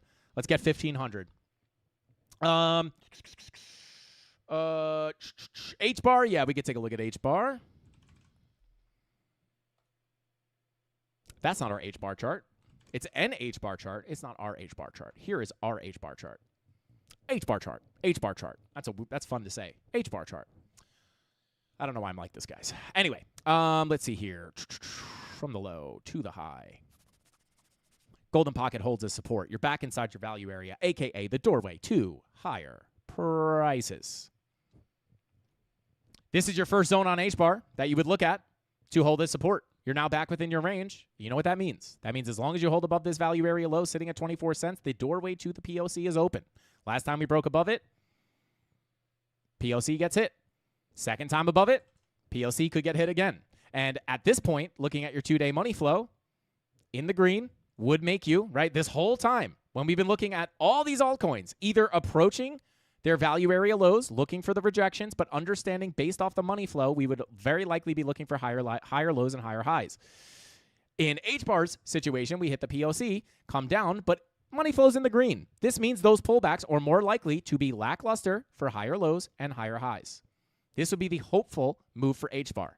You've tapped into your golden pocket. You do still have some lower levels that you can look at, but right now, this looks like a nice place to bounce. As long as you stay above that value area low, hopefully we can cook up towards that POC and break structure to the upside. If you're going to put that higher low in on this golden pocket, you would hope that you're going to do that. Push into the POC, which still could be resistance, but eventually if you flip that, could push into your larger level here at 36 cents. All these levels have been on the chart for quite some time. We even had the backup at the 786 anchored VWAP. Again, front ran there. So again, if you have to get the bigger pullback, which again, even if we get the bigger pullback, it doesn't change the longer term scenario. Let's say we get a lower high and a lower low to come in. You still have plenty of levels to bounce off of as long as that money flow is still in the green. But just like we looked at on Bitcoin earlier during the live stream when I started it hours ago, we looked at what? I'll just pull it up in the Discord. We looked for, hey, look at this bear div. We might be able to front run that bearish divergence. And what would that call for? A break of structure to the upside. That is exactly what we saw happen. Right? It was right here. Or right here. Right? If that green dot prints, it looks like you might print the bear div, which doesn't, it's a bear div is a bearish signal, but you're just using it in this case to call the Kraken structure to the upside. And the reason I bring that up is because if we come here, looking at the 2-day, it's kind of similar, right? It's like, hey, if that green dot prints, maybe you can get a little bit of a bearish divergence with a lower high on your momentum wave, but what would that call for? It would call for a break of structure to the upside. And the fact that you're bouncing off that golden pocket definitely makes it possible. Very similar, right? Coming down, green dot about to print, lower high, would call for a break of structure to the upside. Same thing here, but just on the 2-day. Momentum coming down, green dot coming up, lower high, would call for a break of structure to the upside. So there you go. All right. Let's see. Shout out to Vegas Call. Says, Dave Digital is going to pull your fib with the Bruce Buffer screaming emoji. Shout out to Vegas Call. Let's go. Samuel S. dropping that pencil and the chart. Let's go. Shout out to you, man. Taking notes. I love it. Sui, yeah, we could take a look at Sui. No problemo. Shout out to Danny G. Said, Frankie pulling in some overtime today. Let's go, baby. Let's go. Double time. Double pay. Let's get it. I'm just kidding, guys. We don't make any money on YouTube. But anyway, that's actually a lie. But I would make like 15 cents a live stream or 15 cents a video. But yeah. Let's see. Oh, we did Sui. Shout out to Lasers Go Pew Pew. Yeah, maybe I know we did SEI. Again, it's going to be hard for me at this point to remember exactly what we looked at, guys. But again, it's all the same, right? Like most altcoins look exactly the same, right? It's like same thing on the 2-day here, right? Green dot coming up, money flow in the green. This is what made us think, and I want to be very clear about this, guys. We cover this every day, and this is why if you're not subscribed, please subscribe to the channel. We do this every day to keep you guys prepared on these moves. As we come into key resistance, actually, let me pull up the actual Sui chart. Oh, I had the TA hidden, that's why. Oh, yeah, we did do Sui because we pulled up the wrong chart, which was that, and then we pulled up the right chart, which was this. But it's the same thing, right? We had come up to resistance at the value area high. You have to anticipate pullbacks here. This is where everyone says no alt season, right? And maybe they're right. They still have an opportunity to be right. But we know, based off our money flow being in the green on the 2-day, this indicates the longer-term trend will continue to the upside. Where are you looking for higher lows? Right on the golden pocket. It's the same thing that we just looked at on, I think it was H-bar, maybe. But you know you're probably going to get a rejection here. But on the way down, your money flows in the green, so you're saying, okay, this is a buy-the-dip scenario.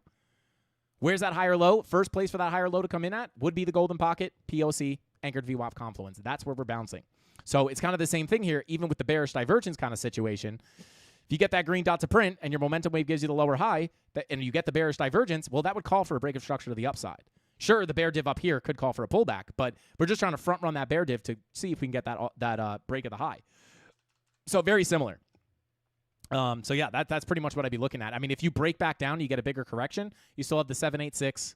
You have this zone down here between 315 and 303 to hold you.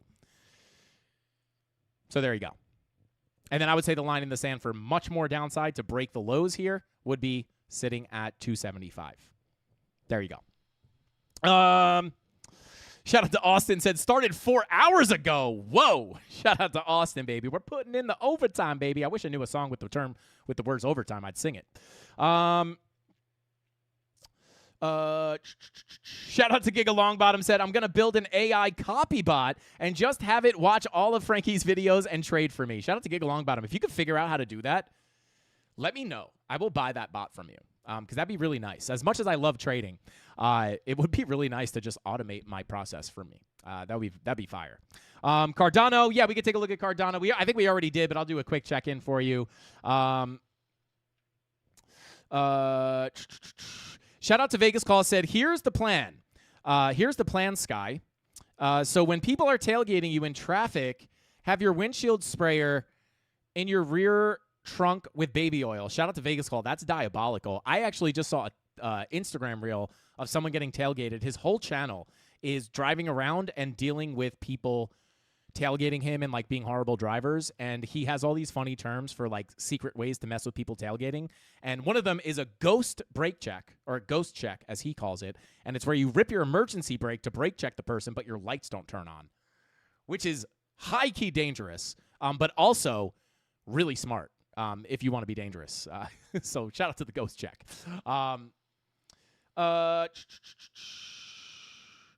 We'll take a look at dominance. Shout out to Tectonic. We will take a look at dominance. Can we check on base? Shout out to Johnny. Thank you for the super chat. Yes, we can check out base. No problemo. And I will also jump into Cardano. Let's take a look at ADA. A lot of people want to see ADA. ADA's got like one of the best communities out there. But let's take a look here. I'm not going to go over the whole thing again, guys. I will just, hopefully you could start to see the similarities, right? And I will just pull this to the higher low because that's the golden pocket that we actually tapped. Potential bearish divergence forming, which would call for a break of the highs. Money flow in the green, which is why, again, Cardano hitting key level of resistance, right? This is exciting. And this is where we say, this 2-day money flow might cross over to the green, guys. Look for big moves up. We get that big move up, and then a lot of people might be confused. They're like, what the heck? Now we're just going back down. But you have to anticipate rejections, and we made market updates about this. I probably should just release the Cardano price prediction video that I shot a couple weeks ago. It's a little bit older at this point, but the long-term analysis, I talk about a rejection at this level and where we could potentially retest, and we've seen it play out, right? But at these levels, you have to anticipate a correction, but you also have to understand the context of the higher time frame money flow being in the green. So at that point, what do you look for? Low, high, higher low, higher high. Where is that higher low likely to come in at? You're looking at your Fibonacci retracements. So very nice to get the bounce here. Green dot on the 2-day is also about to print, so if that could continue up, your 2-day money flow might be able to give you the big move. And if that bearish divergence is going to form, you could look for a crack of the highs, which would get you accepted back into this range, targeting eventually the POC at $1.21. Things can change. You could put in lower highs and lower lows, which, to be quite honest with you, if you put in a lower high and a lower low, it would not be the end of the world, in my opinion, right? Because if I pull from the high to the low, right, this is still big resistance, right? So I would say money flow-wise, I would potentially be looking for the break of this, right? Flip that 786, look to send it to the upside. But let's just say you did get the lower high and a lower low. Well, hey, that would just push you into the bigger level of support anyway. And this is still a healthy place to put in the higher low and the higher high. This is just the more aggressive bounce, which is possible. So we'll see what that 2-day green dot gives us. Hopefully we can print it. If we can, we'll see if we can crack that structure to the upside. I'll even put a line here. Will it break? We'll see. That would be the anticipation, though, if you can get above that 786. And then that would be nice because you'd be getting accepted into your upper profile, which is the doorway to higher prices, potentially $1.21. Not $121, $1.21. So there you go. Let's see. What happened to XRP? Oh, God, did it dump already? Oh, no. I guess you're saying, why did it pump? I don't know. XRP case over. I don't know. To be quite honest with you guys, I'm so focused on the charts. I feel like we've heard that news like a million times. Like it's almost over. It's over. Actually it's 80% over. Actually it's 90% over. But again, this is exactly what we expected based off the charts anyway. So just keep that in mind, right? The charts will let you see right through the news. So yeah, hopefully this narrative can help us break out. That's all we need. That's all we need, guys. Let's send this thing. Come on.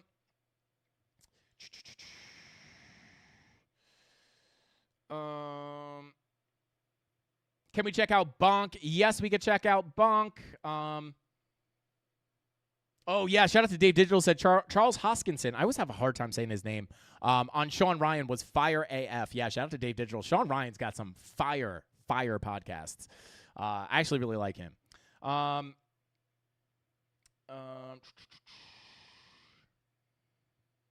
Golden Pocket hit like a magnet, 100%. If you guys have been watching for a while, again, you will know, right? I was willing to accept a pullback to the range high, but we have these local levels. We never know. Is it going to be this local Golden Pocket that holds as the higher low, right? And this is why we judge it based off price action and potentially news events, right? This makes it a little higher probability that this is the low with the news, if that could continue to fuel us up.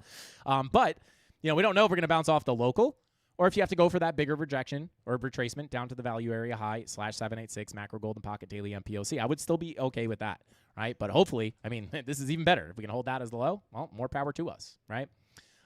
So, yeah. Let's see.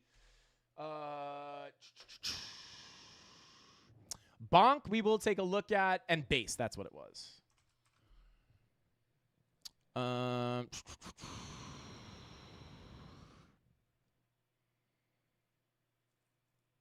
What base are we looking at? Can you give me a ticker for this? Definitely not this. This looks, this is. Why is it like this? If you can give me a ticker sign, Johnny, I would greatly appreciate you. Which base you want me to look at? Bases for everyone. Base terminal. Dang, there's a lot here. Interesting. I can't.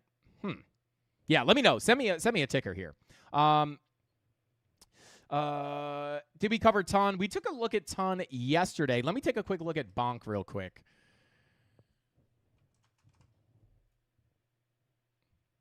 All right. Well, we had our 2 levels of resistance here. These are valid, or not anymore, but we ripped above that 786, and we went for the bigger retracement, rejected off the Golden Pocket. Is this a healthy correction? I would still, again, still got to keep an eye on that 12-hour money flow. If we get some kind of crazy dump to come in, guys, it was on the 12-hour chart, right, on the 12-hour money flow. Hopefully it's a fake out. But, this still, even on Bitcoin, right, if we take a look at Bitcoin, 12-hour money flow, like, still a little bit suspicious here, right? And I'll actually, let me take everything off this chart except for money flow so you can see it a little bit better.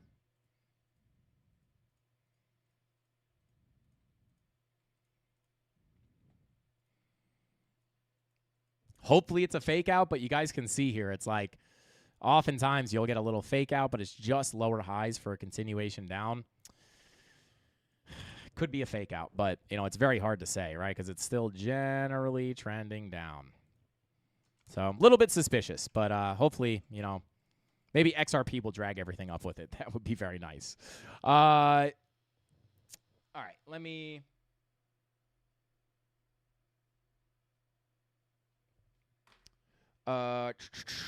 take a quick look at Bonk.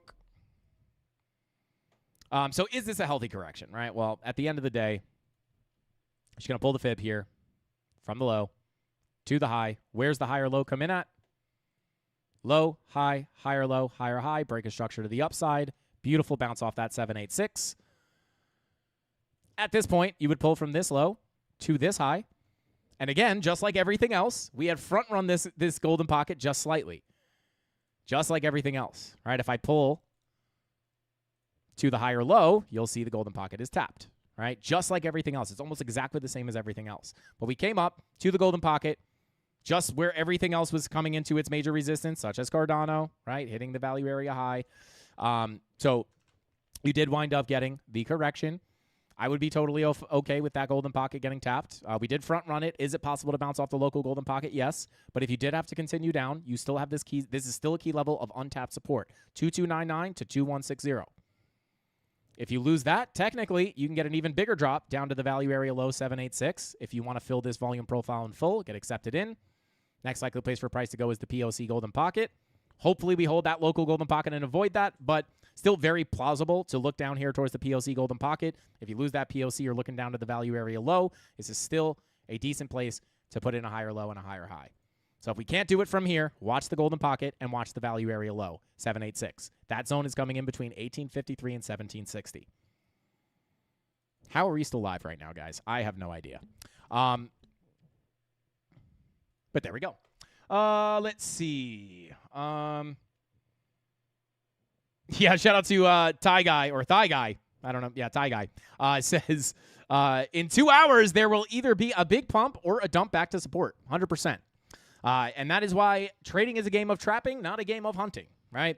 For me personally, if I were, and we talked about this yesterday, right? If I were, let's say I was looking along bonk. I wasn't, but let's say I was. I'd probably wait for this golden pocket, right? If I didn't hit the key level with the confirmations I was hoping for, I probably wouldn't take the trade. But what if it takes off? It's totally okay, right? I'll just catch another trade. It's very important to realize that. Not every trade is make or break. If you miss this trade, that's okay. There's a million other assets to trade. There's shorts to take, longs to take. It's okay to miss a move, right? Don't chase it, right? If you chase it, very likely, like on this breakout, oh my God, it's to the moon. Everything's going up. Absolutely cooked, right? You don't want to do that. You want to wait for the retracement and then look for your entries. But I will say this. You also did have your 12-hour bullish divergence down here, which is nice, into that local golden pocket. Or not local, but slightly more local, pulled from the higher low. Or maybe even the impulse. You pull it to the impulse. Beautiful tap into that golden pocket. So definitely not impossible to bounce here. You have the bull divs. Again, you're hoping for a 12-hour money flow fake out back into the green, which 9 out of 10 times won't play out, but sometimes they do. So a little suspicious of that, but that's what I'd be looking at on bonk.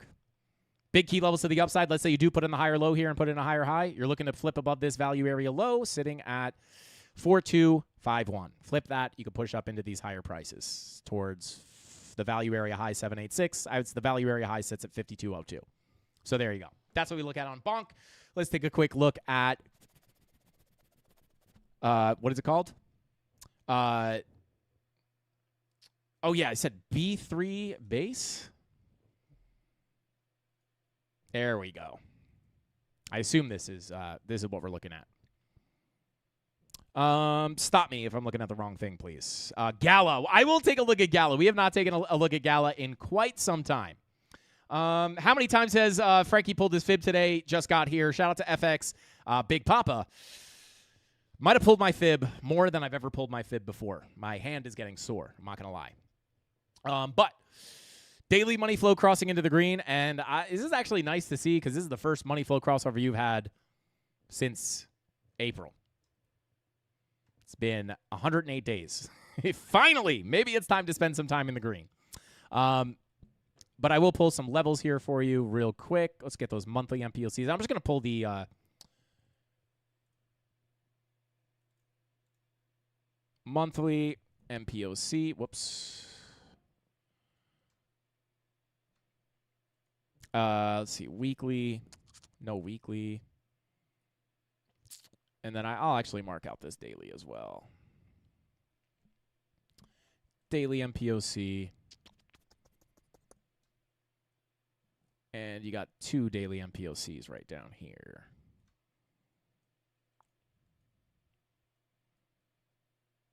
Boom. Boom. All right. So there's some high time frame levels.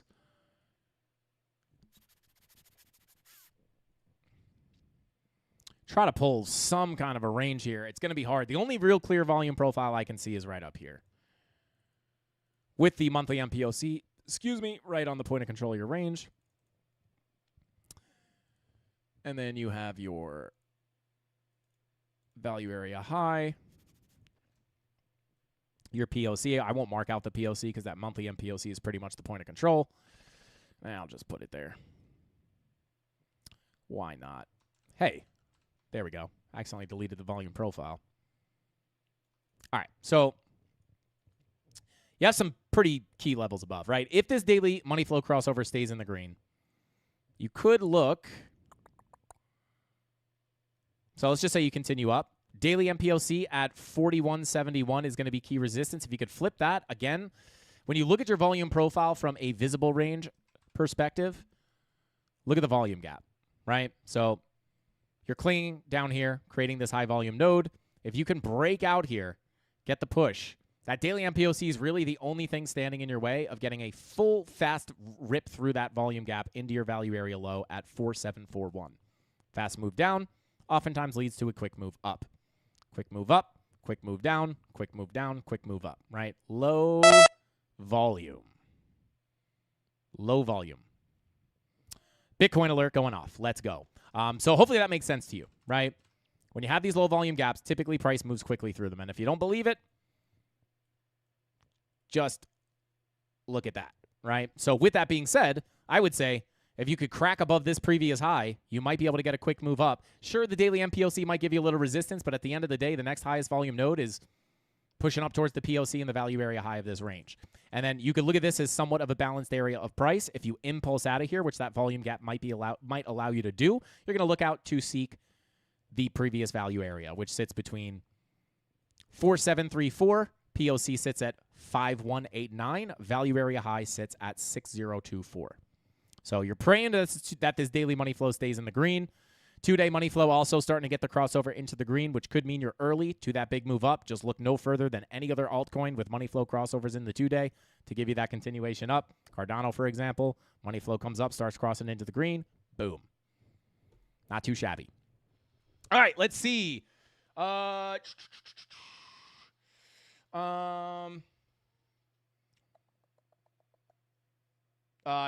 Yeah, let's take a quick look at Gala. Let's see. ETH still pushing up here. Looks like that daily close might be looking to close above that 786, guys. Still got an hour. But let's take a look at the brain's starting to shut off here, guys. Gala. All right, here we go. Oh, and real quick, let me just check in on Bitcoin here because we got that alert to set off. There's the anchored VWAP tapped. That was what that alert was. Whoops. There's the anchored VWAP tapped. Oh, boy. Oh, boy.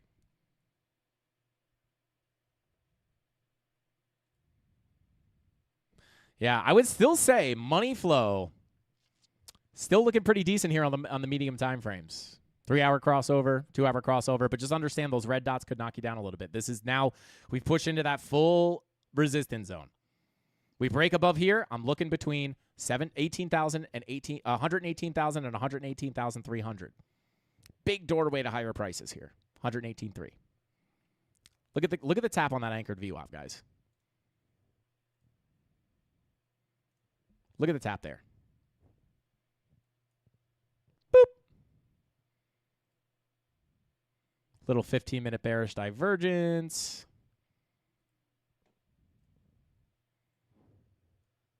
See something here. Potential bearish CVD up there as well.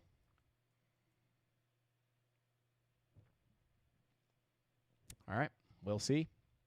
And the single prints wound up giving you a little bit of support. Remember we talked about that in the beginning of the stream, which feels like 2 days ago. We filled a little bit of them, but for the most part, you held them out support. Not too shabby. All right, let's take a quick look at Gala. Forever. Yeah, shout out to Captain Kirk said SFP maybe. There's your SFP, right? If you get confirmed this 15-minute red dot, you will technically have the candlestick pattern of an SFP. Let me check some low time frame liquidity real quick. Come on. Can we do a little bit of what did we wick out here? 117, 580. Yeah, I do still have a little bit more liquidity above.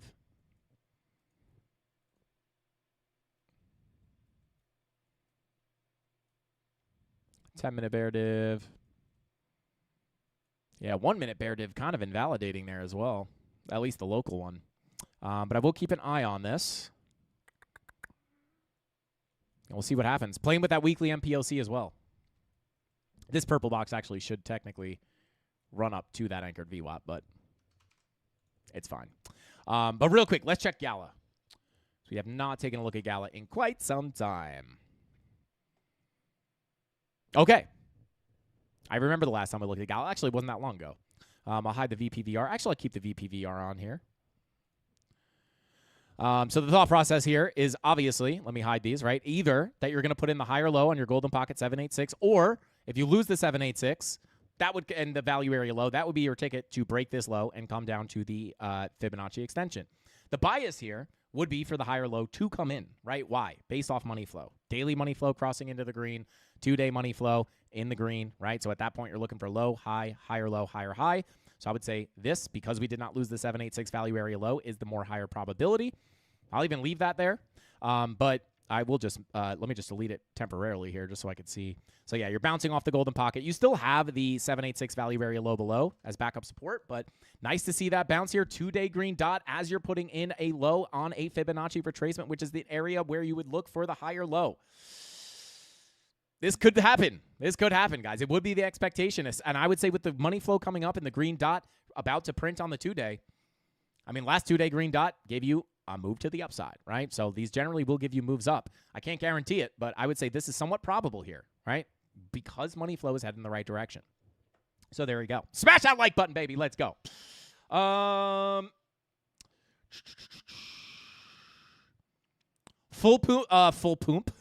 Full moon pump, August 9th. Shout out to Silvo. Every time someone brings up the moon phases, I want to be like, I want to fade them so hard, but they do play out a lot. But anyway, potentially, I would say like, no, never look at the moon phases, but they are right more than they're wrong. So, but you know, I am looking at what I'm looking at on the charts. The August 9th pump off a full moon would kind of just line up and be confluent with what I'm looking at. But I don't base that off the moon phase, just to be clear. Let's see. Link, poop it. Shout out to Kevin. Poop it, baby. That's our new word, guys. Poop it. Let's get it. BTC dominance. Yeah, I did say I was going to check that. I'll check that real quick. That's the DXY. That's Solana. This is the CME futures. Good Lord. And look at dominance, baby. Look at dominance. That 2-day red dot. And what have we been looking at, guys?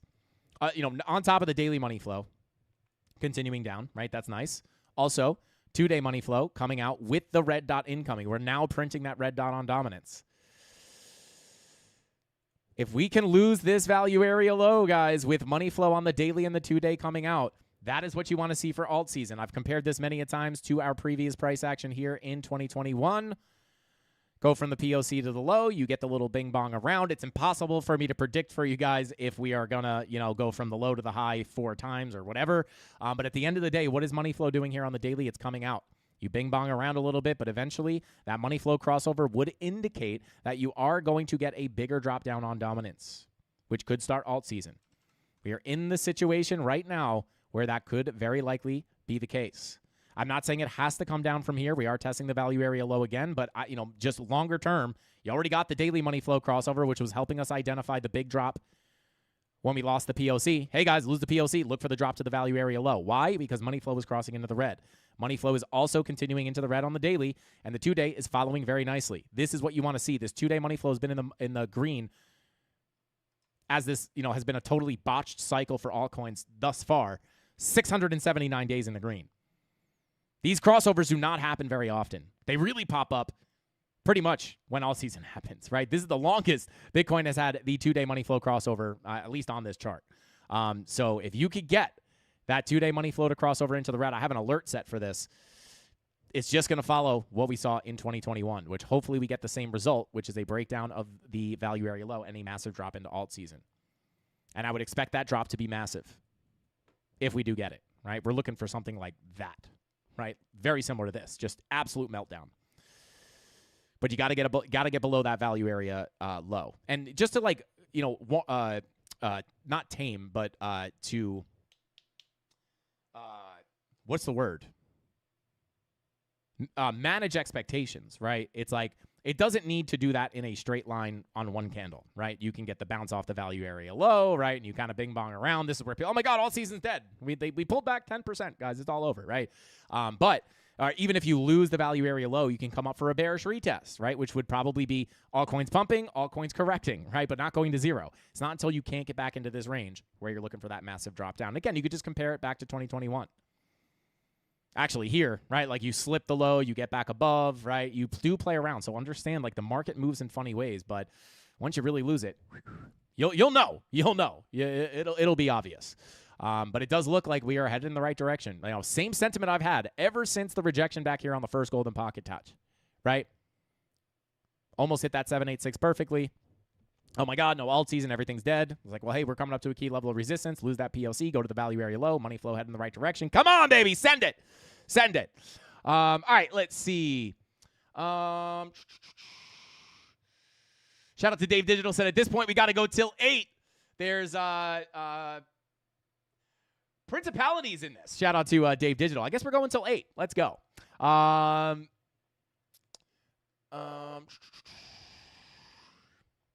Shout out to Servando Estrada said, always here. Shout out to Servando. Welcome in, bro. Shout out to Paul says, how are you still on? I ate dinner, took a nap, grew a beard, and you're still doing TA. You're the goat. Shout out to Paul. I'm not leaving. Mrs. Candles is probably like, what the heck is this guy doing? Link, ETH is going nuts. Why are we looking at BTC? Shout out to TCG. We've been looking at ETH for the past 5 hours pretty much. We already covered this. We actually saw it happening, and then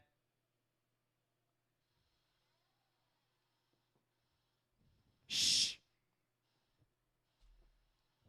I don't know why that happened. But yeah, we saw this happening, and then we covered it actually pushing up. We were looking for the break of that 786 for the continuation up, and here we are. Here we are, guys. If that is not proof that TA is not just random lines on a chart, but actual valid information that you can look at. Literally, if we break an all-time highs here, I am clipping that part of the live stream because we are getting very close to breaking all this resistance, and if we can crack above that, you could be sending off into new all-time highs. But we broke above the key level of the 786, so very, very nice to see. Let's see. Eating a meal. Shout out to Tony D. Oh, wait, hang on. I think Tony sent a super chat. Thank you for the super chat, Tony. I saw this pop up out of the side of my eye.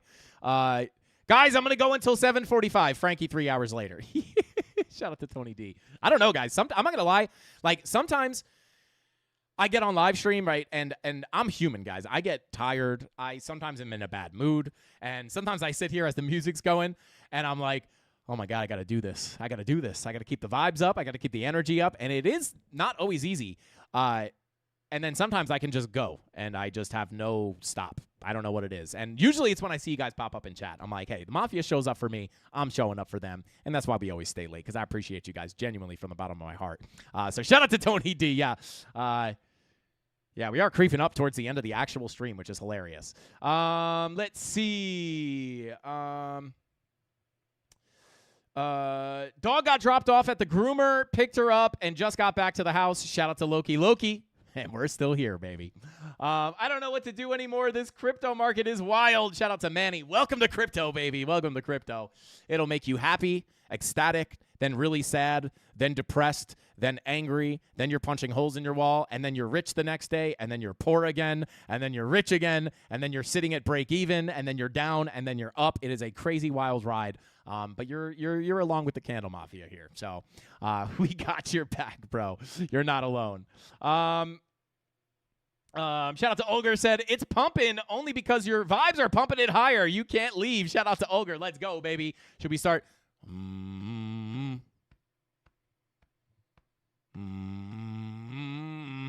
Shout out to the Wolf of Wall Street, Matthew McConaughey. But let's see. Frankie's a lovely dude. Shout out to Eshan. I appreciate you, bro. You're a lovely dude.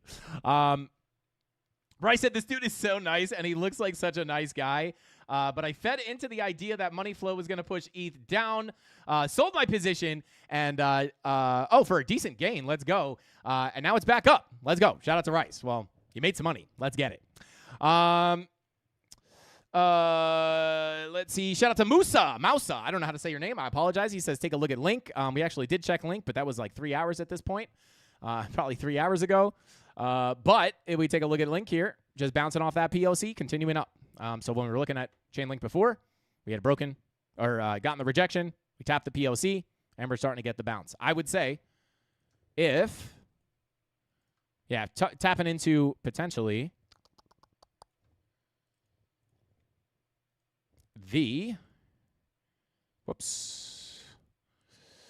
tapping into the golden pocket 786.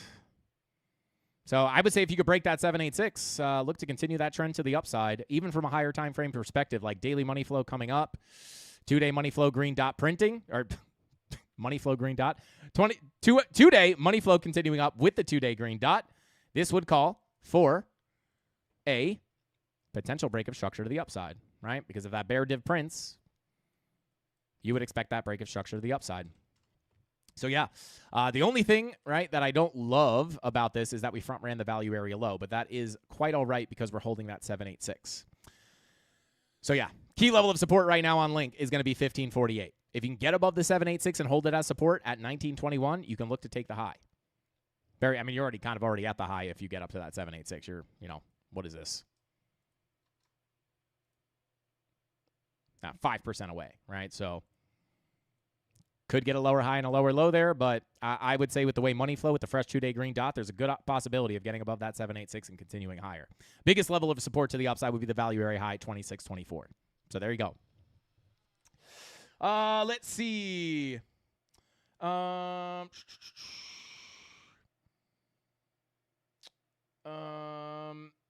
XRP, we could do another little check-in. Is probably still where it was where we left it, but let's take a look here. Yeah, just still pushing into that previous all-time high. Not too shabby. Aptos, yeah, shout out to NM. We could take a look at Aptos.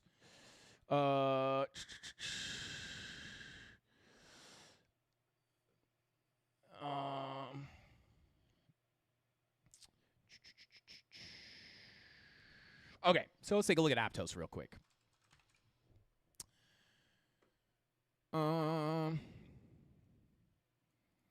Wow. Whew. Held that 786 by the skin of your teeth here on Aptos. This would have been, right, or not would have been, but is the line in the sand. You break that 786. That is where I would expect to come potentially take that low out. Whew. Barely held it. Green dot looking to print on the 2-day, and your money flow also coming up here, right? We have not gotten the 2-day money flow crossover on Aptos yet. The last 2-day money flow crossover that we got on this thing was all the way back here, which indeed did give you a higher low and a higher high and a higher low and a higher high. Continuation of that uptrend as money flow indicates. On the higher time frames, right? On the 5-minute, you could see that thing bing bong up and down all over the place, right? You're not expecting a massive move up on a 5-minute money flow crossover, but 2-day, you could be early here on this crossover. We've already spent, right? This is very similar. I would say this Aptos is in a similar situation as something like Cardano. It's like the third time I brought this up as an example. It's like similar to Cardano sitting below this local volume profile, right? You deviate below the low, but as you come up, what is your money flow doing? It's coming into the green. Once that crossover into the green happens, you're looking for a bigger continuation of the larger trend. So when we pull up Aptos again, it's like, well, hey, you're at a value area low, golden pocket 786. This is definitely key support. If you can get that green dot in the money flow crossover, you would look for a continuation to the upside, right? It's not a guarantee, right? It's not going to play out 100% of the time, but the higher probability would be that, right?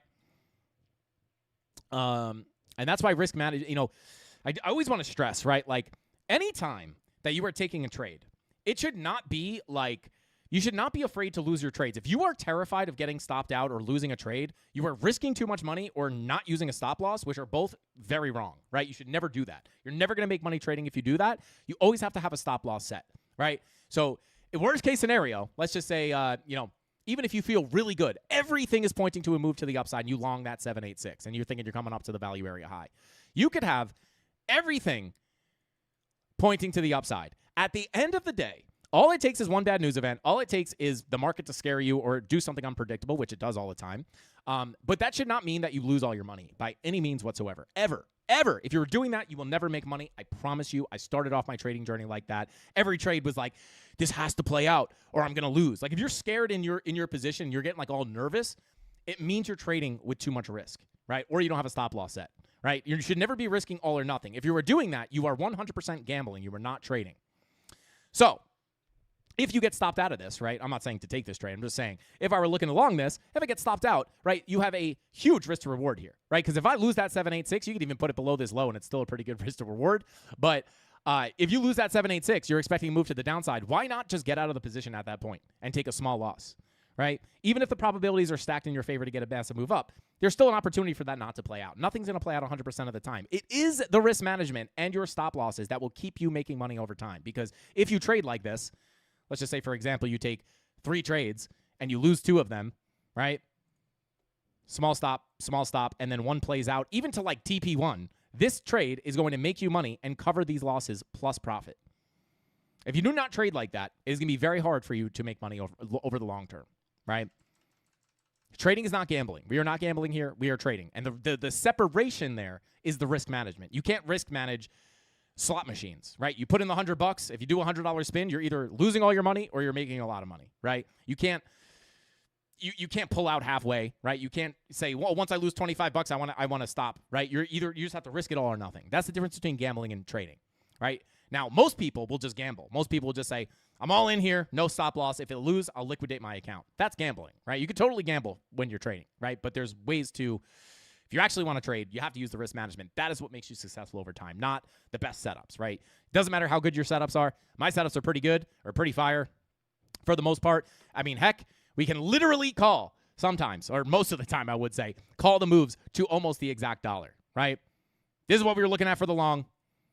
This is how it was playing out. We've even come a little bit higher. I did not have 100% probability that this was going to happen. But if I got stopped out, it would just simply be a small loss. And heck, I just lost a trade, right?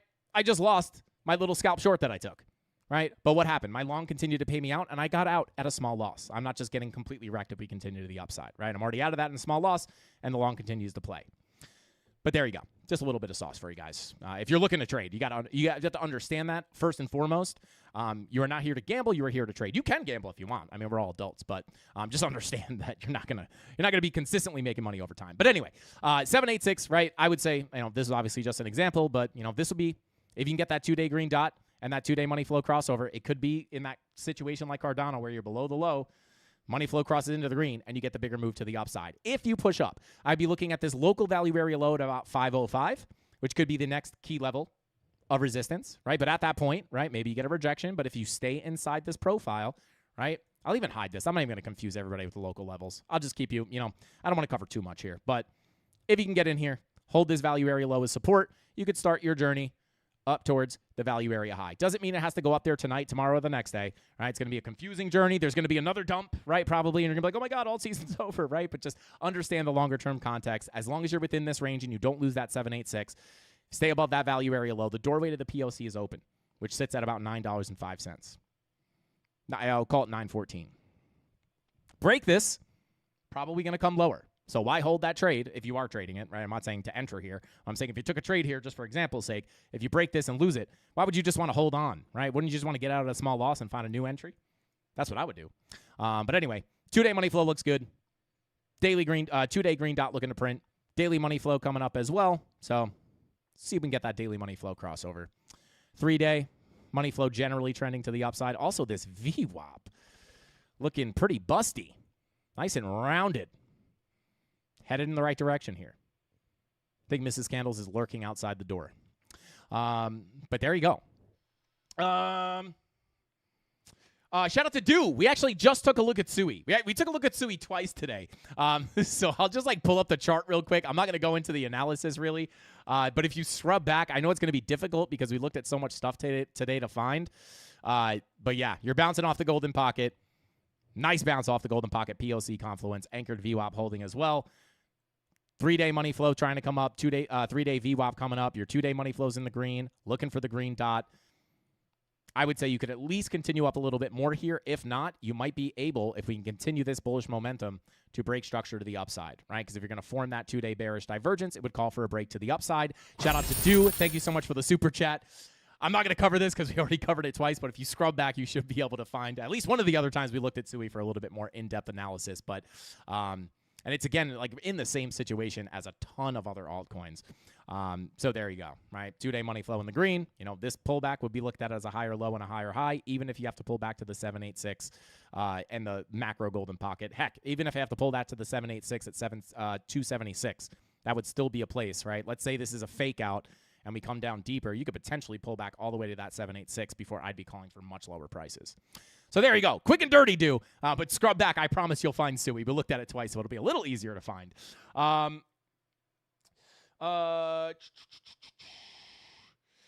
Let's see. Did Cardi B make a VWAP song? Yes. Shout out to Vegas Claw. She's talking about the volume-weighted average price in that song. 100%. It's definitely nothing else. Let's see.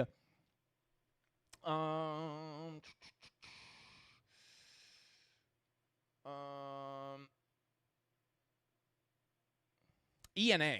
We took a look at ENA somewhat recently. And funny enough, here we are. Can almost guarantee you what we were looking at here. If, maybe someone could find the stream. Here's your first volume profile. Next area of balance sits up here. If you impulse out of this area of balance, price is going to seek out fair value, which is to the upside, sitting up here between 80 cents and $1.06.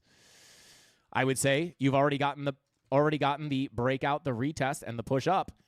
2-day money flow crossover into the green, 2-day green dot. I'd say if you can get that 2-day green dot, cook this thing up to about 80 cents. Get back into the range. Look to fill the range to the value area high. Just understand you do have that POC there. Let's pull some confluence here. Pull a Fibonacci retracement from the high to the low. And that's what those purple boxes were. It was just the 786 value area high confluence and the golden pocket POC confluence. So yeah, very clear here. Fast move down, fast move up, fast move up, fast move down, fast move down, fast move up. Right there. And if we pull up the visible range, I can almost guarantee you there's going to be a volume gap there. There it is. Little spike here.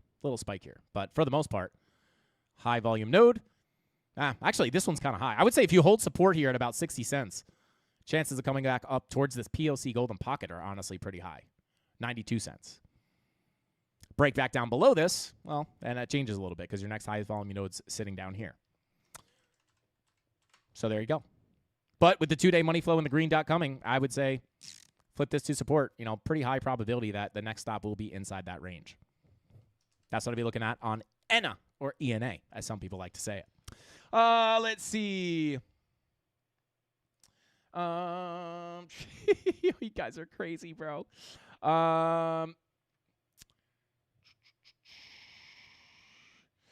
Darren says, Mafia, keep the comments PC. If they are derogatory or defamatory, we will be deleting, and you will be timed out for further offense. Shout out to Darren. Yeah. We try to keep it family friendly. Let's see. Shout out to Clevergo. Says, use log chart. This is the log chart. Tis the log chart. Let's see. Oh, shout out to Captain. Said, can you do render unless you have already? Shout out to Captain. Thank you for being here. And absolutely, we could take a look at render. And shockingly, I don't think we did take a look at it today. I think we've covered almost every altcoin today. But taking a look at render, let's take a look. So, what is this? This looks... I don't know what these boxes are. I'm going to get rid of this, get rid of that. Your golden pocket here from the low to the high got tapped perfectly, unlike everything else that did not tap the full golden pocket. But this right here is your golden pocket retracement, which is a very, very nice place to bounce off of. You're above the anchored VWAP. So I would say key level of support right now will be to stay above this anchored VWAP, which will move. It is pulled, if you want to get this on your chart, from the low. It moves because I'm looking at a different time frame, but it is pulled from the low. We are above that level. It is currently sitting at about 366. Get above that anchored VWAP. If we lose that again, you might be able to come back down. But if we could hold that as support, that would be very, very key level to hold. You've already gotten the low, the high, the potential higher low on the golden pocket. So I would say there is an opportunity taking a look. Even your medium time frame, red dots are probably going to come in, so corrections could come. But money flow on the 3 hour is crossing into the green. 4 hours attempting as well. Again, this VWAP has been above the zero line for quite some time, so be careful of that. But if we take a look at the higher time frames, daily money flow in the green with a daily red dot. 2-day money flow is still in the green with the green dot looking to print. You also have an anchor and a trigger wave here, which potentially could be bullish. But I would say, just like what happens here, just like on Cardano, you hit resistance, you expect a correction. Everybody says no alt season. Oh, my God, this is going to zero. Top is in. I don't know why. It's crazy. It's like crazy how emotional this market can be, especially when people, it's like, yeah, I don't know. It's like funny, like when people like on a 5% dump, they're like, the top is in. They come around every time.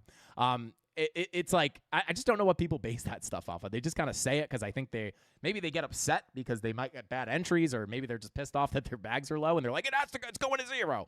But as we've been looking at here for weeks, this is resistance. You can expect pullbacks here. As long as that pullback doesn't go past the full 786 retracement, which is sitting here, please, mommy, hold me, right? We looked at this yesterday, actually. $3.03. Unless you lose that level, chances of a higher low and a higher high, even if you have to come down to the 786, are higher. That's the higher probability, in my opinion, based off money flow. Especially if that green dot can kick money flow back up on the 2-day, I would say even higher chance, right? If you continue down, you still have an opportunity to bounce off your 786 for the, again, holding that higher low. If you lose this, that is where I would say lower prices are coming, potentially targeting the value area high at 224. But, guys, I think that's all the time we got for today's live stream. How long have we been going for? Should we keep it cooking? Maybe we'll go to 7:30. I'm going to keep going till 7:30. We're cooking. I'm not leaving, guys. Tau, yeah, we could take a look at Tau. Anytime I say anything that has to do with any timing of the stream, if I'm going to get off or if I'm going to go short, it's just always going to be untrue. Just bet on the opposite. Counter trade my predictions for how long we will be live. Dave Digital said, no, not yet. I already beat you there. Keep it cooking. Let's go. Shout out to Rob the Crypto Snob. Oh, God. If I don't lose my voice tonight, I don't know what's going to happen. Let's see. Almost 5 hours. Let's get it.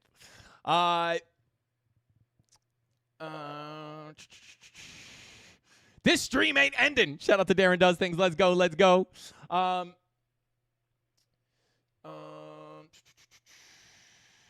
Shout out to Panda the Prophet. Said, you need to be some sort of psychopath to stream the charts for 5 hours straight, covering every coin for free. Streamer of the year. Bravo. Shout out to Panda the Prophet.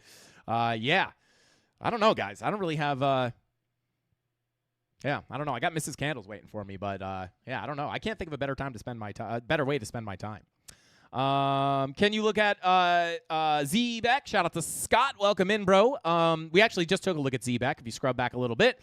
Panda the Prophet says, update, my girlfriend has now gone shopping twice since Frankie started his quick 30-minute live stream. Shout out to Redman. Let's go. Thank you for getting that membership, bro. Welcome back to the muscle, my friend. Shout out to Redman. If you lose your voice tonight, it's no big deal because you gave me enough to clone you on 11 labs. Shout out to Dave Digital. Dave's just like a mad scientist trying to clone me. Let's see. Oh, we hit 1,000 likes. Let's go, baby. Thank you guys for the 1,000 likes. That's $200 in Solana on tomorrow night's live stream that will be given away. And if we hit 1,500, I'll jack it up to 500, guys. Smash up that like button. Let's go. Did I miss something, or why are you online so long? Shout out to Luke. Yeah, I don't know. I've gone rogue. Frankie Candles has gone rogue. I'm just going to start gambling on the charts now. Okay, so Adam and shout out to ADD Dab. We'll take a look at Adam. We'll take a look at Tau. I think we looked at both of those. So shout out to but I will just check in on these. Did we look at Tau today? I'll be honest, guys. I have zero clue at this point. We've looked at so much stuff. I don't know. Mrs. Candles is going to have to, I'm like a senile old man. She's going to have to, wheel me off stream and be like, sorry, guys, he's got to go. But let's see here. Okay, so we had our golden pocket, which got ran through. Take that off the chart. No longer valid. Anchored VWAP, we have now popped above the anchored VWAP. But what do we come into here, guys? We didn't hold the golden pocket, so we look down towards the next zone, which is the value area low 786. That is where we got the bounce. And, oof, you didn't have the 2-hour. Do you have a 4-hour bull div here? Yeah. Excuse me. Push down with the lower lows on price action. Higher lows on your momentum waves here on the 4-hour for that bullish divergence into your key level of support. You get the bounce. Another higher low. Another higher high. I would say your next key level is the value area high at 376.56. I just start talking in a different language. Hola, so what I got? I just glitch out and start speaking a different language. But yeah, value area high sitting at 376.90. That would be your next key level to look at. And yeah, I mean, at this point, you've gone rejected into the value area, POC, lose the POC, down to the low, deviation below, back to the POC. You stay inside the profile. I mean, hold this POC. I'm looking up towards the value area high, 376.90. Excuse me. If you're able to get the bigger breakout out of here, flip that value area high to support and push into the golden pocket 786, which is, I have to update that a little bit. So I would say, you could kind of incorporate that 786 here. It's a bit of a bigger zone, but I would say if you could flip that value area high, push up, I'd be looking between the golden pocket and the 786, sitting at about 396.56 all the way up to 415.74. This is local range, but it will very likely give you some turbulence, right? So if you could stay on top of this POC, look for the value area high. Could get a correction there, but if you can break out here, I would look to come up in here. Once you flip that 786, let me pull the full fib here. Maybe it might have better confluence here. Yeah, I would look at this, actually, because you have a more significant fib here. It is confluent with your value area low, and then you have your 786. Whoops. Then you have your 786 POC value area high. So yeah, I would generally say if you could break out here, this would be the first zone to look at between 408.03 and 415.52. Flip that to support. POC 786 value area high, sitting between 427.88 and 435.73. There's Tau. Higher time frame, it's going to be the same spiel as almost every other altcoin we've looked at. 2-day green dot printing. 2-day money flow still in the green here. So if that green dot can print, money flow can continue up. You can look for the continuation, in my own personal opinion. Once you lose this 786 at 324.89,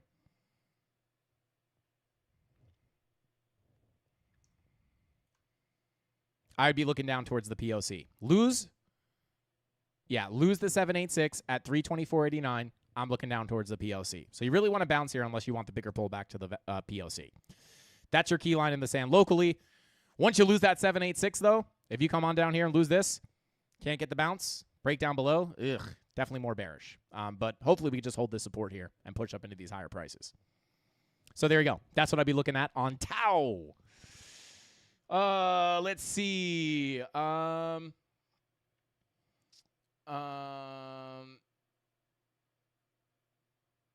Shout out to Wolf says, go make junior candles after Ava USD, please. After all, making babies and babies themselves are the best way to spend your time.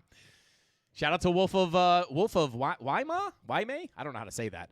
I read at like a second grade level, guys. I read numbers much better than I read letters. I'm just kidding. I don't know how to say that. But anyway, shout out to Wolf. Ava USD. AVAA. Is that I? Let me see. AVVAI. So I assume this is what you're looking at. Man. 2-day money flow cross. So I'm just going to cover this quickly. Shout out to Wolf. 2-day green dot looking to print. Money flow crossover to the green. Same thing that we've been looking at on everything else. Yikes. This is kind of interesting, though. Yeah, you didn't even. Yikes.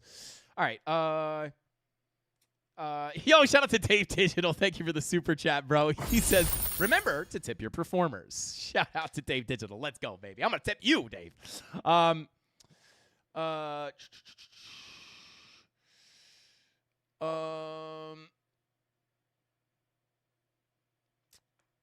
Servando said Frankie when BTC.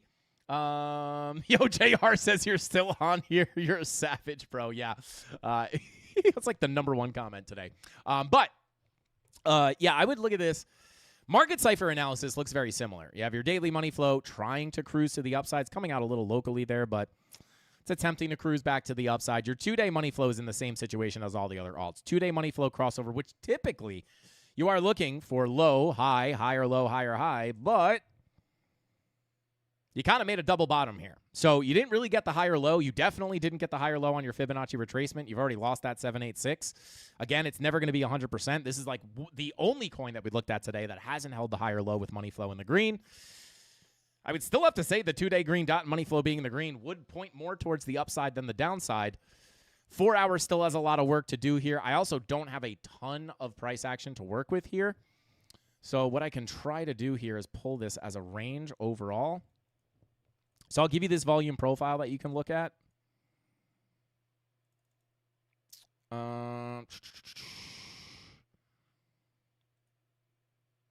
POC, value area high.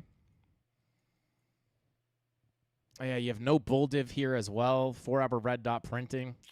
It's a little harder to read here just because you didn't put the higher low in. But I would say biggest level to get above to the upside is 100% going to be the value area low at 3 cents. Once you flip that to support, you could potentially fill the range again. I mean, it has been a pretty reliable range once you get back in there to fill it to the high. Big deviation, back in, can't get back out. POC, value area low, deviation, back in, hold it as support. POC, value area high. Deviation, back in, can't get back out. POC, value area low, deviation, right? So your hope here, I don't see any bull divs down here or anything, but if and when you get a bounce, even if you put in another low, like you're hoping to get back above this 3 cent level, that would open up the door to at least the POC, which I would just, by looking at this, it looks like the fib retracement would be on that point of control. There it is. So definitely your key level of resistance within the range would be the point of control. And then you have the 786 value area high. So I would say once you get in here, you could start to attack these levels. And then you're looking for the breakout of the range to send it back to the upside. But that's what I would look at. Value area low at 3 cents, POC at about 4 cents, and then the value area high is sitting at about 5 cents. 2-day looks the same as all the other altcoins, but you're not making the higher low, which is somewhat interesting. And I would say this 4-hour VWAP could actually give you another push to the downside if you get the red dot. Still got some work to do here, to be quite honest. So there you go. There's AVAAI. Now I have to go make a baby, guys. But anyway, Adam, let's go check out Cosmos real quick. We did not take a look at that. But I will. I think ADD Dad asked for it. I'll just search for it. There it is. There's Adam. And we're not talking about Adam the guy. We're talking, look at this. Golden pocket, weekly underneath. You're back in the profile. I mean, again, the one suspicious thing here is the 12-hour money flow trying to continue out. But looking at your daily money flow in the green, looking at your 2-day money flow, attempting to get back into the green. And again, we spent a lot of time in the red, fake out into the green, fake out into the red. I would say it's not a bad time to start spending some more time in the green here. We've already spent 158 days in the red. Then you got this little fake out. If you count the fake out as just being in the red, we've been in here for 188 days. It might be time to send this thing back into the green. You have your 2-day green dot looking to print. You're back above your value area low, which is your doorway to higher prices. You're also holding that Fibonacci retracement, which is your key level to the downside to put the higher low in at. Low, high, higher low. Can we get the higher high is the question. If you do not get the higher high from here and the low is not in and you put in a lower high and a lower low, you still have this 786 sitting down here at 393. This is the level I wouldn't want to lose. If you lose that, you're probably coming down to the weekly. And I would look at that as like backup support, right? I don't even know if that would hold. I'd probably be looking for a potential break of the structure down here. But you do have the weekly sitting down there at 371. But I would say as far as like this would be the first area to look at. You get the little deviation above. You reclaim the golden pocket. Nice place to put in a higher low. If you have to lose it, you still have the 786 at 392. Lose that weekly down at 371. I really don't want to visit this. This is not, I don't even want to talk about that, to be honest. You're hoping that your higher low is either in. I don't know why I have the highlighter on. It's either in or you have to come down for one more test of the 786. But I wouldn't really want to lose this. Please hold, for the love of God. So there you go. But yeah, so, I mean, not looking bad, guys. Volume profiles will change your life. Deviation below. You get a 4-hour bull div down here. I mean, you can't ask for better here. Deviation below the low. Lower lows on your price action. Higher lows on your momentum waves. Back into the range. Flip the value area low to support. Let's cook to that PLC at 468. Hopefully. And if we pull our Fibonacci retracement from the lower high to the low, Fibonacci retracement is sitting right on the POC. So hopefully we can make it up to this zone. I would say as long as you stay above that value area low sitting at 417, this is the next major level to look at to the upside. Line in the sand for more big downside would be 393. That's what we're looking at. 2-day money flow looks the same as everything else pretty much. You're just hoping for that crossover into the green, but that green dot is looking to print. That might be the thing to crack you into the money flow crossing over that zero line. Let's see. Shout out to Panda Profit said, final update. I'm getting a divorce since I pay more attention to Frankie and the charts and would never give her that much attention. My answer, you dish the sauce like Frankie. Shout out to Panda the Prophet, bro. We just watched him live his whole life while we were on this live stream. So many coins, so many setups, so little cash and time. Shout out to You Grow, I Grow. Yeah, don't worry about chasing every single coin, guys. At the end of the day, you got to kind of pick your poison, right? For me personally, my edge is trading, right? So I like to trade. Oh, my God, I thought we were in bar replay mode there, like fully. It was just highlighted. I was like, did I just cover old price action? But, yeah, my edge is trading, right? So, but when it comes to long-term spot backs, you kind of got to pick your poison here. I mean, at the end of the day, right, if we are able, and look at that. Also, Total 3 we looked at yesterday, right? Was it yesterday? We got the push into the POC value area high, back to the low. This is support, right? Also, forgot to take a look at Total 3 today. Let's pull this from the impulse to the high. Perfect place to put the higher low in. Could have been the 786 and still could be if you put in a lower high and a lower low. But golden pocket value area low, key level. This is another perfect place to put in the higher low before potentially breaking structure to the upside and sending this thing. If you have to get the correction, could still, right? Would I panic? Not necessarily. I wouldn't really like to lose this value area, to be honest, but technically the 786 could be a place to bounce as well. Hopefully the low is in here, though. Take a look at the 2-day. Green dot printing. What does this look like? This looks like you might be able to print a little bit of a bearish divergence. Higher highs, lower highs. It would call for a break of structure to the upside. And you got like a perfect retest. Right? If you're just like looking at this as a general range, you have the range, the breakout, the retest, beautiful place to bounce, just like on, like if I pull this up on a clean chart real quick, right? Like how clean is that? I would be, I don't know if the value area levels are going to be right up there. Yeah, I mean, it's pretty much perfect. It's the same thing we looked at on Bitcoin, right? It's like come down, retest the structure highs before putting in a new high. Hopefully we can get that to play out, but looking at Total 3, I mean, this is still just like retesting very healthy levels. Hopefully we can get that 2-day bear div to print and give us the high. Total pretty much did the same thing, almost retested that structure high almost perfectly. Pretty much the same thing. Same thing as Bitcoin. Let's see. Shout out to Wick589. Thank you for this super chat, brother. But he says, I'd like to think I pay attention to Frankie so much because he offers stuff opposite to the wife.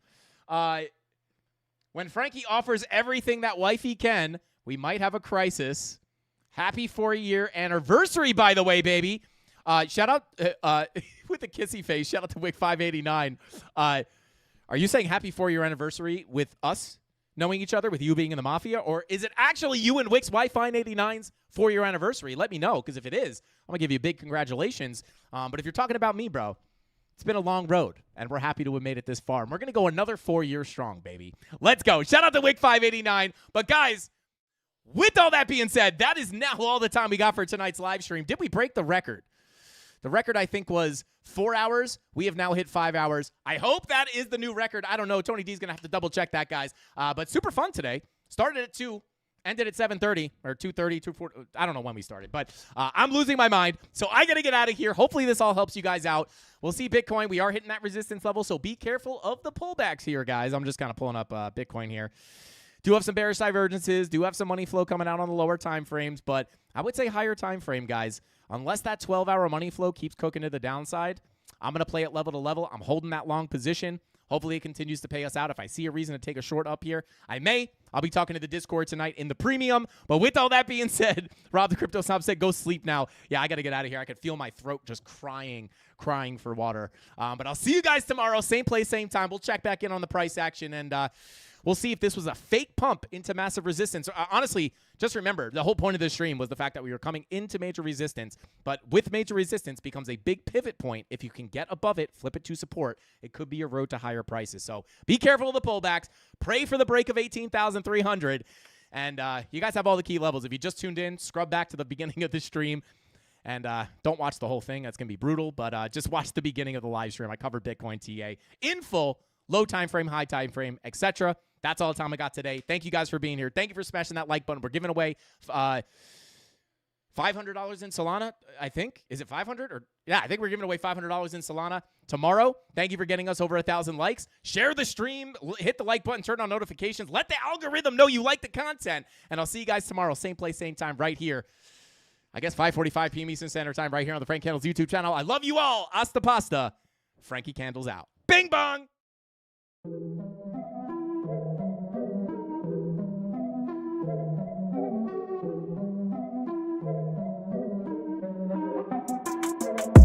Here we go, at the top of the class on a roll, and it's time to run it up, yeah you know.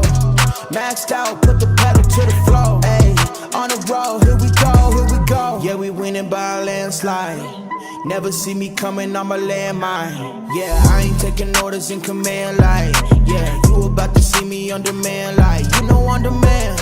If you ain't know, you about to understand. Yeah, I got the team by my side, right hand. Yeah, take it to a string, you ain't seen it like that. Yeah, and it's the dream, and we coming for the bag.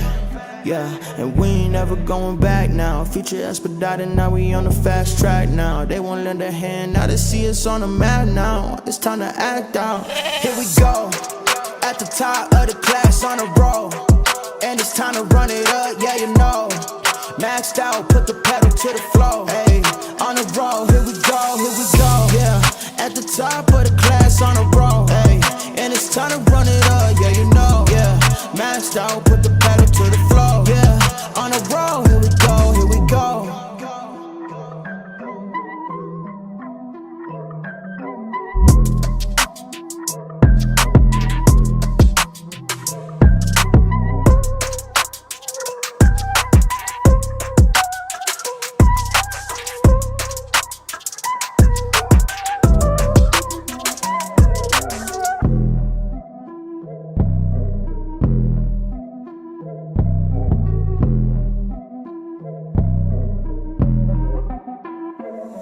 Here we go, at the top of the class on a roll, and it's time to run it up, yeah you know. Maxed out, put the pedal to the floor, ayy, on the roll, here we go, yeah, at the top of the class on a roll, ayy, and it's time to run it up, yeah you know, yeah, maxed out, put the pedal to the floor.